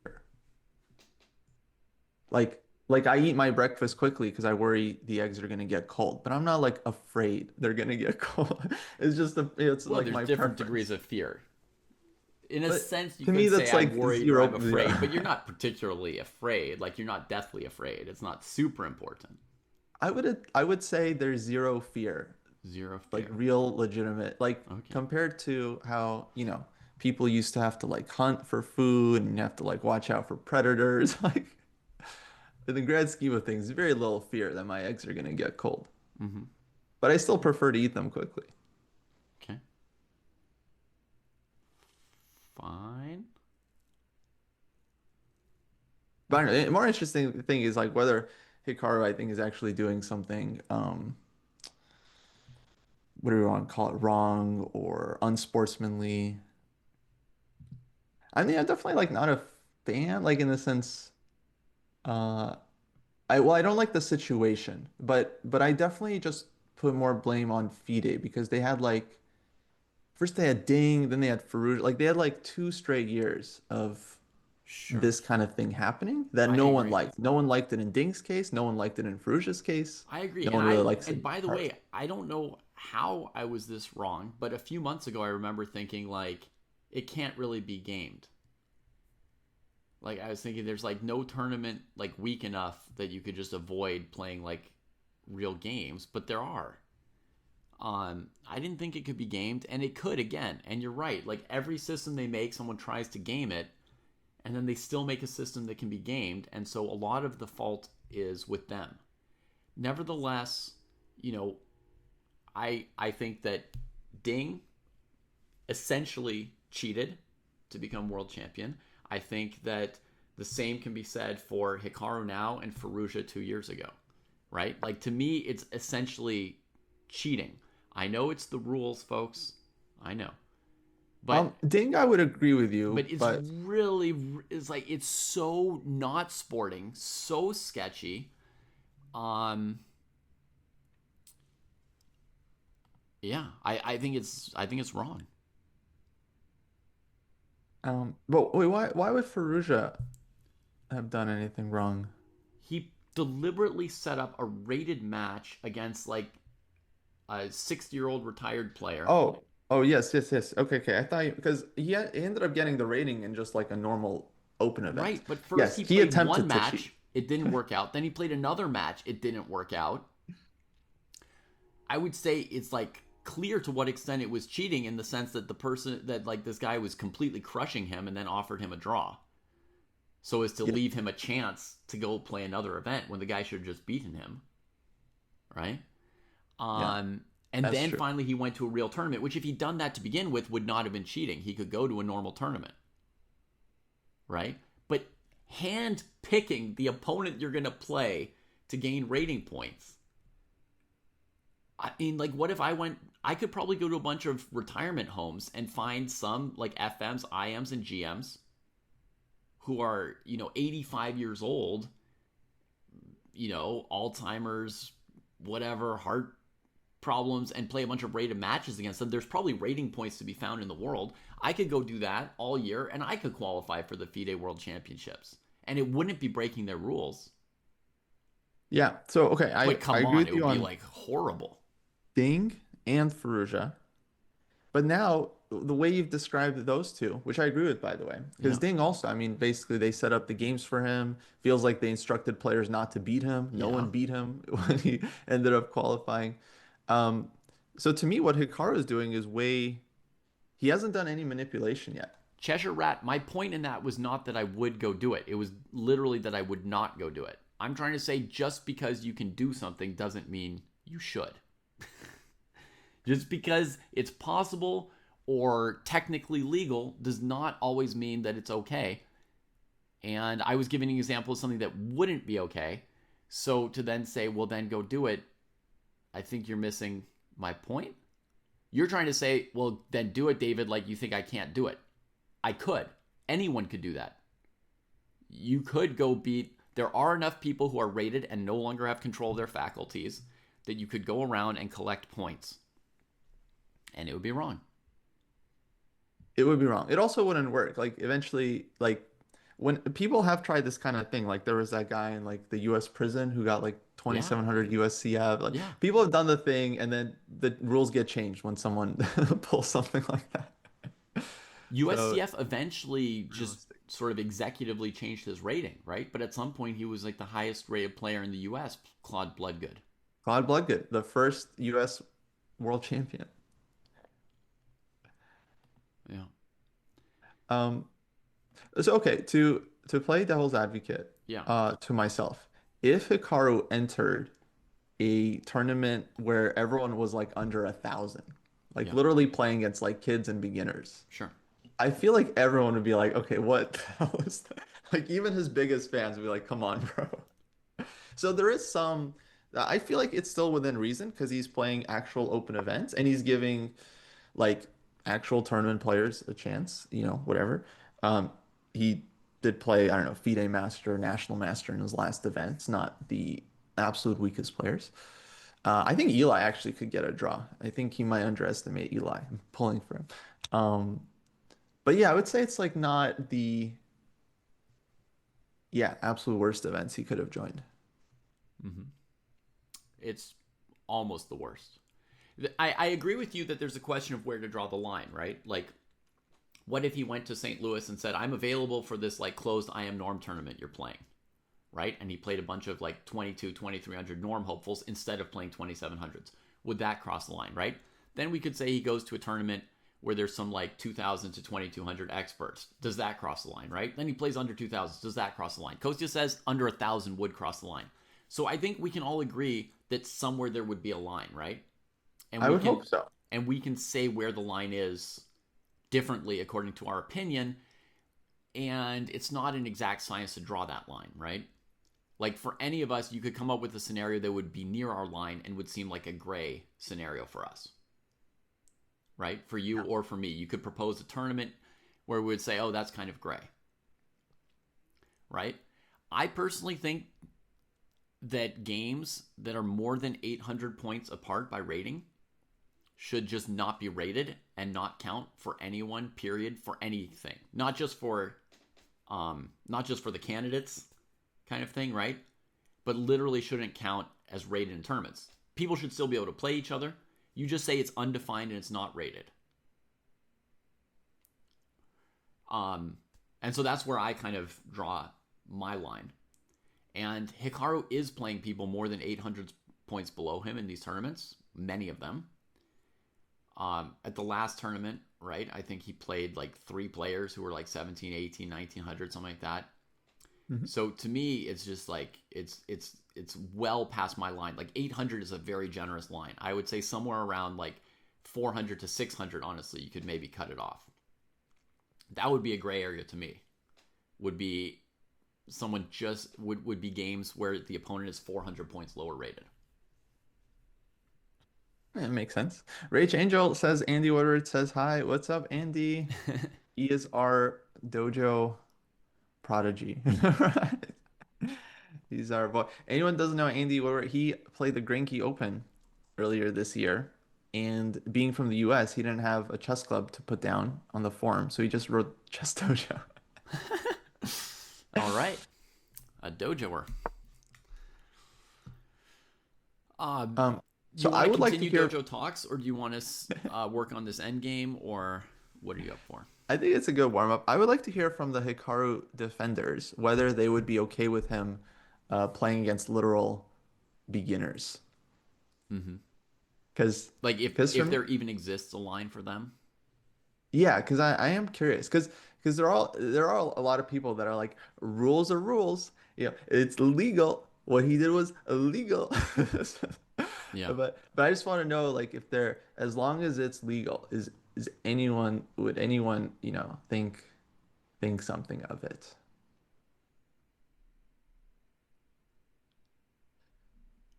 That would be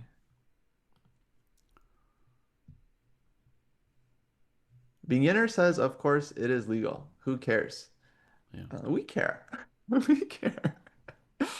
We want to see, because I mean, I agree with a lot of David's like underlying points. We want to see the best players in the world play against the best players in the world because that's the most interesting thing. Yeah. See, I'm with Coach Bash here, right? It's a separate question whether or not it's good for him to show up at a tournament, right? So saying, "Oh, but it's great, it's good content or people are happy to have him." Cool. Totally separate question, right? Coach Bash says, "I would love for him to come play in my local tournaments. I don't think that he should qualify to the candidates off of doing that," right? I agree with that completely. These players should definitely go hang out at normal clubs, play normal terms if they want, and the games shouldn't be rated. They shouldn't be risking their rating, right? Like if Hikaru blunders a queen against an 800, he shouldn't lose his rating points, but it also shouldn't qualify him for the World Championship. Oh, Clutch Hut makes a very interesting point. Hikaru could easily farm 1200s and get number one rating spot by farming point 0.8, but everyone would be against that, obviously. Would they be, though? I want to hear from the Hikaru fans. What if he said he's not going to farm the rating because he would lose respect for himself and all this stuff, but that is within the current rules, so what would be the issue from that? I want to hear from the Hikaru fans. What would be the issue if it's within the rules?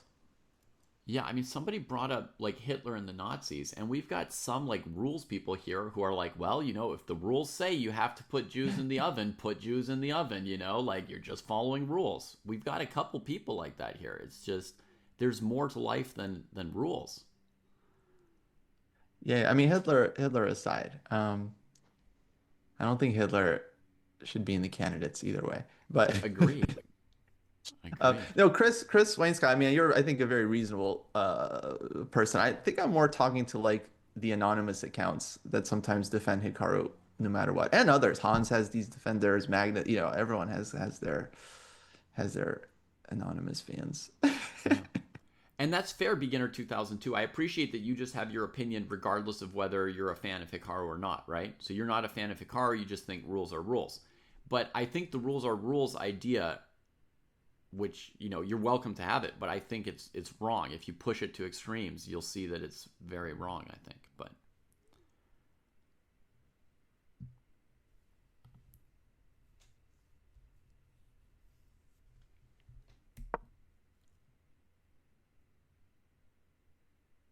so Parham's trying to take a second pawn, Kostya, instead of queening the F pawn as fast as he can.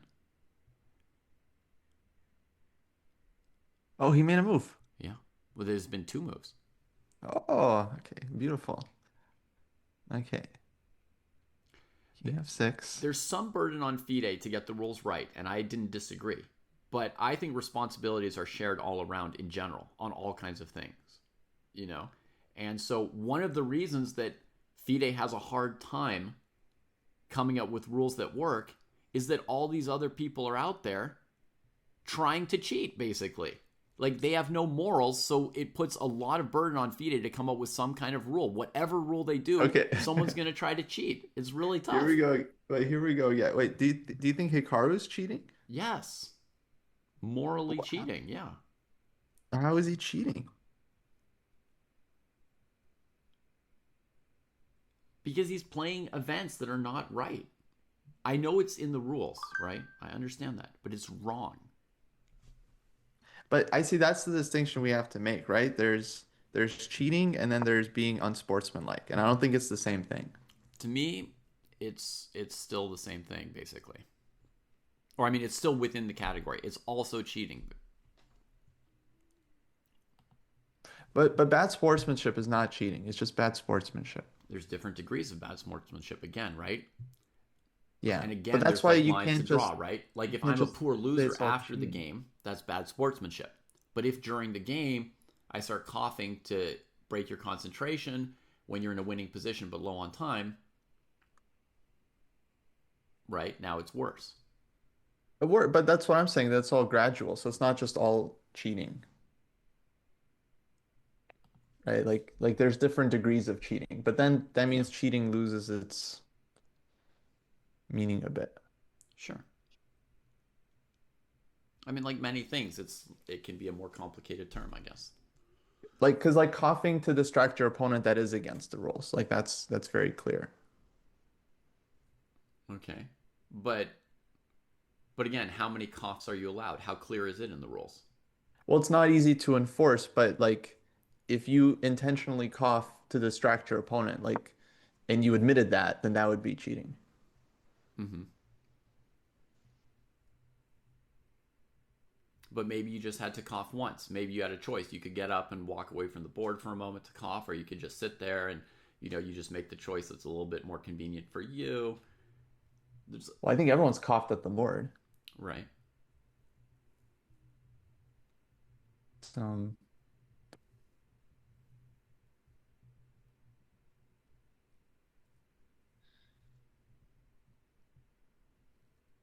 so yeah, I mean it's different degrees. So I don't think it's smart to kind of lump a lot of things together because it's like, you know, uh like Ding, Fallujah, they set up tournaments, right? It just feels way, way worse than jumping into Iowa Open. Yes, I think it was a bit worse, but at the same time, it's more or less the same to me, Kostya, because they're each trying to unfairly, they're trying to get an advantage off of the board against their competition, essentially. You know, and Ashkill here saying rules can't cover everything, right? You can write rules and rules and rules. We were working on a set of rules yesterday, right, Kostya? Yeah. You can never cover everything in the rules, right? So no matter what, it falls on people to be somewhat to have some kind of, understanding of the spirit of the rules, the spirit of the competition, the idea of how it's supposed to be, you know? I totally agree with the spirit of competition. I think that is within the rules that in general an arbiter is allowed to make choices if they think a player has like, egregiously violated the spirit of the rules, even if it's not like the letter of the law. I think there's leeway for that for the arbiters, which totally makes sense. Um, Really big move from Fallujah, Kostya. I know, I don't know if you want me to distract you or not, but once the rook was not on h8, black now loses the race after bishop b6, a b6, f3, b7. Right. And there is this rook h2 check that you can throw in with the trick of trying to get to b2, but the white king can go to b3. That forces the king away from the f pawn, but it doesn't look like black wins that race. Yeah. Now there's takes rook b7.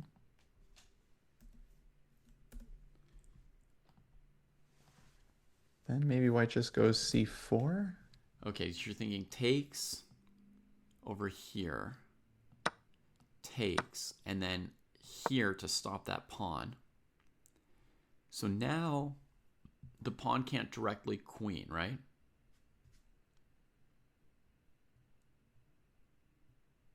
Yeah. Oh, did you know this, Kostya? Skibik says that FIDE did not rate Alireza's matches. Like, he played them and then they decided not to even rate them. I I don't remember if they did or not. I remember they announced that they would have the right to not rate them, but then it became a moot point because he lost and didn't get the rating or drew So, the last game. so choices here: c4, c5, or knight a5, or maybe even knight d8, as suggested in chat. I think knight d8, rook d7. That doesn't look like the best route for the knight. Because I've got b7, rook d8, and in the meantime, I've cut off the king from the f pawn. But yeah, we could go c4, c5, trying to really just keep that pawn defended and probably use our king to stop the f pawn. Or we could play knight a5, trying to queen ASAP. Knight a5. Now I'll throw in my rook check. Trying to be clever, but who knows? I'm thinking you don't want the black rook on b2. I might be overestimating him, but I'm thinking king b3, f3, b7, rook back to h8. And now black's good. Rook b6 looks like a bullet move to show me the speed, but I think this is not bullet. You know, he spent 6 minutes on the move. He spent 12 minutes on his previous move. I think this is, this is really deep. They're working hard on these moves.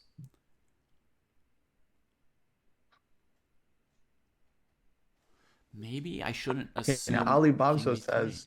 that uh, says that Gukesh also set up a tournament to get to the candidates, but that was a very strong tournament and that had other candidates in it. Like remember Parham was playing the event and other players that had. So that was really a chance actually for everyone to get in. Also, did Gukesh This set up that Chennai tournament, Masters thing. or was there like a real tournament organizer trying to run a super tournament and he got to play in it? Well, no, it was definitely a tournament organizer, but I mean that's kind of we don't know how much the player has involvement in that. Like, I don't think Ding organized his own events either. In fact, I feel like he might have even been like pushed to play. Right. In which case, it's not Ding's fault if somebody made him do it, right? Well, to what extent? I don't know that it was Like, set up for Gukesh specifically for the candidates, though, right? Like, they had been wanting to set up this Chennai Super GM tournament independent of the candidates thing. They'd wanted to set it up. They ran it the next year and the next year, right? So it's like, it's a real tournament. It was just its first edition. And if it were just for Gukesh, then they wouldn't have invited other candidates to it, right? They would have said Gukesh and then handpicked opponents for him. So I think completely different. yeah. I distinctly remember Parham being there and him having a chance to get in. So it was a good tournament for Parham too. Yeah. So Kostya, at the moment, we're not 100% convinced that Parham can't simply capture this rook, right? What was the answer to C4? Let's also say that he may not have good options other than taking it, right? Because, I mean, a6 is going to drop, or knight d4, knight f3 could wreak havoc. But, okay, let's look at c4, because we didn't see that yet. We mentioned it, but we didn't see it yet. Rook h7, c4. f3, King. king to d2 or something. Yeah, king stops the pawn, knight pushes the queen side. Right. So now let's try a different move for black. Let's try rook to d7 after c4.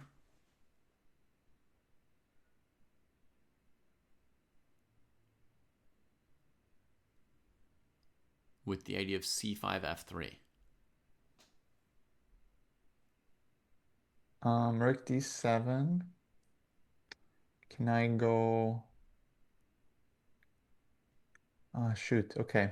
Knight d4 does not work Ooh, because you knight can d4 is take cool. You're saying I b7. can take? Yeah, you can b7? take. Oh, Kostya, that's amazing. Yeah. It's rook c5 here? Right. Nice find. And black wins. Beautiful. The rook d7 is nice. Okay. I also looked at knight b8 and thought that rook b7 answered that move cleanly. Someone says Arjun can get into the candidates via his 2024 FIDE circuit runner-up position. Explain. Oh, I'm gonna be so bummed if they don't do the St. Louis Masters again this year. Real sad. If they don't do what? The St. Louis Masters, they had this like really strong event last year in December, Uh-huh. but then this year, I don't know if it's been announced yet, so I don't know if they're doing it or not. Okay, so Samarth Would was just be sad. asking about c4 as well, like Kostya. c4 rook d7 looked kind of dead, but Yeah, I don't also see the anything. f4 pawn's still protected. So if white plays something like king d3, just trying to get near the pawn, and black plays rook b7, cleanly picking up the b6 pawn, Yeah. I would imagine that So black would win. So what do we have left to look at there? Knight b4?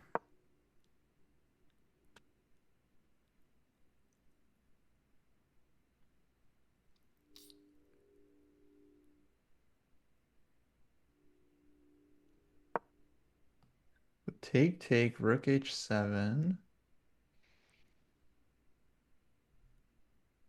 King e5, knight a6, rook b6, knight back to b4. Does that keep the game going a little?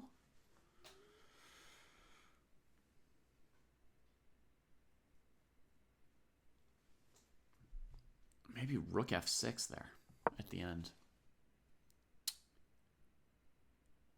King e2. f3, king here, knight d5. I mean, you'd think that black's better after knight b4, but it's not obvious.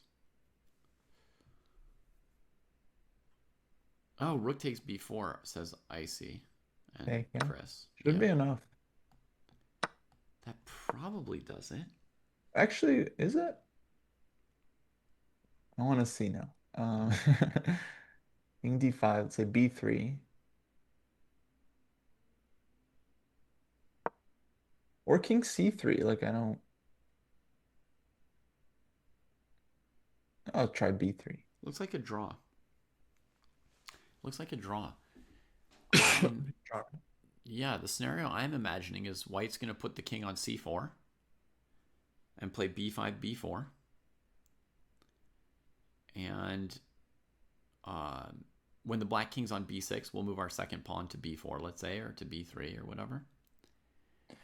Wait, but how are you playing? So king d5.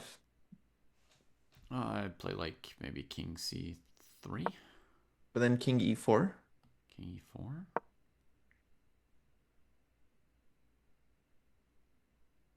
Okay, I see.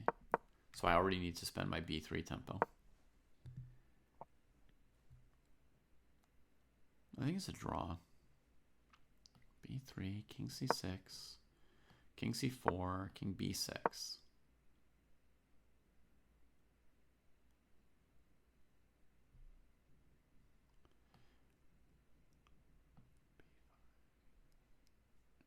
And okay, king d4. King c3. Part of me wants to push b5. I feel like you can push b5 too. Because, I mean, black's not really far enough. Just white can always catch. Yeah, my goal was to play like b5, and then if the king backs up, I sort of wait around on d4. Yeah. And then I wait around on c3, and anytime black goes king b6, then I play king c4. Yeah, looks like a draw. How do we get there? Well, we were. It's a version of the bishop takes b6, a takes b6, rook h7. And then I played for white king d3. Just a calm move, not trying to do anything special. Rook b7, knight to b4. Collecting the a pawn. King e5, knight a6, rook b6, rook b4. And so here I was having some trouble proving a win for black, although it looks likely to be winning. And so chat asked if rook b4 would make it easier. Right. But my current thought is that the best technique is probably rook h6. Yes. Getting space for the rook and maybe having time to capture the g-pawn. Yeah. Just go after the g-pawn. It's got to be winning. Rook is better than knight. Okay. Okay. I think that Parm's been thinking about rook b6 for, 15 minutes or so, right? Yeah, he's trying to work it all out. Yeah, it's a big moment. Does he have alternatives to taking that are... What option does he have? Yeah, I mean...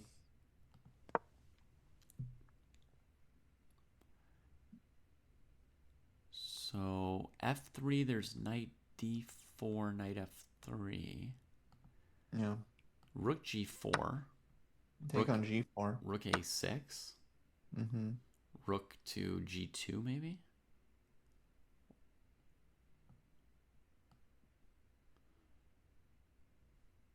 Rook g2. Knight d4. King f7. It doesn't seem like white could be too much worse there. I mean, it does also look really risky. But I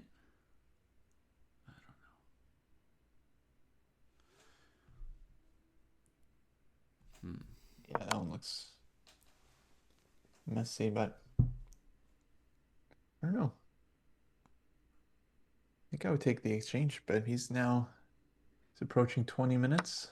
Beginner thinks he has something else in mind other than taking the rook, you think, beginner?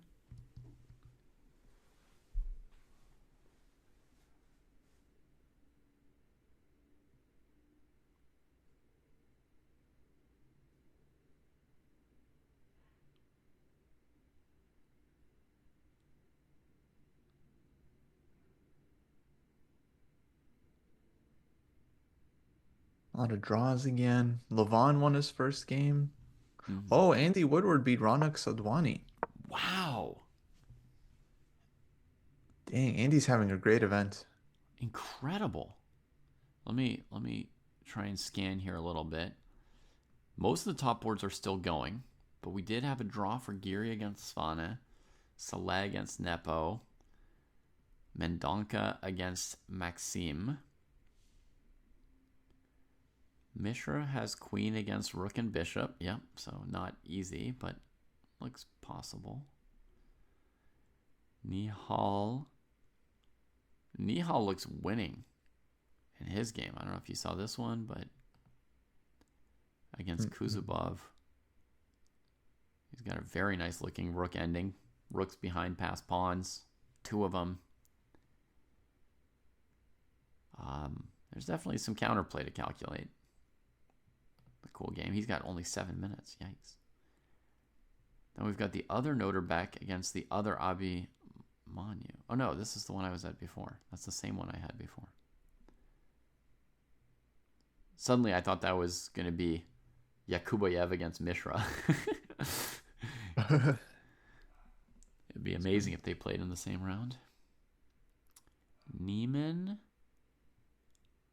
is slightly better against the other Savannah. But where is... Levon won today. Mamedyarov won today. Where's Woodward's game? Oh, he's a bit down. You can also search for him. Sam's playing against Shirov, it looks like. Wow. Go Shirov. I mean, for being there. Obviously, I also root for Sam, but I think Shirov might hold that draw.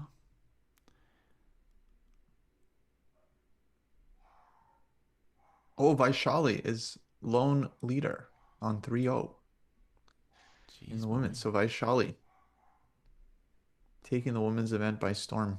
Sevian Sargisian still playing. Andy Woodward, Raunak Sadwani. So Andy's now got 2 points out of 3. Starts off with 2 draws and then beats Sadwani. And he's playing up 100 points every round. Because he's one of the lowest rated players here. But he's playing like he belongs with the 2600s for sure. Oh, easily. Easily. And this game, it looks like he was down in exchange in the final position and created a mating net White couldn't live with. I was so surprised when I saw G6 was the last move. I was like, oh, I thought he was worse. King G2, Bishop E4. So King G4, G6. And then suddenly he just wins. He was down in exchange for a long time. This was a whole thing. And what happens on, oh, H4, Queen H5. Yeah. Yeah, it's all over.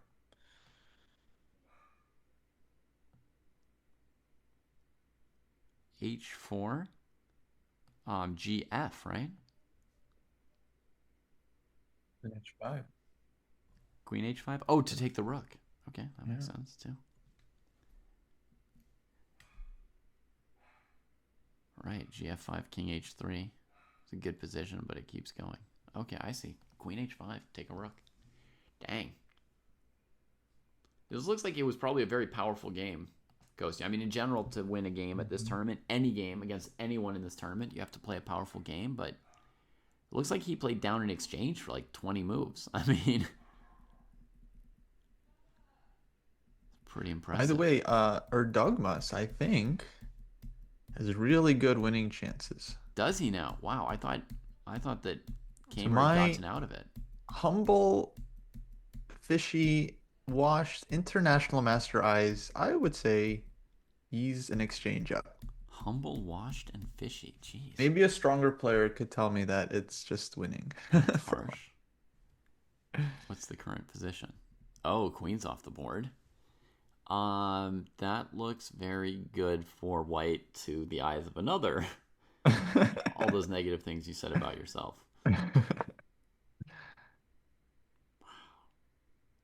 So, I mean, I wouldn't win it against Vincent, but I think Erdogan has good chances.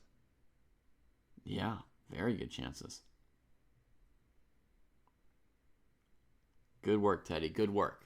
I would expect you not to embarrass yourself in that. I believe in you. Nice. I definitely believe in you to have that capability. All right, back to our main game. Rook b6. He's still tanking. He's got still 15 tanking. minutes. Wow. He's just at the board. Firouzja nowhere to be seen. Mm-hmm.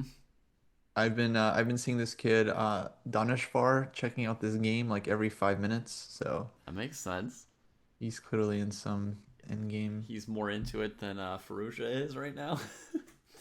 By the way, let me tell you something, David. I think this has been kind of going under the radar a bit, but at Reykjavik Open, uh, when I played in March, Parham was there. He was the top seed, Mm-hmm. and he started off with some really nice score, like 6.5 out of 7. And then all of a sudden in round 8, he didn't show up for the game. He got 0 point bye. Mm-hmm. So he wasn't even paired.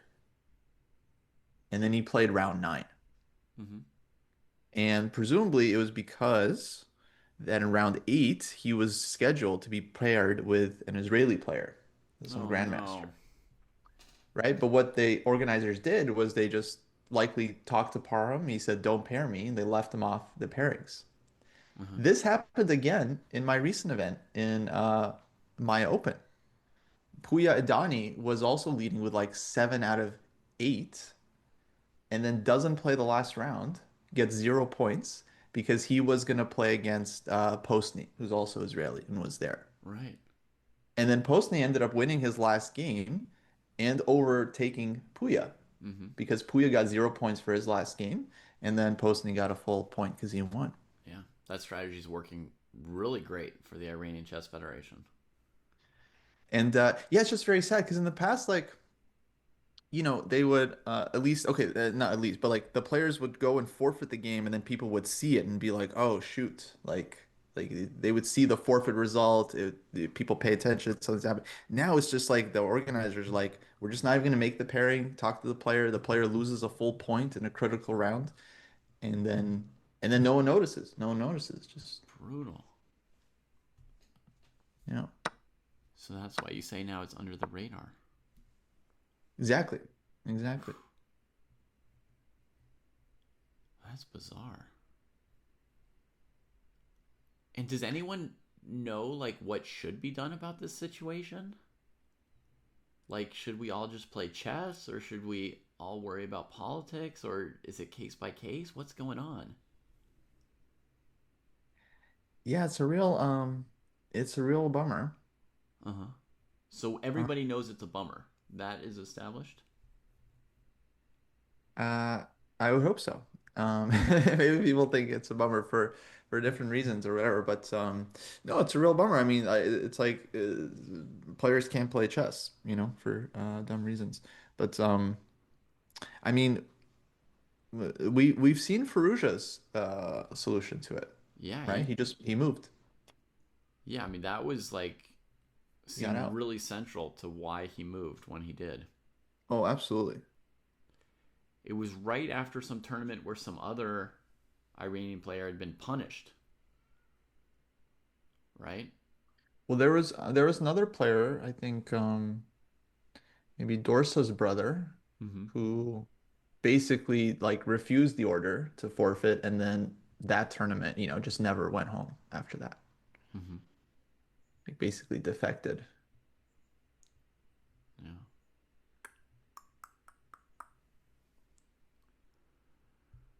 Whew.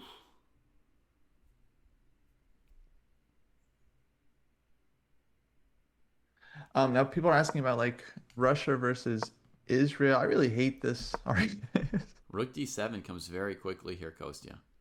Oh, he took Yeah. C4 on the board. I'm watching the video. And The video is a tiny bit behind. I'm Rook D7. surprised Firouzja played this move c4 so quickly. We probably didn't look deeply enough because we thought rook d7 was like pretty clean.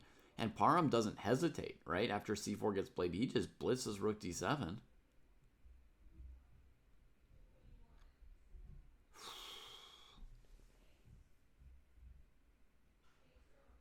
Well, we figured that one out.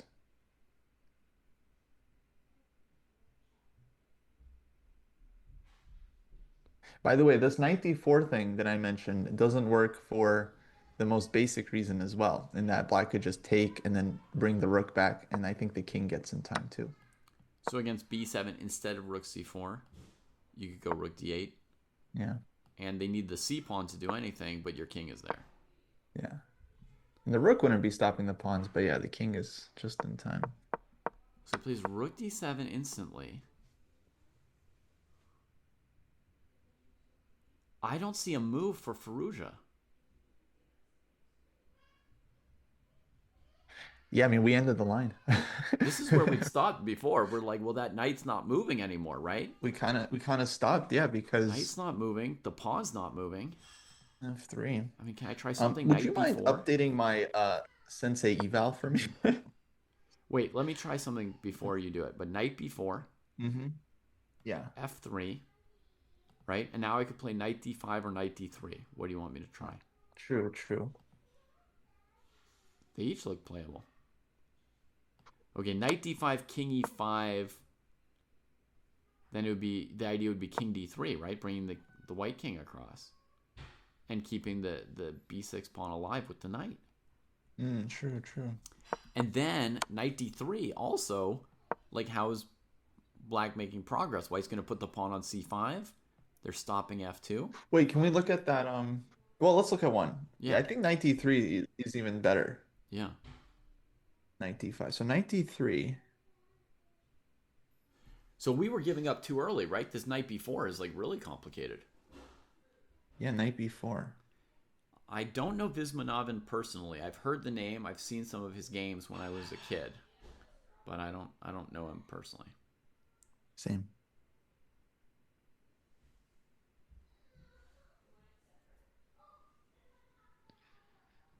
It's indeed a bad comparison because Israel's much worse. Well, I would agree that the two countries and places are very different. So to treat them the same seems strange. But I think without getting into the details, I think the relevant aspects or like the answer to your question, not saying that I agree with this, I'm just saying the answer to the question is that Russia is, I think, under international sanctions, like by the Olympics Committee and all over the place. And then Israel isn't, right? Now Okay. you can argue whether that's correct or not, but I mean that's the reason why the chess world has followed in that path as well.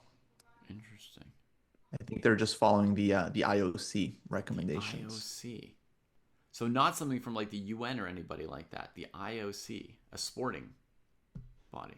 Well, maybe the IOC gets its cues from the UN. Maybe, I don't but really that's know. where you're telling Yeah. me where the decision is from. That's as far as I understand it. Okay. Yeah. Interesting. Okay, so you're saying knight d3 looks pretty decent, right? So there, then we need a move for black. Oh, we've had a move from Fallujah. I'm sure it's knight b4. Yeah, he played knight b4.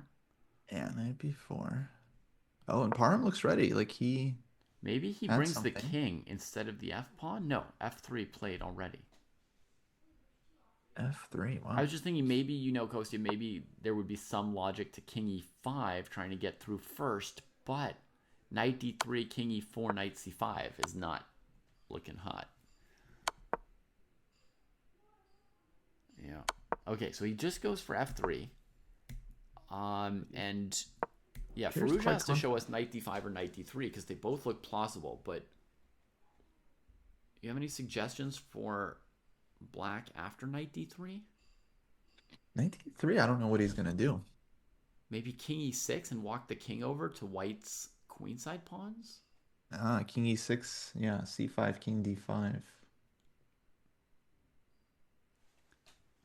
Hmm. B4. Stuff still starts to kind of hang. He's gone to d3. So we didn't refute knight d5, folks. We didn't have time. They're playing too quickly. But he went for knight d3, which did seem maybe even more robust because it takes away so many squares from black's king. So we're going to try something. We're going to try and get into this game for black here. Going to bring the king over. I don't know what I'm threatening because king c6, there'll be knight e5. Prophet says similarly on king e6, I blundered knight c5. Maybe. King d6, knight takes rook, f2, b7. Yeah, okay. Crazy. So I don't even know his next move, but he knows it and he's already played it, and it was king e7. So he's going to avoid forks and walk under the rook to deal with the b pawn. Now, an interesting piece of the puzzle here is the white king doesn't look like it can cross the d file right now. I mean, unless there's some distraction from the c pawn, right? But just the king and knight against rook situation is such that if the king ever goes to the d file, black can play f2, you play king e2, and black plays rook d3. Now, depending where white's c pawn is, that may or may not work, but that's like a piece of what's going on. Yeah, boy. Yeah, I think black's winning this. So black's plan is to play king d8, king c8, king b7.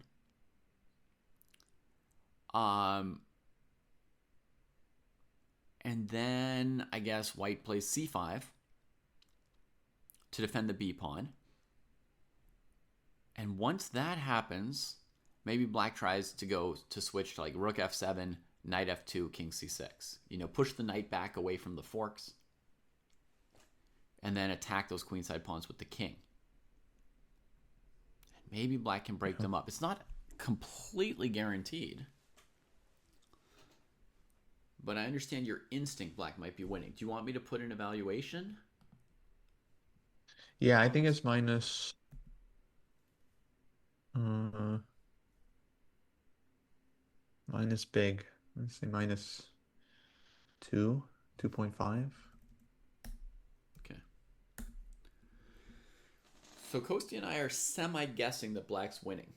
I would say there's something like a 20% chance we'd be wrong. 20 to So the 25. Alireza bluff, or are we missing key idea to defend? I mean, I think his position was really difficult regardless.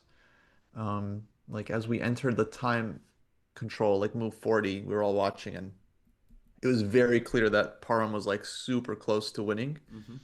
Uh, and maybe concretely was, or and maybe concretely was winning after the time control. And it's just like so difficult to play this end game where your opponent has this like kingside mass that is gonna queen on you. And so yeah, he tried something at rook b6. Maybe he missed something, Mm-hmm. Or maybe he thought it but was like the toughest. maybe that was the best chance. Yeah, Bruges, I think, incredibly good at doing that.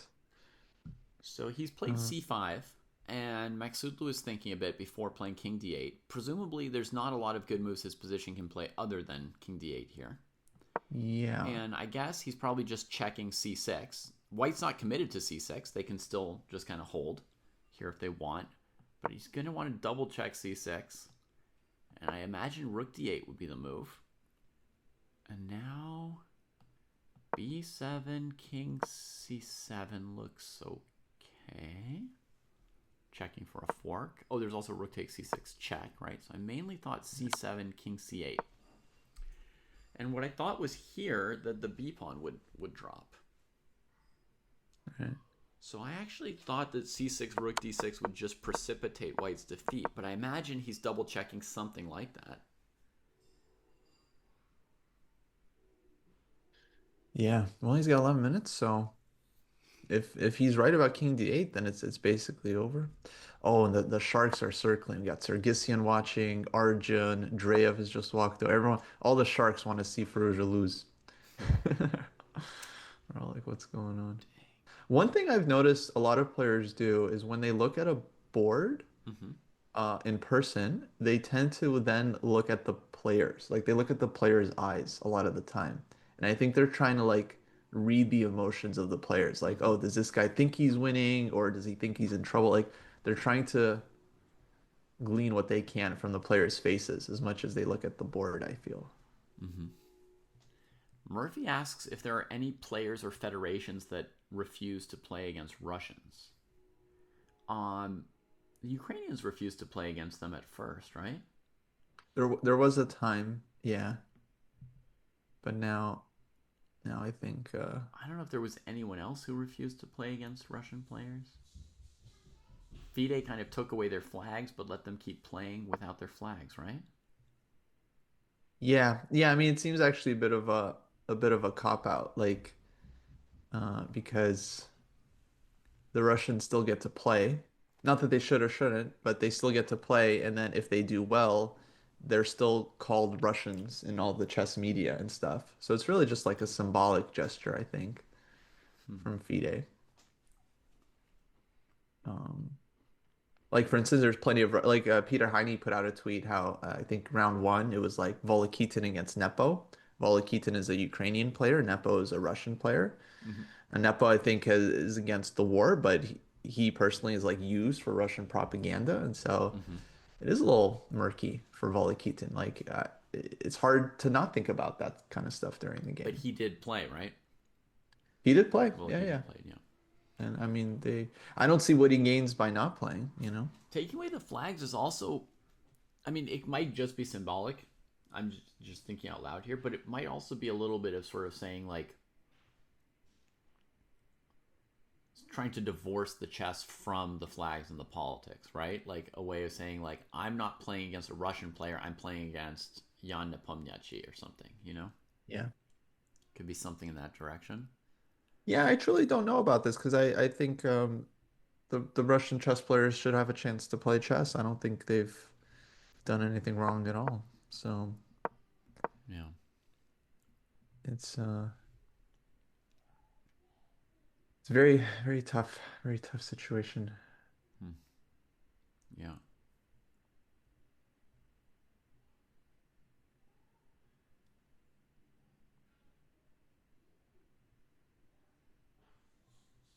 What could they do? Actually, there's many things FIDE could do. I mean, they could move FIDE out of Russia, for example. That would be a step. Uh-huh.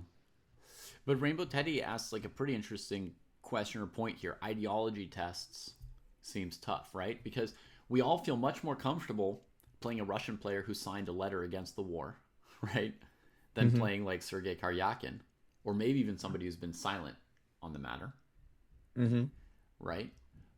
But that's not really a way to organize sports, that people have to like make public statements about their ideology for other people to decide whether or not to play them in a competition, right? It seems really, really gray area, like hard to make any rules about it. Yeah. Yeah, signing the affidavit feels a bit weird. I think Vichugov plays for England right now, but yeah, Hmm. a lot of people, not only a lot of the Russian players actually like emigrated right after that war, like a huge percentage, like a Yeah. shocking number. I mean, when the U.S. invaded Iraq, did any American players leave the country? I think zero, right? Hmm. Zero. So it's like it to me. It's pretty shocking slash impressive. Like I have not seen like a group of people leave a place Well, ever I the way mean, the U.S. The Russian chess wasn't players did. shunned like Russia was, right? It's not like What's that? well, when the U.S. wasn't shunned, so there wasn't talk about like banning U.S. players and all this stuff. I mean, I think that's the Right. main reason a lot of people moved is just because they wouldn't be able to play otherwise. But they were never banned, right? They were just told to play without their flags, or were they banned at some point? Um, there's definitely like talk of them being banned, and they were excluded. I think like weren't they excluded from An an Olympiad. Olympiad, Yeah. right? So I mean, I think you're right. that's They pretty couldn't play one serious. Olympiad. But a lot of the players who left were not players on the Olympiad team, right? I mean, that would only affect like five people. Like, Yes, but I mean, like you can imagine people like Fedoseev, like Sarana, like they're hopeful, mm-hmm. right? So, Okay. Kostaka, can you tell me more about that? I think you're trying to explain to me why so many people left. And I'm just noticing, like, Kostya, it's like, it's a very, I don't know any other examples of a group of sports people leaving a country at once like that. There's been a yeah. trickle from Iran, like you mentioned, right? Yes, yes. Um, Iran for sure. but that's, I would say that's different, right? It's a trickle. It's not everybody. It's not at once. Well, by the way, Parham did it in a different way that I also thought was interesting. He went Rook D8, Rook but D8. I was confused by this because he doesn't have King D7, right? Because of knight E5. So what's his next move? What's the next move? Yeah, that's weird.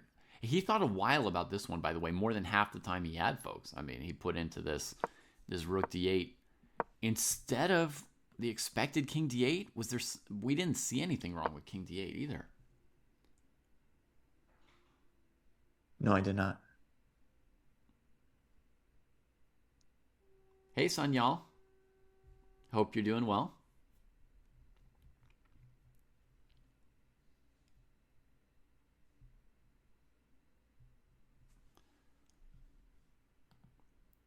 Openly opposing.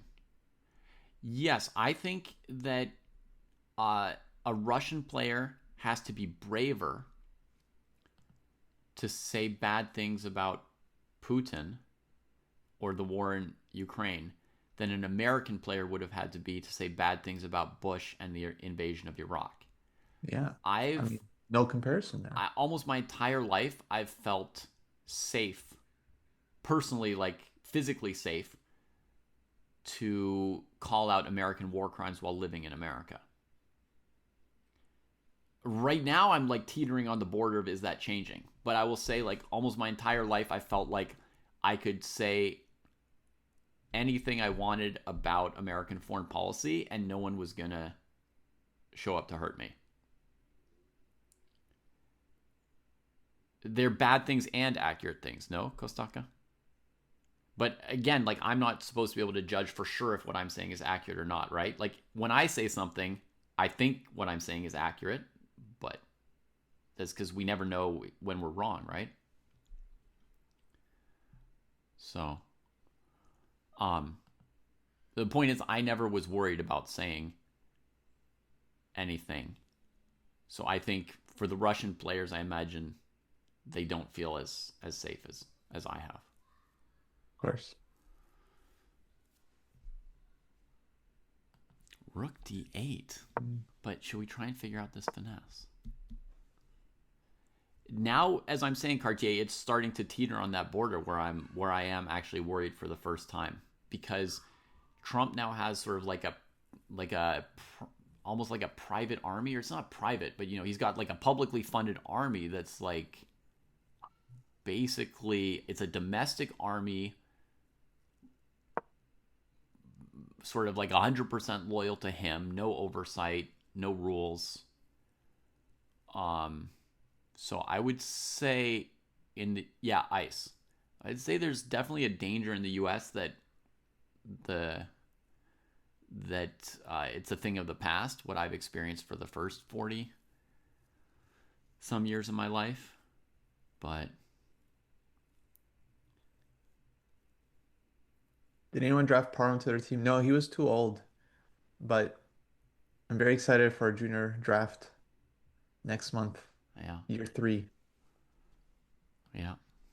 Um, I really enjoy watching my guys, rack up points now and then. Kostya, do you enjoy like keeping track on your team? oh, absolutely. You had such a great draft, year 2. It's insane. Yeah, Rainbow Teddy. I think it looks a lot like mid 1930s. Um, but I'm not sure. It's not true that saying bad things about Israel gets you ended in the US. I think this is oversimplification. In fact, I Mm-hmm. mean, on my online, people are constantly saying bad things about Oh Israel. yeah, right now you can definitely live in the U.S. and say bad things about Israeli policy, and I don't think there's any fear of physical repercussions in the U.S. No, I mean, for in doing some so. circles, if you don't hate Israel, you're a big problem. I would say if you're a politician and you say things against Israel, you can expect your opponents in the next election to have a lot of money. So you could fear losing a congressional seat, I think, if you say the word genocide. But you're not going to fear for your physical safety, which is different than what we were talking about, right? Yeah, no, absolutely. Um, thanks, MR2. Unlike people like Naroditsky who constantly bring up Russian culture in a positive. I'm not sure I understand this comment. There are many positive things about Russian culture. Uh, this is nothing to do with their, Putin and his government and their war. Yeah, I would think that most countries have good things about their culture. No, because I'm Most. I'm afraid of stepping in it with this like very naive idea. But but wouldn't most cultures have positive elements to them Yes. and negative things too, right? Yes. Absolutely.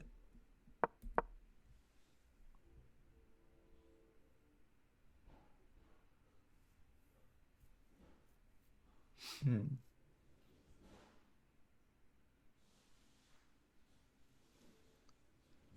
Yeah. Um, I don't think Danya's doing that. 'Cause I haven't seen that. And I would also tend to agree with Clutch. I don't know if that's too much for me to say as well, but I think most countries have a lot of good people and good culture, and most countries, if not all, have a bad government.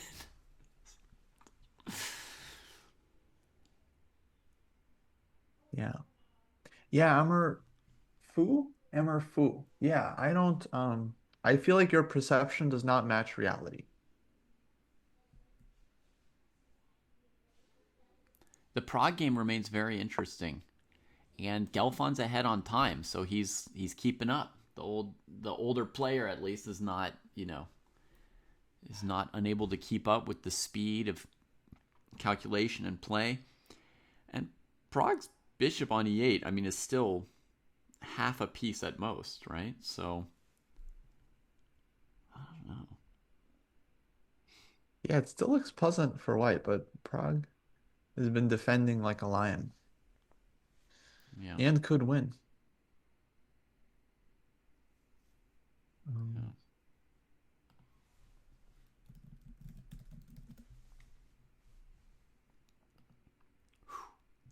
But it's kind of three result, right? Because Yeah. like both kings are kind of in weird places and there's still queens on the board, and each side has some trumps, right? Like Prague's rook on a7 is kind of nice, right? It can attack a2, it could attack e3. If he could ever get at e3, you know, the underbelly of white's position could really Yeah. collapse, because even though white's got pawns gripping the dark squares, black has the unopposed dark squared bishop, and that if that thing gets loose, you know, crazy stuff can happen. So I don't even know who's better in that game Stronger myself. they are, yeah, the harder they fall. So this E pawn falls, then yeah. It's plus 20. So, no, I think it could go either way. That's what makes me worried for Gelfand here, because he's if things get out of control, you know, he might lose it. Mm-hmm. And Ah, Prague is tanking when rook takes h3 looks like the only move. So that's confusing. well, he's looking for the next move, I'm sure. Maybe yes, maybe just that. The search for the next move. The search for the next chess tournament.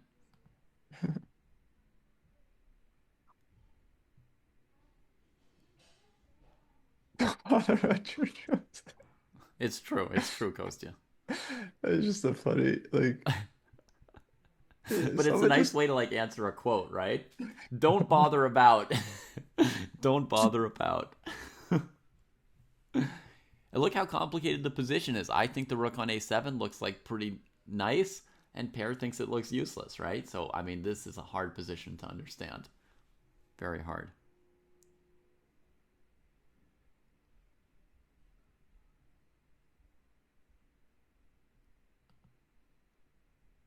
That's the other thing about like Russian chess players. They've always had a hard time.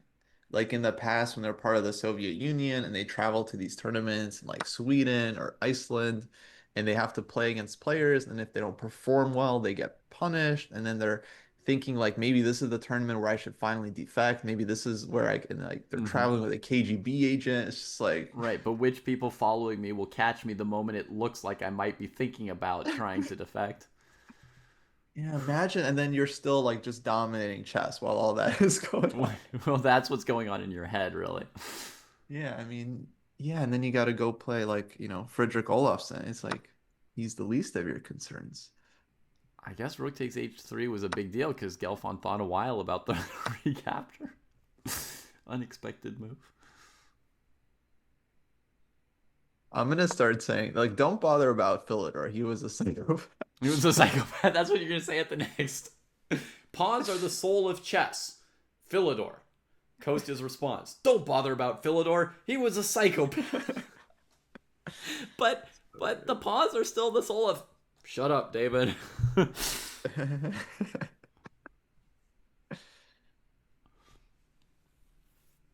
Yeah, Kirill Shevchenko had his GM title officially revoked. Yes. Right on. Another way FIDE is punishing the Russians.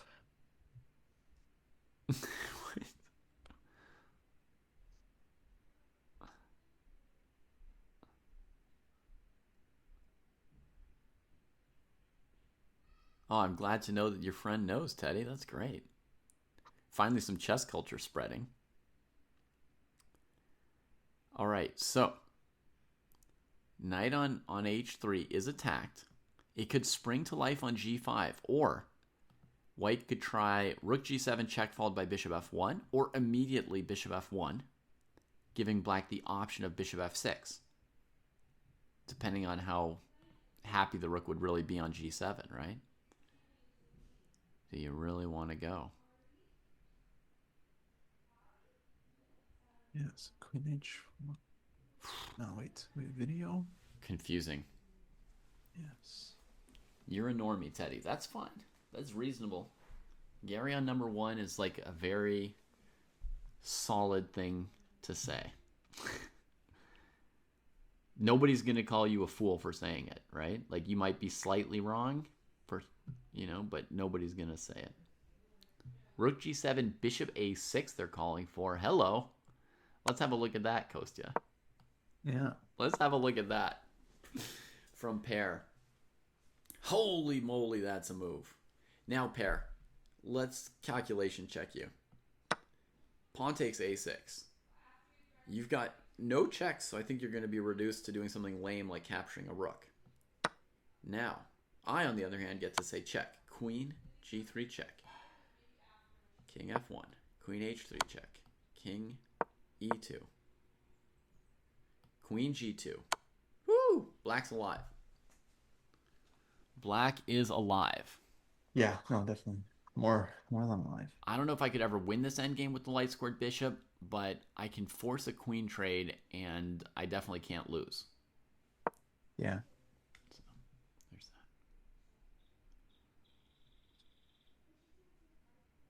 Oh, folks, we've been forgetting. We We have a code. Samarkand. Get Don't give them the 20% code, off Kostya. That'll be 20% less money for you. your first month. That's okay. It's on me, guys. It's on me. Your first 20% is on me of the Chess Dojo training program. Ooh. I'm going to clip that and show that to Jesse and DM.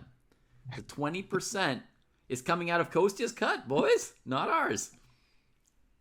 My special discount for you all. If you'd like to join the best dojo training program, best chess training program out there, period. Hey, look, Kostya, everybody's going to talk like this now. Don't bother about Stalin, too. But the quote is something. Okay, so don't bother about him, but his quotes we can use. Samarkand is in Uzbekistan. Yes. Major chess country of the 2020s. Huge. Yeah, the next India. Huge. India 2.0. The question is, who's their Vichy? Like where did they come from? The Uzbeks. True. Like, why did they decide to get so good at chess? I We mean, I don't know think that. it all comes down to they had this huge investment like 12 years ago Mm-hmm. when Noterbeck was a young buck, and they just started pouring like thousands and thousands of dollars into growing Uzbek chess. But who and why? Like, who was like the first guy who had the idea? Like, let's do this. No idea. It might have been federation person or Uh-huh. government person. Yeah. Oh, maybe it was Rustam Kazimjanov. Actually, that's a good point. They counted Rustam. Rustam was their guy. Okay. It's funny. I don't know. I don't know if Rustam had if there was a Rustam boom. Maybe there was. Okay. So knight g5. Nothing fancy with rook g7. I couldn't tell if it was good to get the rook to g7 or not, because like even if you throw in rook g7, king c8, bishop f1, then black goes bishop f6, and I still couldn't tell. Am I just retreating or what am I doing? Am I just retreating? That's true. Rustam has been living in Germany for many years. Um, Freedom Group, I think that's a Kazakh company, but maybe they had some involvement too. Queen h4, knight g5. All right, I'm going to turn back to the main game, even though we couldn't understand it before. Fruzia. Where's Fruzia? Okay, Fruzia's still thinking. Wow, so he's been thinking for like 15, 20 minutes Down here? to 12 minutes. No, 20 minutes. Yeah, So Kazakhstan, nice. that's going to be the next Uzbekistan. That'd be Uzbekistan 2.0. For sure. Yeah.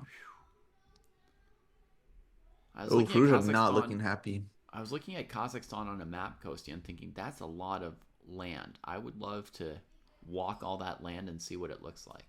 Surprisingly big. Yeah, I think it's one of the largest by like land It's got to be mass. one of the biggest countries in the world, actually, right? I mean, Yeah. huge.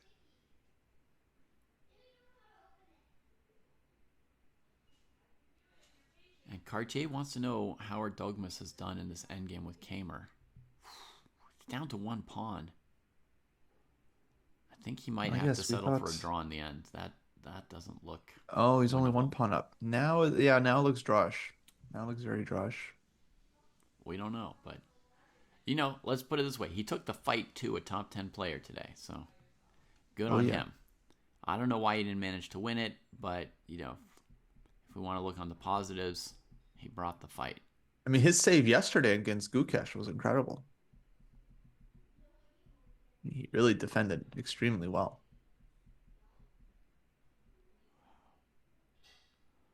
Yeah, this game with Kamer. So h5, he played queen d2. Not that exciting. Bishop a2. And then we get some simplification. Maybe bishop e7 lets black unwind. Black was so uncomfortable here, Kostya, at this point in the game. I really thought that it was over +1 It for looks really nice. for Yeah. Dogmas, in this middle game phase. But he did think forever on this move, this key move, queen d2. He thought 20 minutes on it. And this was the point where I thought either d5 or e5 might be crunching. But finally played queen d2. The knight just retreated. He moved the bishop to look at f7. And I think with the trade, he's probably released some of his advantage. It's my instinct. Yeah. He still looks just better. But, it might be one of those things where you've gone from +2 to +1, right? And then it's a real tough fight. Anyway, I wouldn't be surprised if he was simply winning in the middle game with the right move between e5 or d5 there. Yeah. I felt like his moment. Now Vincent has the draw. Beginner 2002 confirms it. Vincent, easy draw. Cool.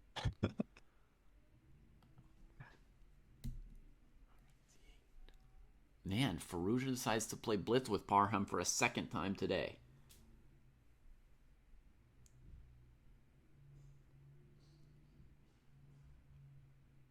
So Parham really doing his former countryman a disservice. Don't bother about Vincent. Love it. Love it. So good. Yeah. That was easy work for Cartier. He's a comic genius. Some folks newer to the dojo might not know, but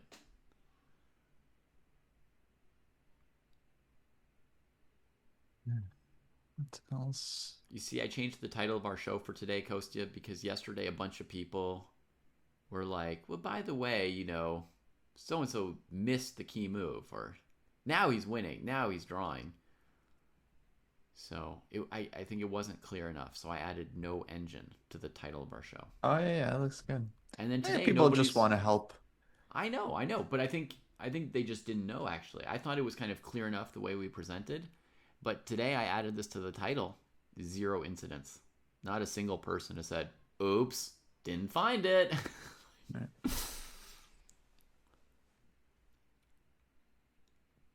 Yeah.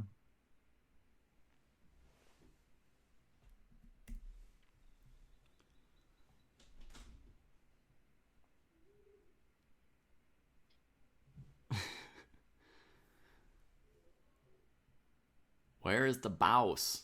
The Baus has his kids at home, and he did a very good job of just shunting them off for a few hours. But we're running a relay race here, the three of us.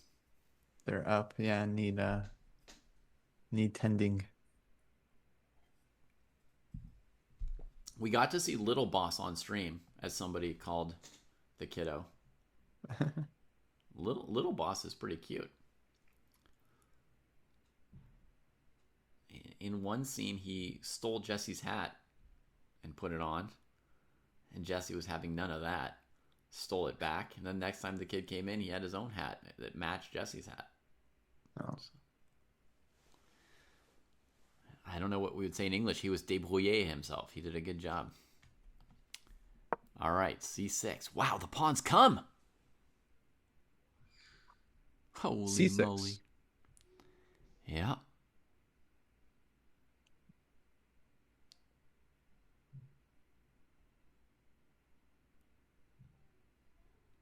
Arnold Arnold Palmer? Arnold who? Arnold I don't. Palmer. Isn't that like a drink? I don't know. I guess I could do an impression of a drink. Do an impression of half iced tea, half lemonade. Okay.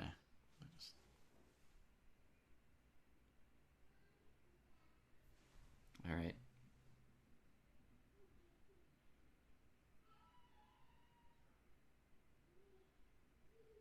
How was it, Kostya? Good, good. I could really feel like my two parts swishing together, mixing back and forth.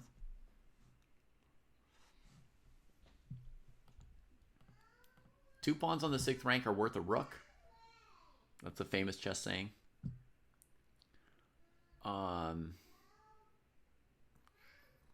Good goodness, what are we doing here? What are we doing? I'm thinking king d6 is my only move. He plays king d6. I don't know what's coming next.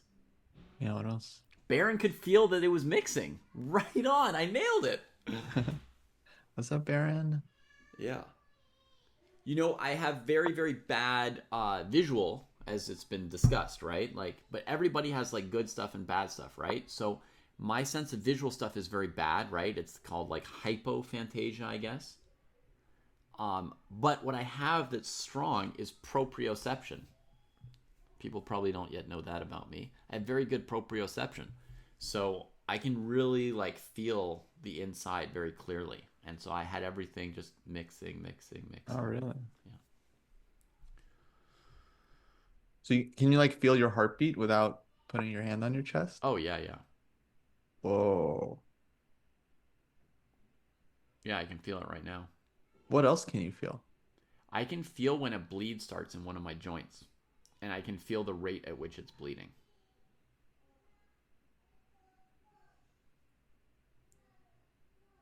Anything fun or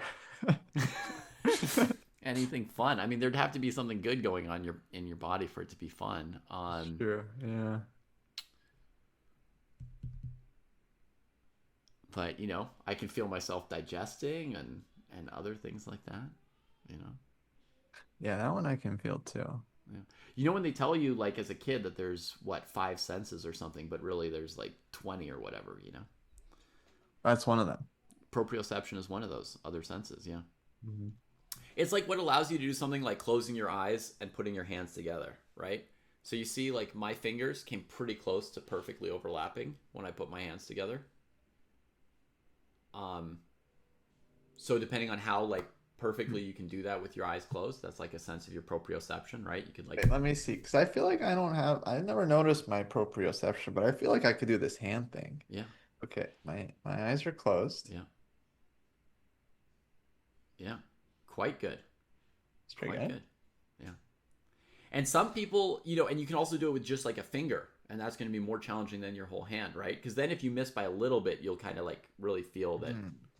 That is tough, yeah. Right? You see, you're not 100% confident. Oh no, I missed it. You see? I missed it. Yeah. And so, like, I can do that and my fingers will usually touch, but sometimes it's not dead on, you know? Sometimes it's like a glancing blow.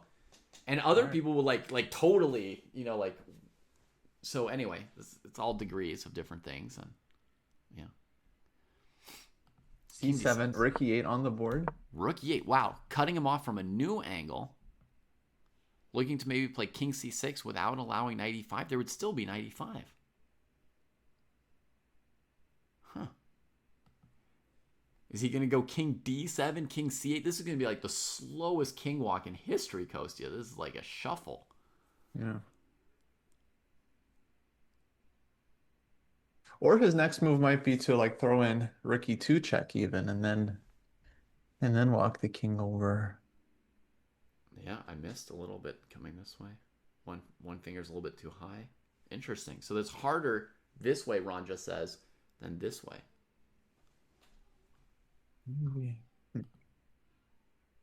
Rook e8. Dang.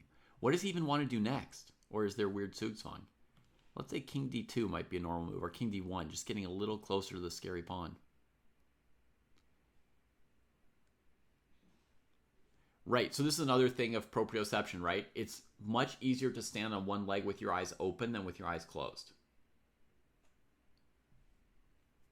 another example, proprioception. But I think that one also, Cartier, may also depend on your inner ear, right? Because that's another of those extra senses. The inner ear is telling you how balanced you are, how up or down you are. And my inner ear is actually bad. That's one of my senses that's fairly poor. I get easily dizzy, right? Or like, just a little bit off about what's up or what's down. Mm. Motion sickness and things like that I can get pretty easily. So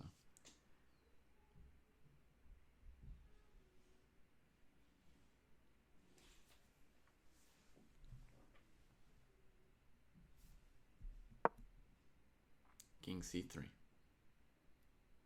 And quickly King C6. So he's allowing knight E5, King C7, knight F3, King C7, knight G5? What? Oh no, he's got rook E3.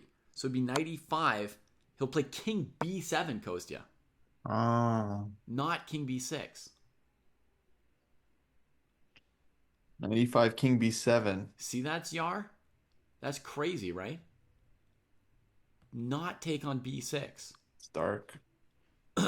If I knight think he might here, resign. rook here would be the end. What other moves would white have after king here? Black's now threatening rook takes knight, and we can't take here. And king d4, f2 is the pawn that slipped away. King c6. Parham's holding his pen like he's waiting for Pruess to resign, basically. Oh, yeah? I mean, if there's no knight e5, he'll just play king b6, king c7, right? Yeah. Uh-oh. This could be the very end of the game. We need to find something for Pruess in a hurry. Pruess just looks completely dead. But unless I'm wrong, I'm just putting -3 tentatively, which means, whatever. Take whatever you want. Yeah. And eventually with everything. It's all up. Crispy critters.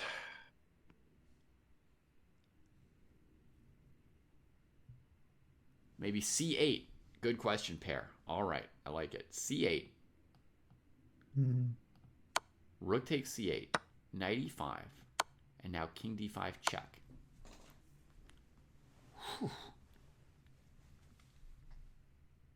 I mean, even if you could take the f pawn, if black holds on to the g pawn, white doesn't hold that.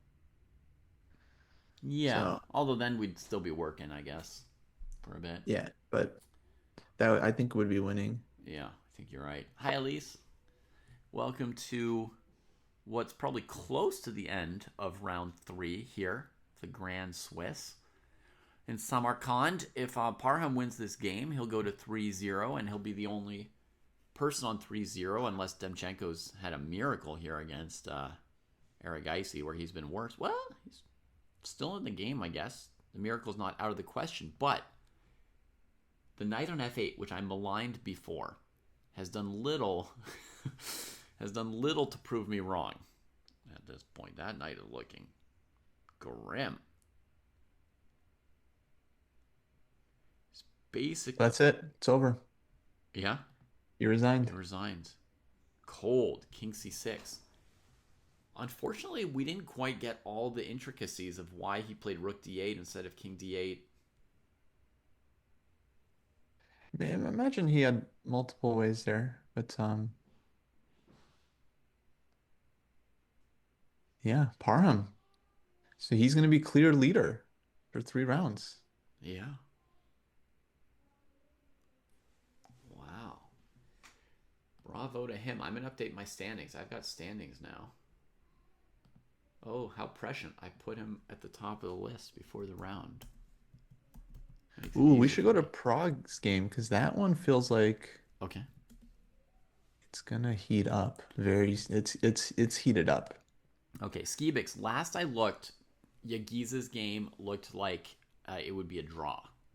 Like Kamer could hold it.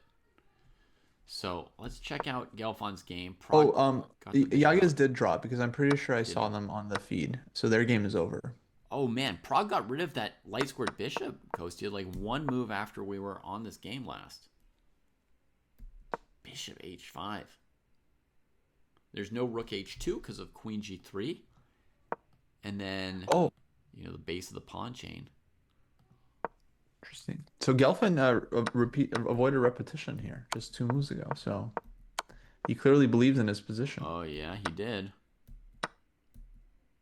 He believes in Interesting. his what? His pawn down position? What? The nice thing for him is that f4 is not an option. Queen h7 is mate in 2.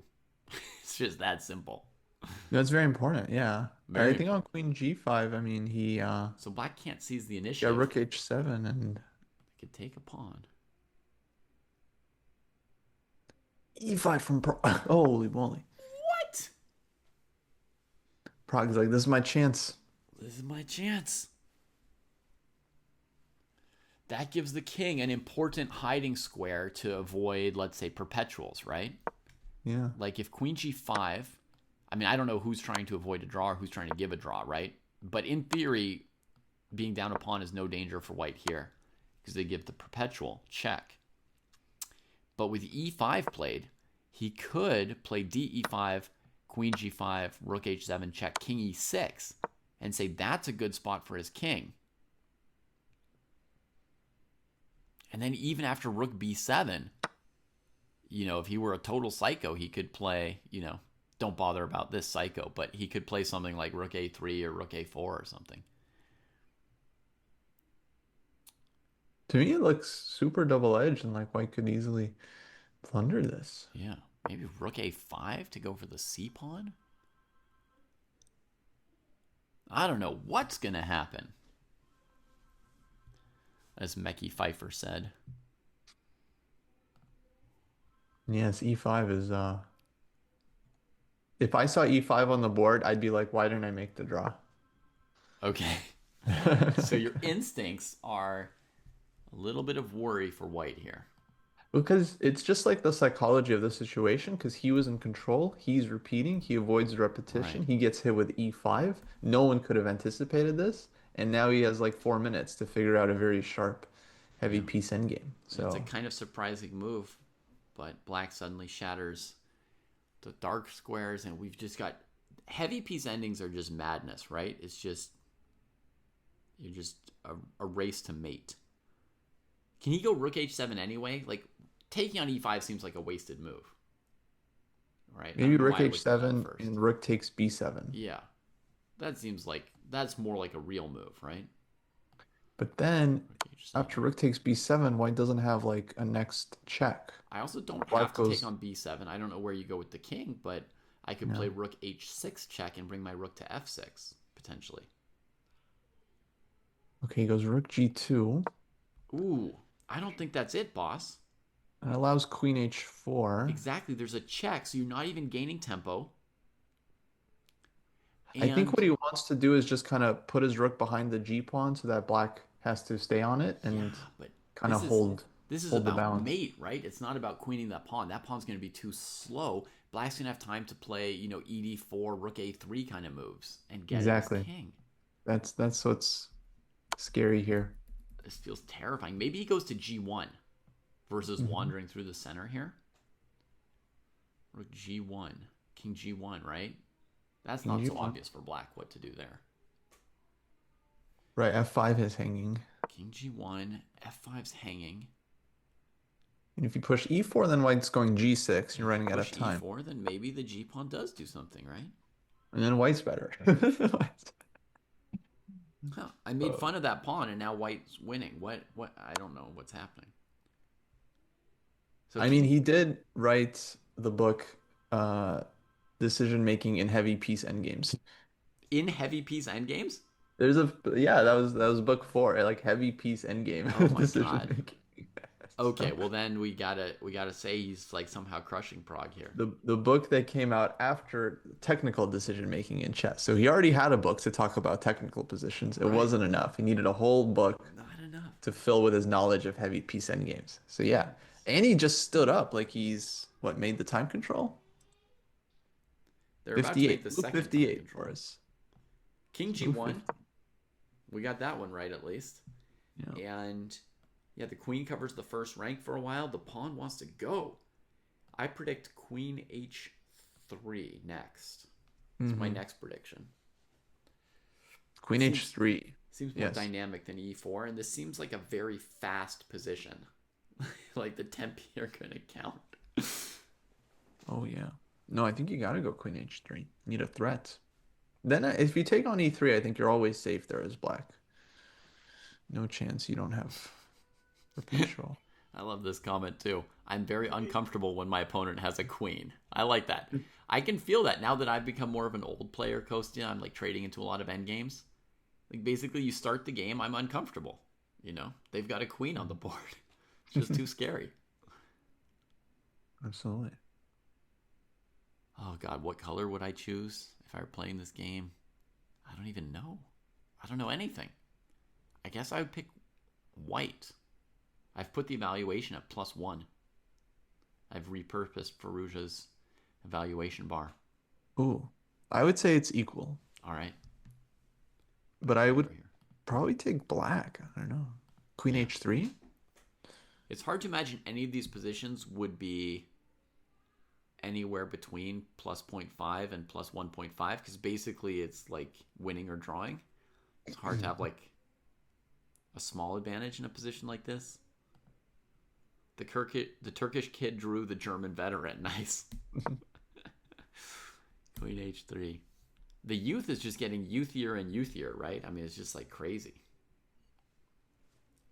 Yeah.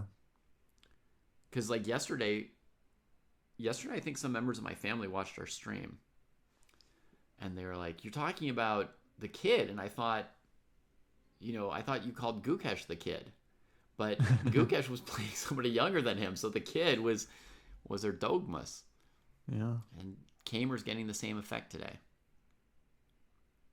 Except that Kamer is like blessing his stars that he got a draw, and I think that Gukesh was doing whatever the calm Zen Gukesh version of cursing your fate is, which is probably like, well, I have something to work on for next time, which is okay. Every chess player does.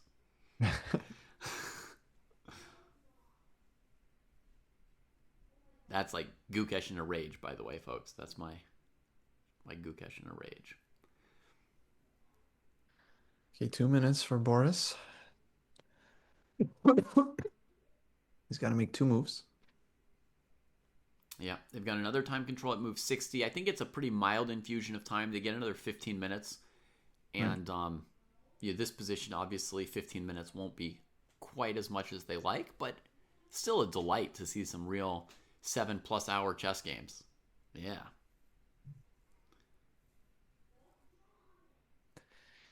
Yeah, there's something about having the games come to the logical result. Um, Le Monteronian made a really interesting suggestion that I didn't think about because they were talking about playing esports chess with increment versus no increment, like flagging versus non-flagging. And he was saying there should be an increment in Blitz after move 80. There should be a 1 second increment, which I thought was a very interesting idea because it's all about Interesting. allowing the end games to be played out logically. Right. Just like the most basic stuff you can sort of just deliver. Yeah. Yeah, because move 80, you're going to be deep, deep into the end game by that point. Yeah. What an interesting idea. See, that's Yeah, what I yeah. mean when I say sometimes we should give some credit to like the really great players, right? Like sometimes they've thought about some stuff that the rest of us haven't thought of. Mm-hmm. So here, Kostya, I'm thinking that Queen E1, Rook A3 doesn't look very good. So I'm expecting something more like Queen B3 or something like that. Uh-oh, Queen E1 played. Queen E1 played.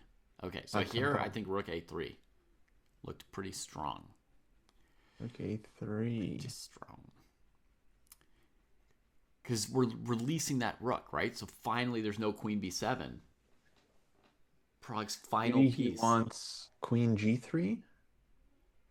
Oh, he would want an endgame, wouldn't he? Rook He endgame would. feels safe for white, yeah. Yeah. Although it's not 100% safe, right? Because black can go Rook E3, Rook H3, Rook H8 and play on. If you hard push the G pawn, maybe black encircles it. If you don't, you're just playing down a pawn. But someone wanted to change all classical events to rapid. Yeah, in a heartbeat. Somebody who's now appreciating the logical results. Hey, folks, we're all allowed to have, different thoughts and preferences on different days.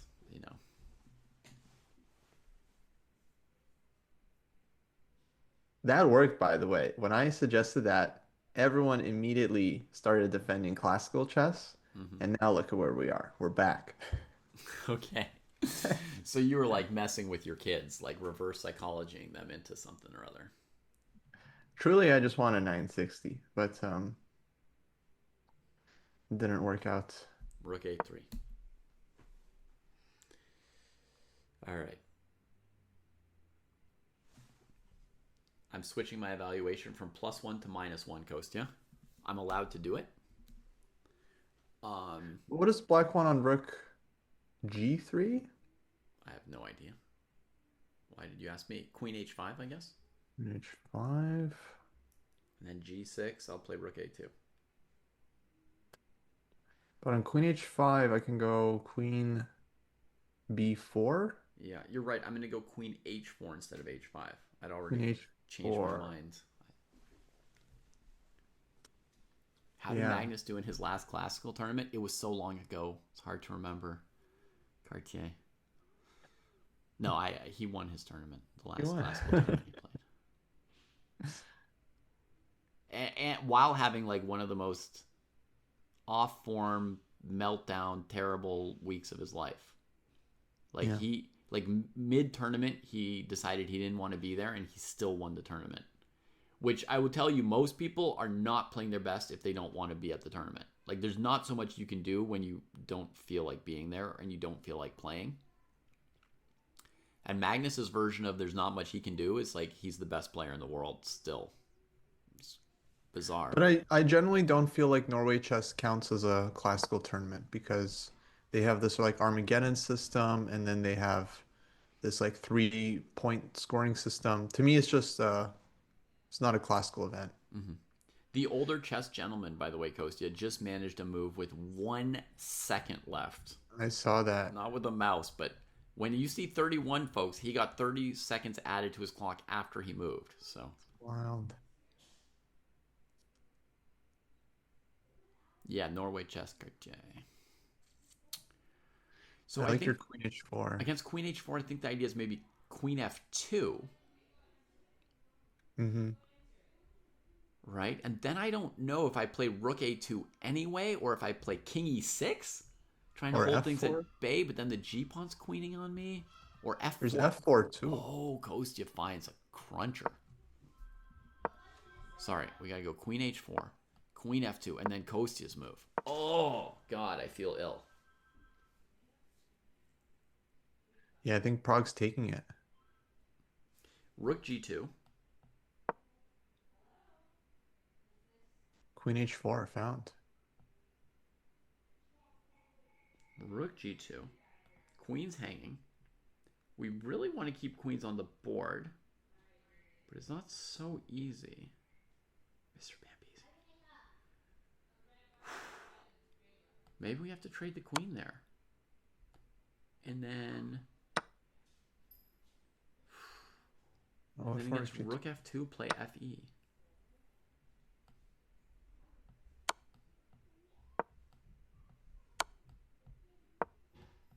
I'm just imagining some scenarios here. They just got their 15 minutes, by the way. Thank goodness. I didn't want to see Gelfand on 1 second for the next 5 moves. Because this is still pretty darn interesting. Maybe white doesn't, or maybe black doesn't have to trade queens. The game you played queen H4. Okay, so yeah, you see, even after Bone Cruncher F4, I still found some way to keep the game alive a little bit with rook G2. Oh, Gelfand does not look happy. Yeah. So yeah, somebody said queen H3, queen H5 also could be considered. White at that point is going to be forced to take on F4, I think. And, Oh yeah, he looks disgusted. Oh, man, how could this happen? Boris, just make the draw. What are you doing? Wow, look at this creepy crawling move. Rook D3. Queen F1. Very instructive though. I mean, we both felt like it's White's king that feel, especially after E5. We both were like, ugh, Mm-hmm. it's not looking good.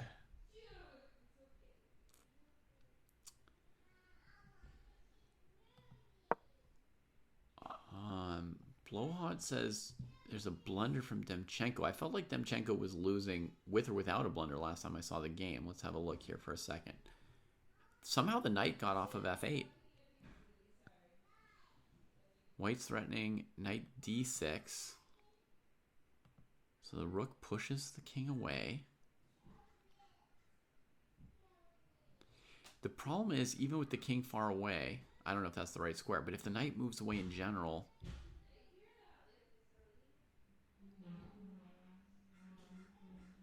oh, even that's not so clear. I guess knight A7 check with this square. Okay. Try something else. King here, knight B7. King B4. That knight has been miserable for so long, Kostya. Sometimes knights get stuck like that, right? And you just can't fix them. Oh, yeah. Knight D6, knight A7. Yeah, so White's primary threat here is knight A7. And against rook A6, rook E8 will do it.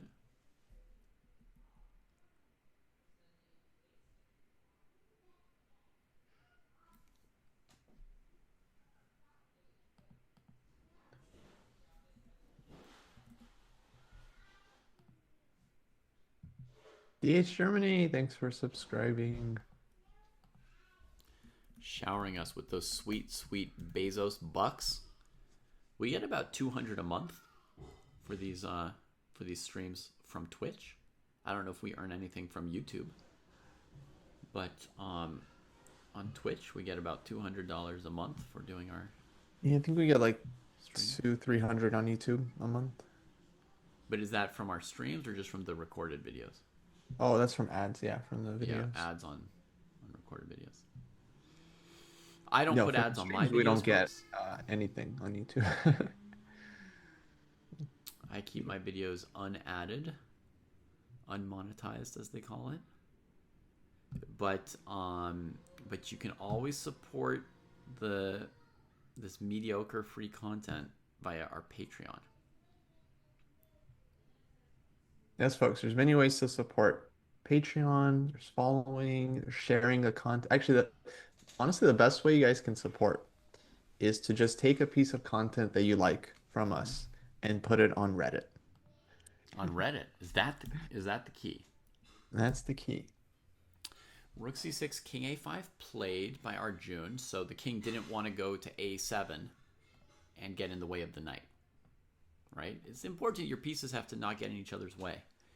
We stream about 100 hours a month, Hearts of Fire. So,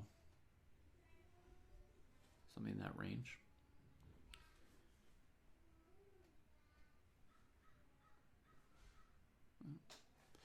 Looks very bad for Demchenko. I'm going to turn back to Gelfand. Yeah, Queen f2 played. Very interesting. Queen f2 played, so he's all lined up for that explosive f4 move, Kostya. Now, did you know, David, that Gelfand worked a lot with Dubov for several years? With Dubov? Yes. No, I didn't know that. And in fact, Dubov credits his opening wherewithal to his work with Gelfand. Basically says that Gelfand taught him how to work on openings. Oh, that's cool. It's interesting, right? Because a lot of people think Gelfand's super dry, technical player, Dubov super exciting. Right. But it actually makes sense because they had the similar repertoire for many years. Like they both played the Sveshnikov and Accelerated Dragon with Black quite a bit. Yeah, so Prague is not already in candidates, but he's a prohibitive favorite at this point to get into the candidates. Because the 2025 circuit, he's got 100 points. And then there's a group of players like Giri and Abdusatorov and, of course, Matthias Bluebaum, Of course. who are on about 45 to 50 points. Prague has 104. So he's got double the chasing group 3/4 of the way through the year.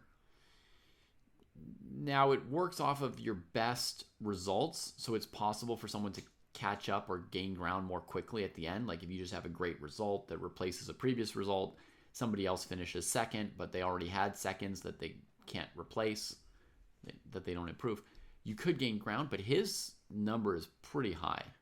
It's gonna be, I think it's impossible because also, in order to catch Prague, you would need to win the kind of event like a Grand Swiss or a Yeah, World Cup, or World which means Cup. you would qualify via that tournament anyway. Yeah, the main remaining events on the calendar that are worth that kind of points, two of them are this, and I don't know that there's many others.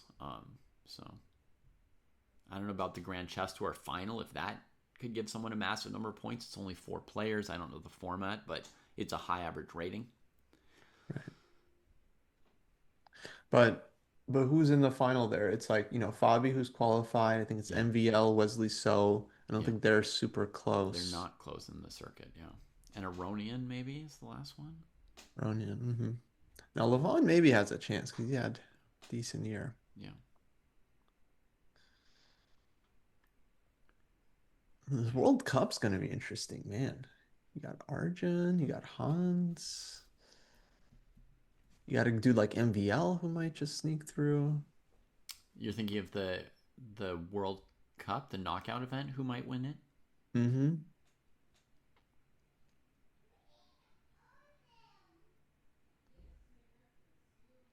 Yeah. Yeah. I mean, there's 3 spots there, so someone's gonna get in. That's surprising. Yeah. And who are like the best players who don't yet have their spots? Assuming like Naka gets the rating spot and Prague gets the circuit spot. Like who are the top players who don't yet have a spot?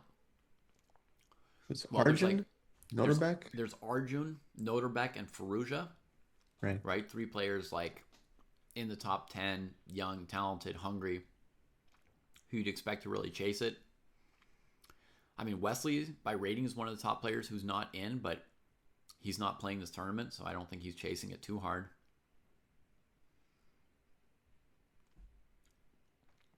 That's a really strict standard, Hearts of Fire. You want nobody sub 2750, but there's only 10 players in the world rated 2750, and you want 8 of them to be in the candidates when we know Magnus won't play and Gukesh won't play in the candidates either, probably. There's an interesting point about the candidates having like an outsider because Gukesh, I don't think he beat Nepo, Fabi, or Hikaru Nope. in that candidates, right? Yeah, he didn't. So he only defeated the so-called lower rated players. He beat none of the 3 players 0 times. Not his fault, obviously. It's not his fault, but Right. I mean, he didn't lose to them either, right? So it's not like they could claim that they were ahead of him. But yeah, it does change the event. It's like who's the best at beating the outsiders. But he did largely win the event off of beating Nijat Abbasov 2-0, which nobody else managed. You could say that's what the decider was. Kostya, your F4 move, beautiful. Comes crunching in for Prague. Yeah, it's not a good sign for Gelfand when we're winning this. I'm not sure I'd yet be willing to take over and win it, but do you think the eval should be worse than -1 right now? Should be Oh yeah, I think it's cooked. cooked. Okay. I mean, I'm also a little bit going off of the body language because when Gelfand returned to the board, you could just see that he understood that it's completely lost. But yeah, just don't see how white gets in. Rook G2, Queen H3. Yeah, Ski Bigs, I think we've got it on record like 10 or 20 times that Kostya and I think the World Cup should have 1 or maybe 2 spots, but not 3. Yeah, I think 1 spot is perfect. 1 for spot that. would be fine. I think I recall Kostya making fun of the argument. They were like, well, if there's 2 spots, then people won't care about the finals match or something like that. I forget what. Yeah, that was the reason, is that no one cares about the 3rd place match. No one cares about the 3rd place match, so they gave like a spot in the candidates to it just to make people watch the match. Yeah. That seems to be No, I'm sure Emil would say that it's a democratic process and everyone has a chance to get into the World Cup and then well there is actually some logic to that. I don't mean to make fun of it. Like Hmm. anyone can qualify to the World Cup because it's open. There's like multiple spots from the different zones. Hmm. And so a lot of players get in from places where they otherwise wouldn't have a chance. And then if they do well in that World Cup, then they have a chance to the candidate. So it is nice that an amateur player does have a path to qualify if they just had this like incredible run. Hmm. All right, Kostya, your instinct here. Do we have enough to win the rook endgame with queen f2 and then taking on e3? Quite likely. Or do we need to play queen h3, and keep the violence coming? Okay, let's think. Queen f2. Take. If I were looking at this the way I would do it, my thought process, chat, Kostya might have a different order, but I would look at the rook ending. And if I convince myself I can win the rook ending, then I would go for it without even calculating the middle game. Or not the middle game, but the queen and rook position. Mm-hmm. And if I don't think that queen f2 is stone cold winning, then I would play queen h3 also basically without calculating it and just roll the dice and take my chance in the middle game. Because I feel like I'm not going to lose. I feel like I should win. And I feel like the middle game is too hard for me to calculate. But I feel like the rook ending I can. So that would be my approach, with like 10 to 12 minutes on the clock like Prague had. Definitely very difficult to calculate. So I agree with you. If I could see the rook endgame was winning, then I would probably just do that, especially with 10 minutes on the clock. Um, so the tricky question is like if you feel like both should be winning or like good chances. Oh, he takes. Yeah, he's done it. Yeah, because Queen H3, I wasn't finding a great response to G6, actually. That one was quite complicated. Really, g6. Oh, because if f there's still queen f7, Yeah. and rook e3 doesn't really threaten anything, right? So I think the key to that position, Kostya, but again, I'm guessing, right? Because as I said, this is beyond my normal range. But my guess is that the way you crack these positions is with like rook c3 or rook d3. Yeah, so that's what I was trying to look at. But like rook c3, white pushes g7, and What? You allow the rook for queen. yeah, how does black g7. I win play there? rook c1. This is winning for black. Queen f1, queen g3 check.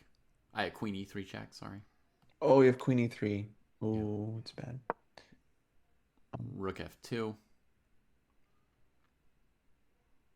Yeah, yeah, no, that's winning. That's winning. That's over.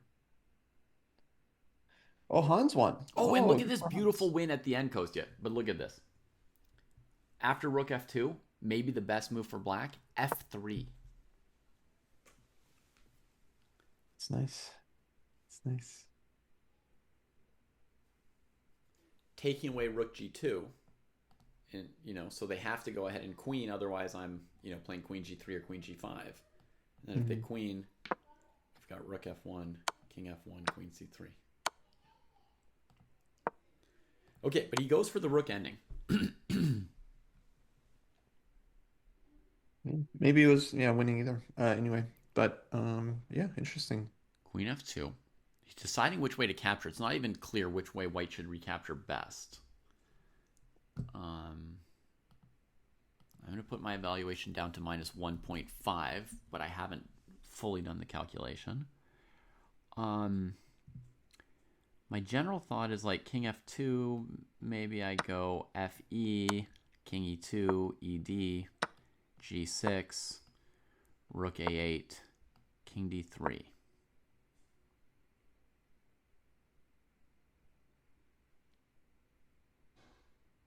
What a position. Oh, he does take with the king. Interesting. What would be the point of letting an amateur player qualify? Well, um, the the idea would be that if someone were to get in via the World Cup, I mean, they would have to be a very strong player. So, of course, they would then earn the right to challenge for the candidates. But the idea is that there should be There should be a way for a non-established player to prove that they're the best chess player in the world if they're legitimate. Okay, thank you, And Elise. That's an important correction. In the line I gave, black had an easy win with rook a2, rook g2. So the white king maybe has to go to f3 at first. oh yeah, yeah, absolutely.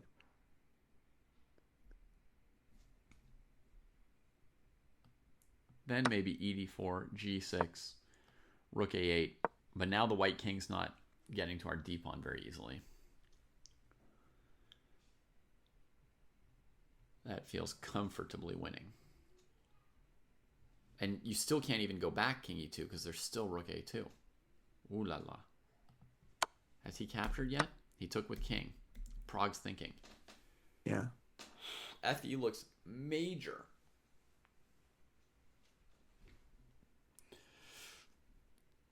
Oh, that's a nice line. Fe, king f3, Yeah. e2 check. King takes e2, rook a2 check, king f1, rook takes g2, king takes g2, e4. Resigns probably. Or ed. That sounds like when someone says a quote. So-and-so, probably. I don't know why I played e4. Or ed. It's just stylish. You just knew what you needed. You didn't need the violence. You just like, we know. Yeah. There's a finesse to your personality, Kostya. So I think that's where it was coming from. Yeah, ed's too chaotic, too messy. Yeah. Okay, so that Fe on the board. if needed, that e2 works. I think it was pretty unnecessary, but I guess it works. But I mean, it's academic, right? Yeah, it's over. I'm going from minus 1.5 to minus 3. We don't need to go to minus infinity or anything, folks. Like, you get the idea. When the sensei bar is all blue, it's done. Mm-hmm. Complete win for Prague. That's right, Hearts of Fire. Big game for him. Intense game. They played forever, these two. Gelfand fought hard. He avoided a repetition. Hopefully, he's at a point in his life where he can just enjoy that, that he had a good game.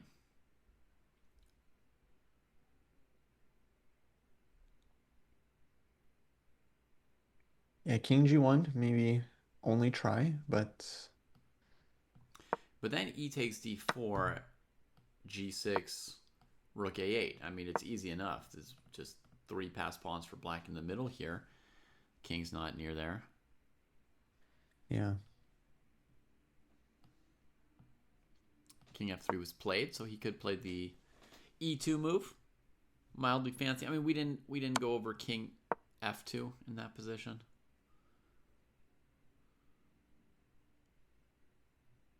Yeah, I was just thinking it's just, rook a2 and Rook should be a2. enough. And then I guess king e1 and then rook a1. You just force him there. Eventually, he can't avoid the e-pawn forever. Exactly. And otherwise, we're going to play e1 queen. Yeah. I'm predicting e2 and then an instant resignation. Okay. You going to watch the video to let us know? Oh, yeah, that's mainly what I'm doing. Because the video's so good because they put up a 2D board along with the video, so you can just see everything. Yeah, I wish I could. My computer would just explode if I tried to like watch streams while streaming like this. This thing is stretched to its max. Yeah, so I'm just keeping an eye on it for everyone else. I'll check on Mishra, and Mishra's okay. He's doing everything he can to try to break through.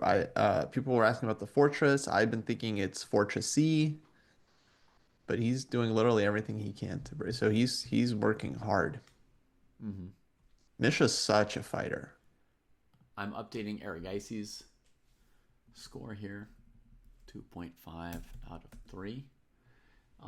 He won against Demchenko, kind of as we were seeing before. I don't have all the scores updated here, folks, but at some point we will. I think when the Prague game finishes, we'll have time to see, the fortresses and to go around a little bit, see who else has won in this third round here.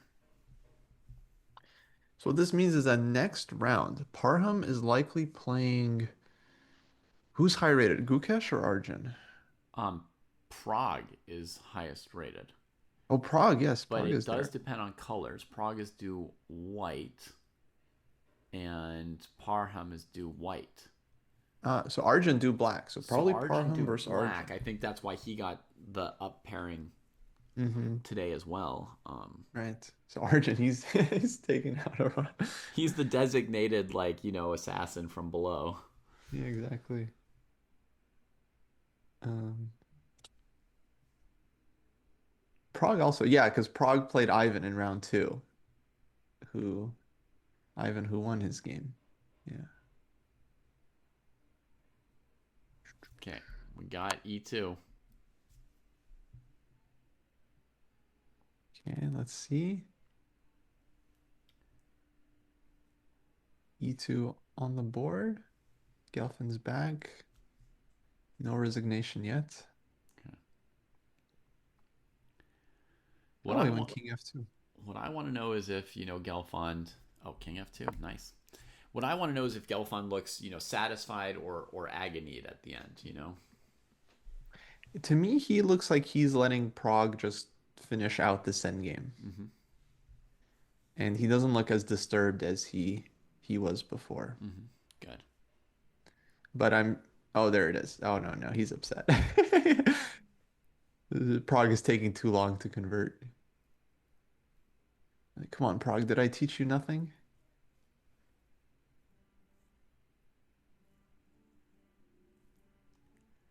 Oh, this has been an amazing round, Kostya. That Yeah. Fallujah Magsudlu game was so intense. Big fights, So intense. And this game here was great too. Gelfand Prague. If we'd tried to follow this one the whole way, like a confusing locked board, I wouldn't have known the evaluation at any point. Never. Till it opened up. Ooh, rook E3 played. King E1 So he's and calculating King resigns. E1, ED4, G6, D3, G7, D2.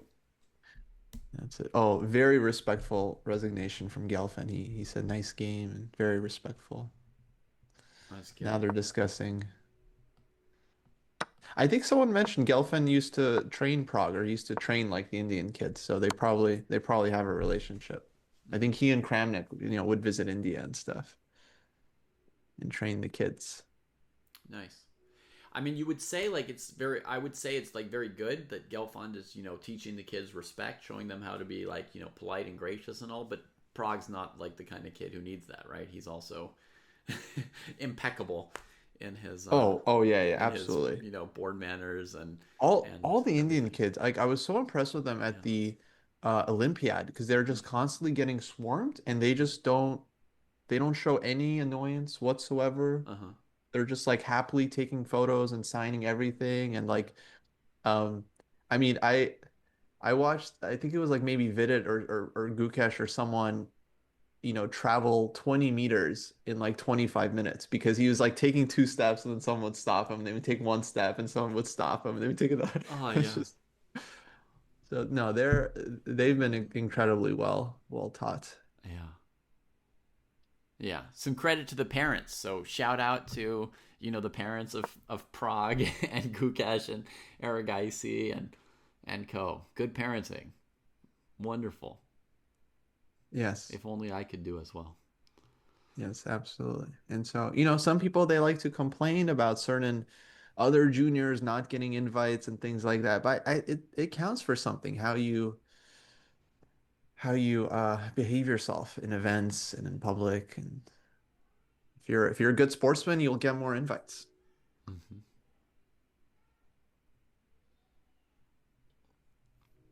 I agree. Hearts of Fire. That's a beautiful idea you have there. King F2. See if I've got the option right. Yeah, I know how to under promote to a rook and then to a knight. I don't know how you thought of this. You must have the heart and soul of a problemist. But that was spectacular, I have to say. Unnecessary, but equally spectacular. So Aragaisi wins. Guket wins. Prague wins. So the trio, they all won today. They all get a chance to show what polite winners they are today.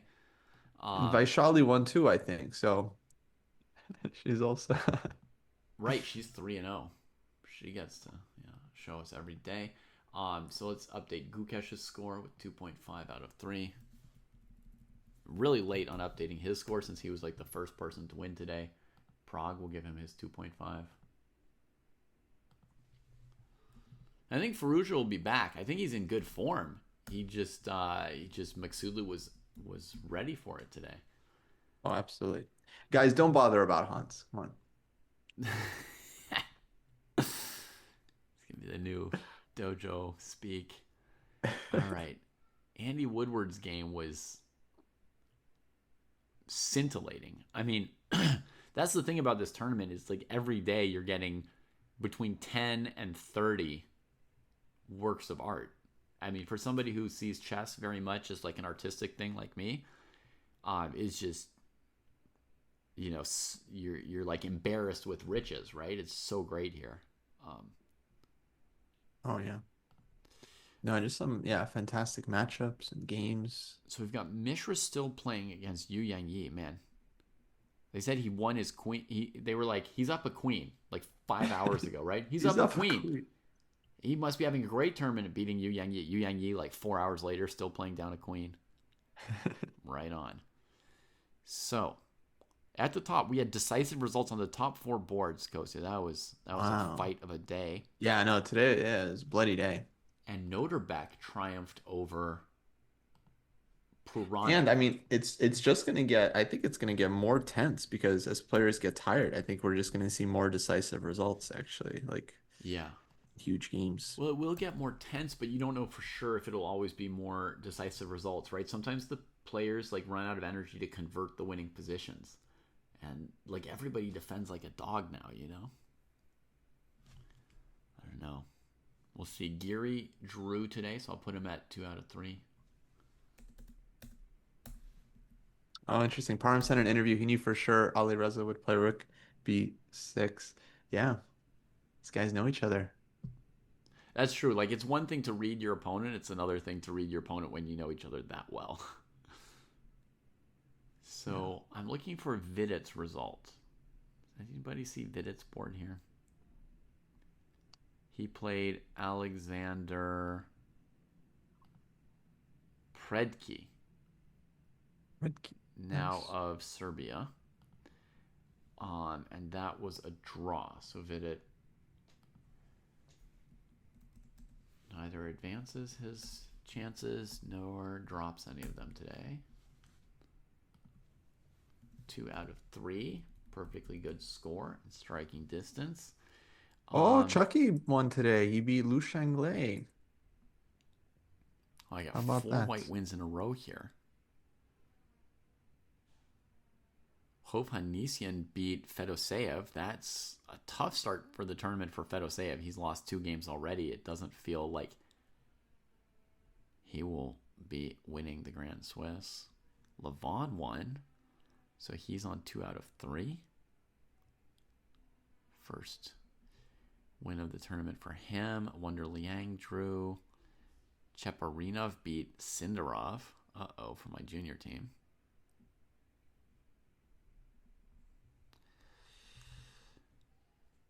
Wow. Matthias Bluebaum still in the race for the candidates. Beats Hammer, and he now has 2 out of 3, which is a good score.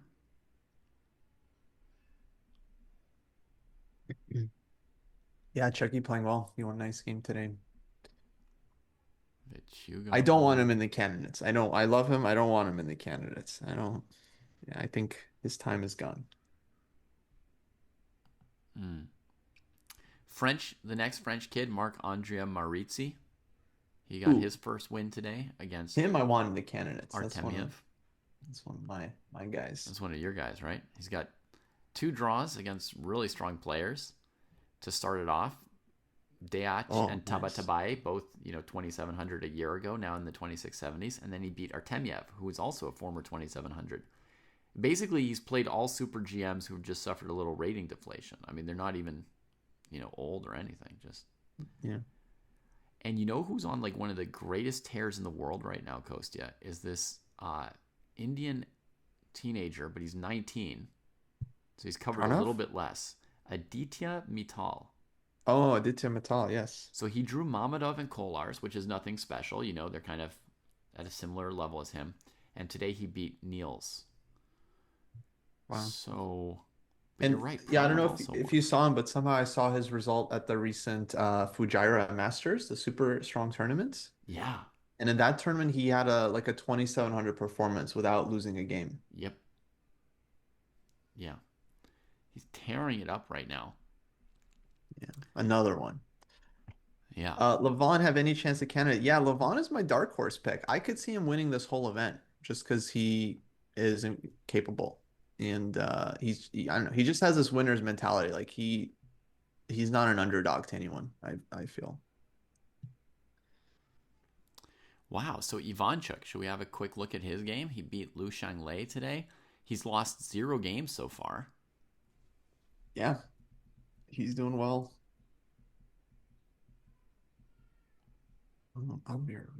Oh man, this knight takes e4 line. I'm scared to study this thing.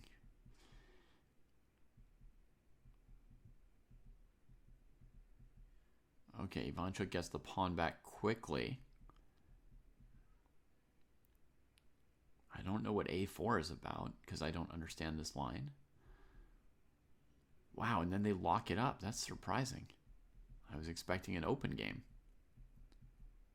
I like rook a2. Nice flexible use of the rooks. Queen g2. Very interesting. Just tucking her so that there isn't bishop g4. That's part of the plan with rook a2. And it allows him to just keep the bishop on c1 the whole time and get this rook out. Interesting. Bishop comes along diagonal. Taking space with h4. I don't yet see White's plan. You know, White has like a small advantage probably from space, but it's not yet easy to see where White's planning to develop the game further from here. Black opens that diagonal and he says, well, you let the pawn loose. And then he gets a breakthrough. You know, David, something that I've been working on in my Blitz quest that I really, really haven't given much thought or appreciation to is the art of doing nothing. Oh, it's huge, man. It's huge. This is really something I've just okay, in classical chess, sometimes you have nothing to do, and then that's important. It's to not ruin your position. But sometimes you have a nice position, there is stuff to do, and even there, it's very unpleasant to just not do anything for the opponent. So that's something I really want to start paying attention to, especially in the games of strong players, because they often have to squeeze water out of a stone, and a lot of times that means inducing a mistake from the opponent. Which can only be induced with just some very subtle, quiet moves. Yeah. All right. They're telling me to go to the Mishra game, which I think is sound advice. I'm going to just very briefly point out something about this beautiful move from Ivanchuk. Like, Black traded off his knight bishop on b2, but he has this great breakthrough. He couldn't do it last move, right? But he goes rook d2, setting up the pawn to push. And d6 here, if rook d6, is not even that obvious. It took me 15 seconds to figure out what he was even planning here. It's queen h3, that funny fianchettoed queen. She pops out, and then a5, and the queen on c8 took away all the squares from the queen on b6. No, there's still queen c6, though. Black can also take on a5, no? Well, then we take the rook. Oh, queen a5 to e1. I think his idea was to trade rooks and then take on a6. I think that endgame just looks massive, yeah. Trade here, queen a6. So just simple technical decisions. I mean, that looks like a beautiful endgame, right? Like, yeah, knight on e3, everything is perfectly blockaded. Yeah. Okay, wow. So beautiful d6. Then he doubles on that thing. The queen swings back around from h3. Wow, weakens his king side to then take on a6. That's confusing as well. But there's nothing confusing about how strong the d7 pawn is here. Oh yeah. Like, we can definitely see that. And there's still counterplay for Shang Lei. I mean, White's king is a rag. He's got to be very careful. H5. This game is amazing. We could look at this a lot longer. I think it's a really nice game, yeah. And Oh, also, I mean, like his man. opponent is also very strong, so Yeah. he didn't play this at Iowa Open. Let's just say that much. You heard it from yourself there, not from me. Boom! Checkmate. Well, that was beautiful. All right, we're going to follow the requests and go find Mishra's game. That was just beautiful, though. Mishra's game is now very exciting because they're both in time trouble, and he's basically made the maximum progress he could. And White's last one was Queen H1. I was thinking he might go Rook H8 check and try his chances there. I was wondering the same question. I was like, I'd at least like to know what we think the evaluation is if we switch to this position. And presumably, I don't know, King H8 maybe? Gotta take. Presumably, we can like, clean up at least the A5 pawn. It's a lot of pawns. Right? Put the king back on B5, move the A pawn up the board. That looks really tough for black to defend.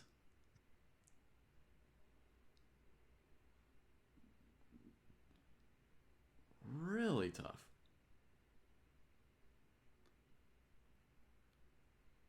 I would think that's winning for white. Which is, I guess, naive. I don't get it. Now, black just played. I mean, maybe he's saying black, like, he's also winning like this because black just went Rook F1. So he can do it again. Mm-hmm. Sure. But I think it's important for us to understand if that is winning or not, right? Because the option's coming up. Like, Kostya, I have another question for you. If I go like King A5 and Queen C5, allowing Rook F5, and then just trade my queen for the rook and play king and 4 passed pawns against the black king on H8, I would guess that white's winning the rook ending. I don't know it offhand, but I would guess it's winning. Yeah, it should be winning. Like with 3 pawns, it's like on the verge of a draw. Uh-huh. And you're never losing. Yeah. And it's like tempo by tempo, but with Right. 4, you would think 4 it's with the king as far away as possible, it seems like winning. Yeah. So that like really tells me like, man, I'm very close to winning. Like, because they could even, like, I could take on A5, and even if there's a rook on F5, I could bring my king back to B5 and just take on C5 if I wanted to. Mm. To be able to trade a queen for a rook and win, that like tells me we're really close. So my guess is that's winning. He doesn't go for it, but he thinks he's just breaking through with rook B6, I guess. He doesn't think he needs... It seems to be what he's playing at. Yeah, he probably just thinks he's winning. I'm going to redo our sensei bar, and I'm going to give Mishra 3 points here. Yeah, let's make it winning. Someone's mentioning Mishra's on a almost 60 game unbeaten streak, which is true. I saw this list recently. Yeah. David, do you have any guesses who is the current #1 streak unbeaten player? I don't know if you would call it a guess, but I would say Vadim Zvyagintsev. Great guess. Yeah. I don't know if that counts as having a guess, but... So, no, very impressive. Mishra beat Serrana yesterday, drew with Yakubayev the previous day, who is giving vibes that he'll soon be 2,700.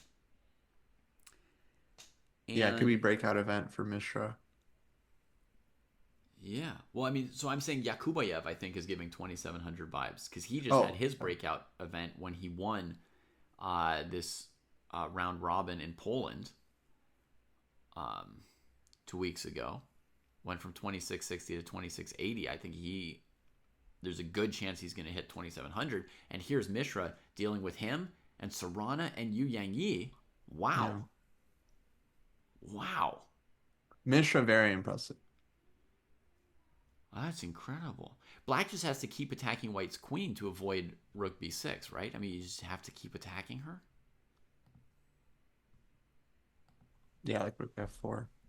Very impressive player, also very mature, very polite, respectful. how do we ever escape getting attacked forever by these rooks? Do we hide on a8 eventually, like a coward? Or an A3. I'm I'm not afraid of the rooks. I just think my best percent chance is on a8.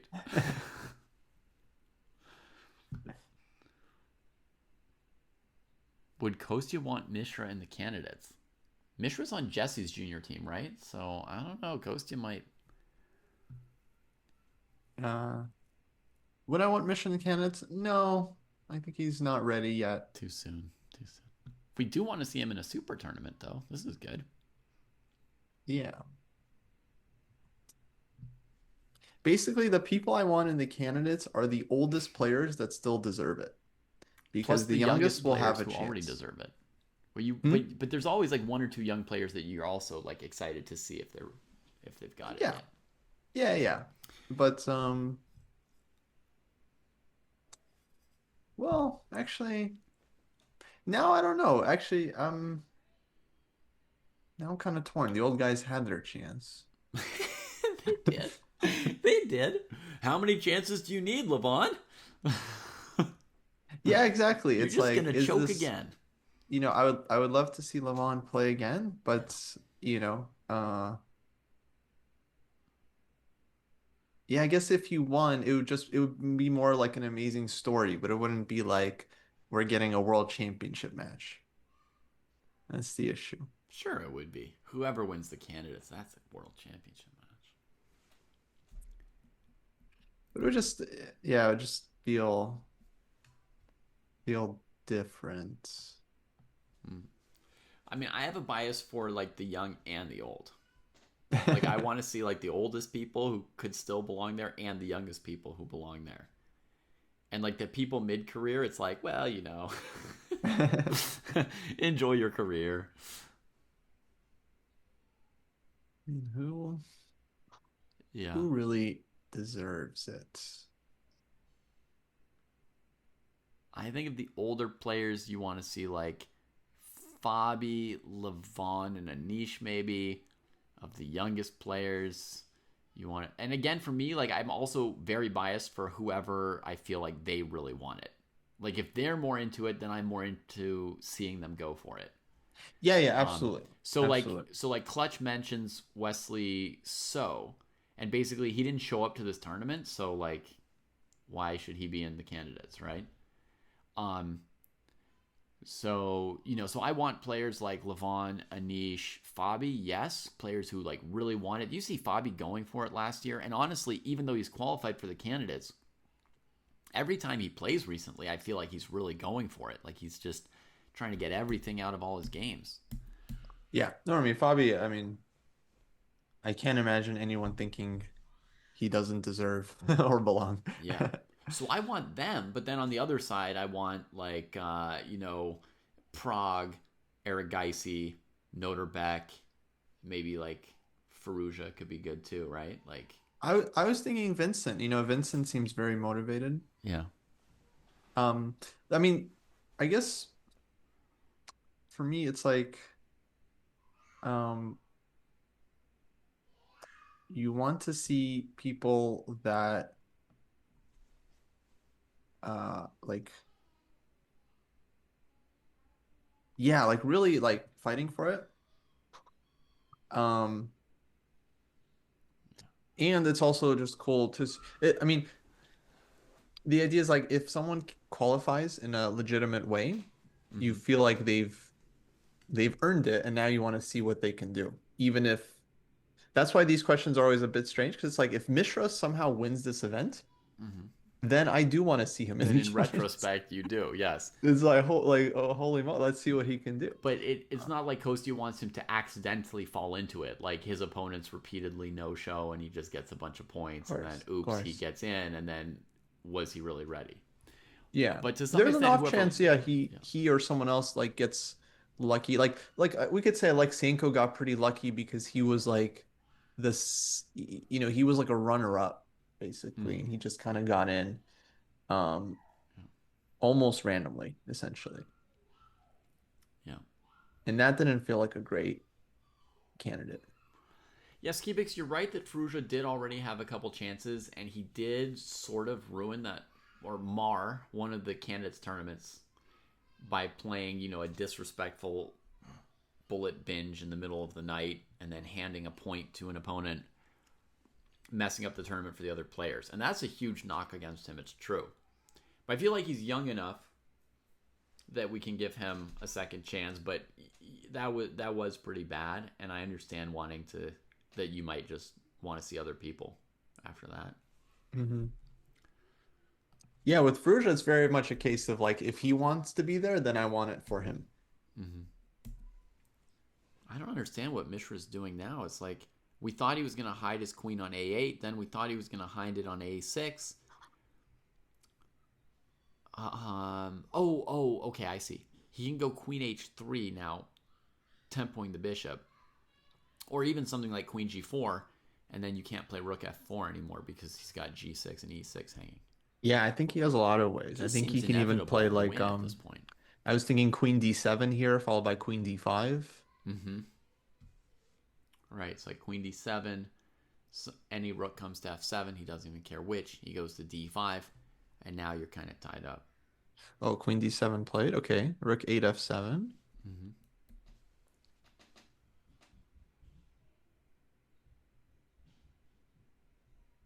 You can also just play queen d8 check here. That is playable too, but I think queen d5 is best because that'll definitely drop b6.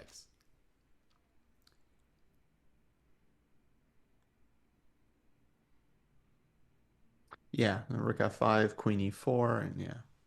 Oh, he gives check. Gives the check. Okay, so we're going to see bishop f8 then, huh?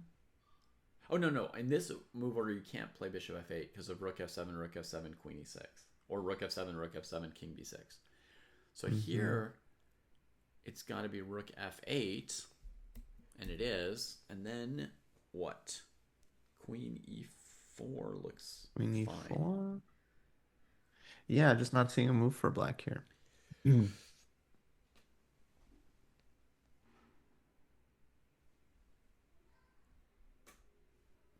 Anish, I still root for him. But Anish is another one of those players where if he gets into the candidates, it's because like I want him to have had like an amazing World Cup, or he somehow catches on fire in this tournament. Um, if Anish gets in because Prague wins Grand Swiss and then he ends up winning like Grand Swiss, it's like, oh, okay. Less cool. Yeah. Let's see, do I have all my standings up to date? 2 out of 3, 2 out of 3, 3, 3, 3, 6, 3, yeah. Okay, there's some other top scores that aren't listed in my standings because it's a really big tournament right now, folks. So it doesn't list everybody who's at like 2.5. We've got people with like 1.5 because they were on my standings and then they lost today. We could replace Puranic with Mishra if Mishra wins this game, or when Mishra wins this game. I think Gukesh should play in the candidates too. And then the top two should play a match. Yeah, I agree. I want him to win this, win the candidates, and then play a match against number 2. I mean, it would be hard to tell yourself you're going to win the World Championship match against somebody who'd finished ahead of you at the Grand Swiss and then the candidates tournament. Mm-hmm. Right? Like, yeah. All right, we get bishop g7. So, still, Yu Yangyi's never going to resign. But I Is see this it? nothing Oh, he took. protecting the pawn. He took. Takes on b6. So pawn drops. Oh, he's got to be ready for rook b8 check, right? I'm not being as careful as I'm sure he is. Yeah, I think I think he's just willingly entering the chaos now. Mm-hmm. But if you trade off a pair of rooks, your king is extremely safe in the open board. Right. So he's going to be able to take on a5, and after rook b3, take on g6, I think. Just get rid of that pawn because it opens up some more tactical angles to the black king. I think it's worth doing. Yeah, yeah. I was just thinking about which pawn to take. Oh, I'm thinking rook b8, king a5 Yeah, yeah. So to that's make my the question. further pass pawn. And Right. then after rook b3, I'll take g6. Yeah. Yeah. Because this a pawn is harder for black's bishop to deal with, right? There's that c5 pawn. It's like it comes up in all those Yeah. The C pawn's in the way end even. games, right? Whereas if you try to make a c pawn and black puts like bishop f8, rook c5, then you're like, oh shoot, I'm in like yet another slog. Yeah. Exactly. So he's double checking he doesn't blunder into some mates. Oh, he did take on C5. Takes the other Interesting. one. I mean, I think you're winning the A pawn anyway if you want it, but Mm-hmm. it's probably all winning, I guess. Right? He could go queen a8 to a5 here, or you just mean the a pawn's terminally weak no matter what. Yeah, either way. Yeah. I was wondering, Rook B6 was the first capture in 43 moves. I thought they might be close. Wow. Can you imagine you don't win because Yeah. forget 50 moves?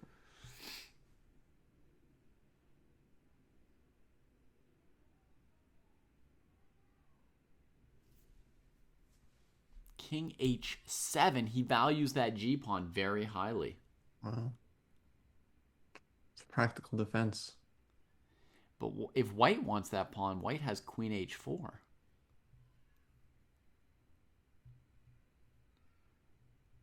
Queen H4, King G8, Queen g3. G3. Nice. He just goes Queen C2. Yeah, that seems Simple. logical. That's a lot of Mhm. pawns. That's what I was assuming, but wow, I'm really surprised Yang Yi didn't take on b3.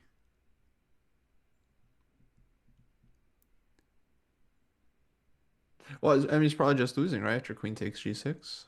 I think so, yeah. But this seems much easier for white. Like they could play b4 next move, or king c6, c5.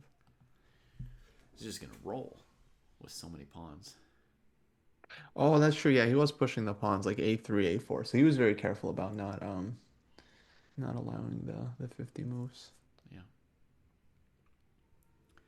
Wow, so Ivanchuk won a great game today. The number of games worthy of study, it's tremendous. Yeah. Andy Woodward's game is great. I mean, almost every decisive game is great. Sometimes when I don't have time to look at every game, I look at the decisive games, and it's not because there aren't good draws. It's because every decisive game is almost always good, right? Like there's very few of them that don't have content. And probably half the draws are great too, and half of them I wouldn't find as much going on in them.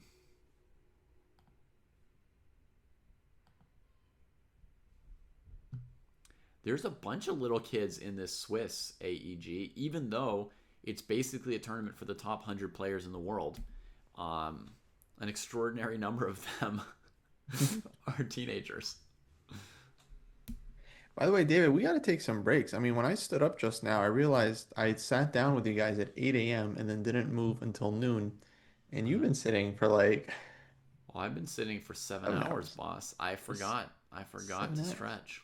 Yep. Yeah, dude, you got to take care of your back. Let's see how my back is doing. Feels okay, but let's just take it for a test run. Yeah, I can still. I mean, I was watching Gelfand. He was standing up, every move. Getting the blood going. Oh, yeah. Somehow I'm feeling fine, Kostya. I don't want to Great. give people the wrong impression that anyone out there should sit in place for 7 hours. Very bad idea. I'm feeling pretty good. Nice. I got my swim in yesterday, and actually I feel perfectly good, Yeah, I'm definitely gonna go outside after this a little bit. Nice and sunny. So Mishra takes a5. C3 pawn is like a poor consolation for black here. This is just 3 passed pawns. Yeah. Now G5, he's saying go ahead and take it with Queen H5 check. I don't care anymore. Just end it. I tried to care, but it's just so painful. I'd say b4 looks pretty good. B4, yes, exactly. Advancing the pounds. The only reason I wanted the G pawn gone was not so that it was like in my collection or in my prison or whatever. It was just because I wanted to have this kind of juice. That just makes it easier for me to do my operations on the queen side. That's the only reason I wanted the G pawn gone. So Yeah. yeah, now I'd go b4. Instead of B4, I also liked King B5, but he goes King B4, also makes sense. Yeah, I think it's gonna be resignation very soon. Yeah, I mean it's nice to move all three pawns up the board together with b4, but the a pawn on its own is winning currently. In my Yeah. And in my Rook G3, estimation. that rook is not going anywhere. Mm-mm. Just push. Give it a Snickers bar. It has to be resigns. Yeah. He could go queen h1, queen d5, and then a5. Central is Yatsk. No, he moves the a pawn. That's enough. How do you even pick your moves at this point when you're so winning? I guess you just sit there and enjoy it all. Rook G3, I don't get. It's just like, what hope do you even have with Rook G3? Yeah, it's amazing. But I mean, that's like the toughness of these guys, right? Like sometimes to us, it's going to look like, why haven't they resigned? But then other times we're like, wow, the defense that they put up. Yeah. No, I was very impressed with Erdoganus yesterday to save that against Gukesh. Mm-hmm. That was not easy. So yeah, I don't know why Gukesh should get the privilege to just already be in. I do think Magnus gets that privilege because he was such a dominant player. I don't know why Gukesh should get it though, you know? Should get what privilege? Just the fact that he gets to play the match no matter what, you know? Wait, so whether or not the world champion plays in the world championship match depends on whether or not Kostya thinks that their tournament record is impressive? I just think with Magnus it made sense, and with someone like Kasparov, Uh-huh. and then with other world champions like Gukesh and Ding, it doesn't really make sense. Wow, that's fairly random opinion for you. I mean, I believe that all the world champions should have to play in the qualification. So I'm not against Ding playing the I'm not against Gukesh playing in the qualification, and I Mhm. would say pretty obviously he's not against it. But this distinction you see between the world champions who should or shouldn't uh, have to qualify for their own match is interesting. It feels very. Yeah. There's the So, resignation. It feels very like arbitrary or like feeling. Like, yeah, I'm trying to understand it myself. no, I mean it's good. Sometimes we have to talk through our own feelings, and then they'll reveal something to us. But I do feel this way that it's kind of like, well, I guess the reason I feel this is like when you have a clear number one, like Magnus, Mm-hmm. then it's like, okay, everyone else has to fight for the chance to play him. Mm-hmm. To me, that's logical. Okay. Like he's the gladiator, he's the one that has to be dethroned. Mm-hmm. So everyone else has to battle it out to come up with the best challenger to face Magnus. Mm-hmm. But when the world champion is someone that's like just one of several top players, Mm-hmm. that just feels like they have this huge advantage. It's like, but they haven't necessarily proved like because how did Gukesh get there? Right, not by beating Magnus, but just like he won the tournament of the rest. Basically, he became the candidate in a way. But if in theory, Kostya, you had the top two players from the candidates playing the world championship match, and people had to go through it, Mhm. you think Magnus wouldn't even be in the top two, and then somehow two other people would play the world championship match, and it would feel like they didn't get past Magnus? Yeah, that's why I think it would be a little strange for Um, him to play. I mean, if Magnus played in the candidates and finished third or fourth, then I would say they climbed Magnus just earlier than you expected them to. So to me, that's just like two players they finish the tournament ahead of Magnus, like which can happen. Mm.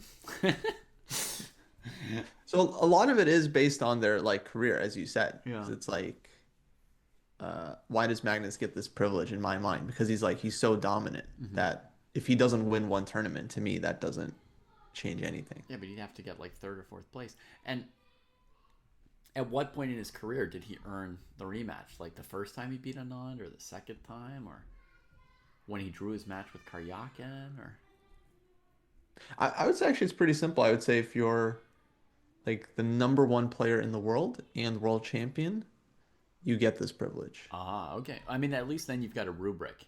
Because if it's just I like think that's how I'm thinking about so it. and so feels like you're like the kind of champion who gets a match, and so feels like you're not, that would be hard to implement.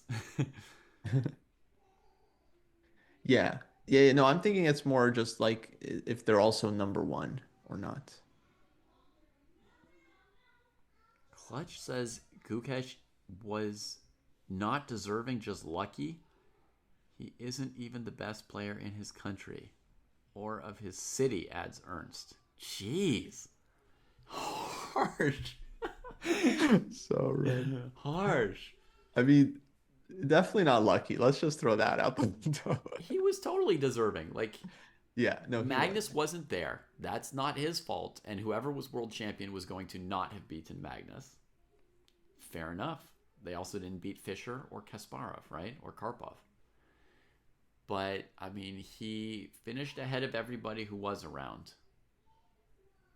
And, you know, he was the player of the year for 2024. He was the best player in the world in 2024. No, he was.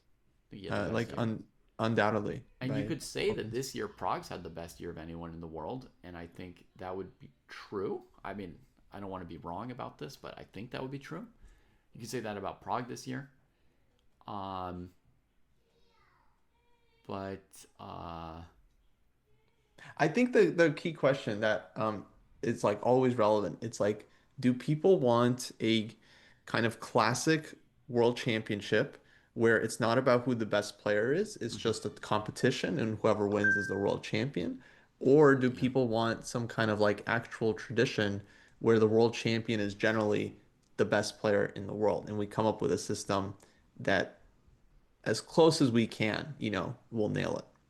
mhm, Because to me, it's two very different things. It's like if we're happy with just like the NBA style, where it's like in the NFL style, it's just new world champion every year, yeah, then like World Cup, it's a great tournament. Just like do a knockout, one player will win, and like that can be our world champion. But if people want like a proper world champion that's based on like a proper world champion, like a player that we determine is the best in the world, mhm, then yeah, you have to have like that's where all these things come in. So it's not as easy as just like, oh well, Gukesh won the tournament, therefore he's just world champion, just like all the other world champions, and that's it. Everyone's equal. mhm.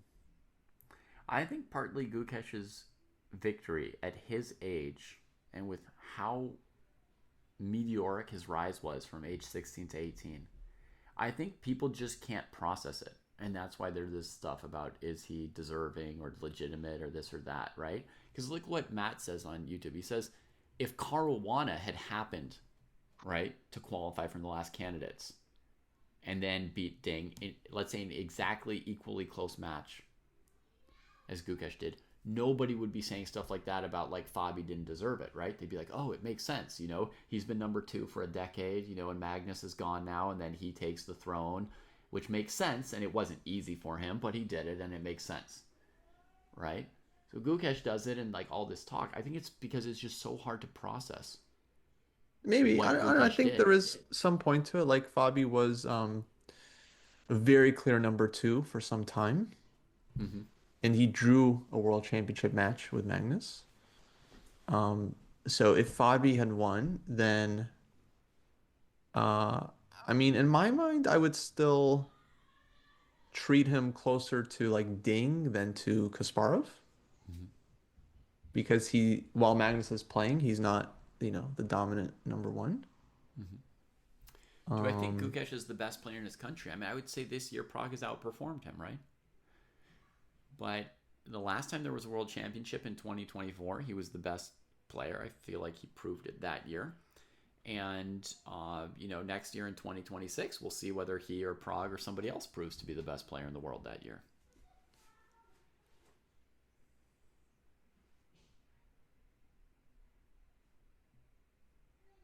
You know, and I think overall it's very close, like between Gukesh and Prague and Aragaisi, you know, if like one of them is proving themselves the best, it's by like a small enough difference that honestly it's hard for those of us down here below 2700 to really judge it. I think some of the players over 2700 might have a sense of like, oh, I can see this player's playing better or worse. But for us, it's pretty hard. Like I can look at the performance ratings, but I can't.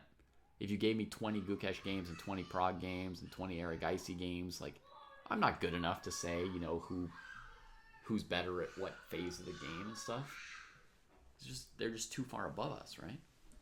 Well, I think the answer to that question is that they're all like very close in rating and very close in age. So they're all like Yeah. very close to each other in terms Right. of That's part of what makes strength. it hard to judge, you know? Like Yeah. I can tell you whether Magnus or Kamer is better, even though they're both way above me, because the difference is big enough I can see it, right? But So, um, on the question of whether Gukesh is deserving, I mean, who would we say is more deserving than Gukesh, right? Like there's literally no yeah, who should have been the world champion in 2024? one. Yeah, because if you say, you know, Fabi deserved it, well, he needed to finish, you know, against Nepo. Mm-hmm. Um, Yeah.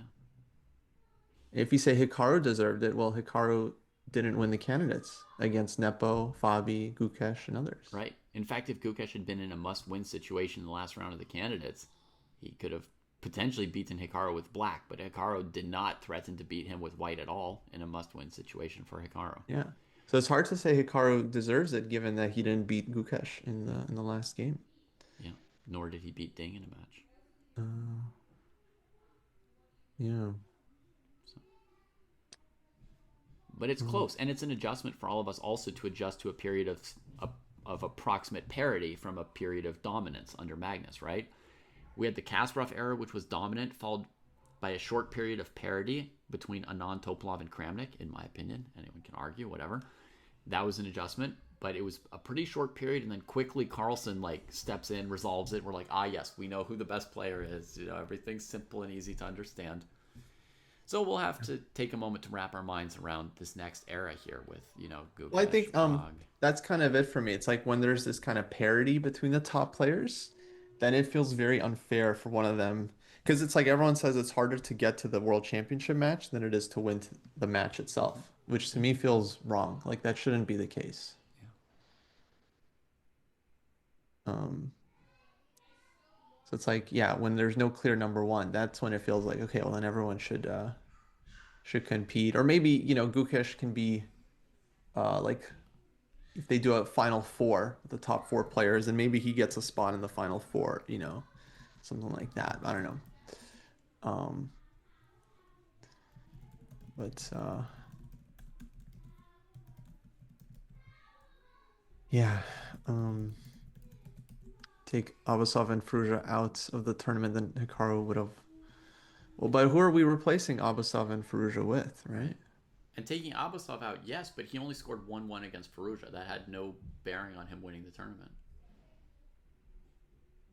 Yeah, no, I mean that kind of hypothetical is completely like, you know, you get there's no argument there. It's just anything could have happened if something else happened. Yeah. But the way things played out, I think Gukesh absolutely deserves the title that he has. Yeah.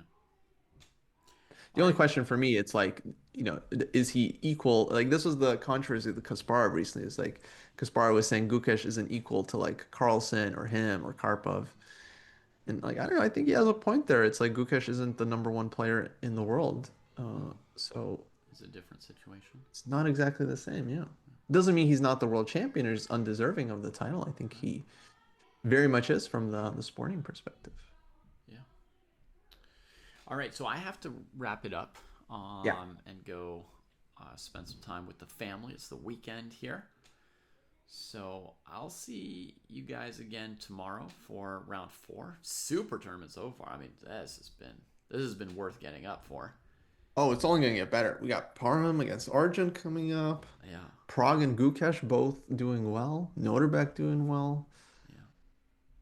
You have any other plans for today, Kostya? You gonna keep going? I saw you at like 2740 or something. Yes, new Astronomical. peak, 2748. 2048. Blitz quest, so every day we're making progress. I'll probably play a little bit later today. I think right now I'll go outside, which I advise everyone that's been following us this morning to do.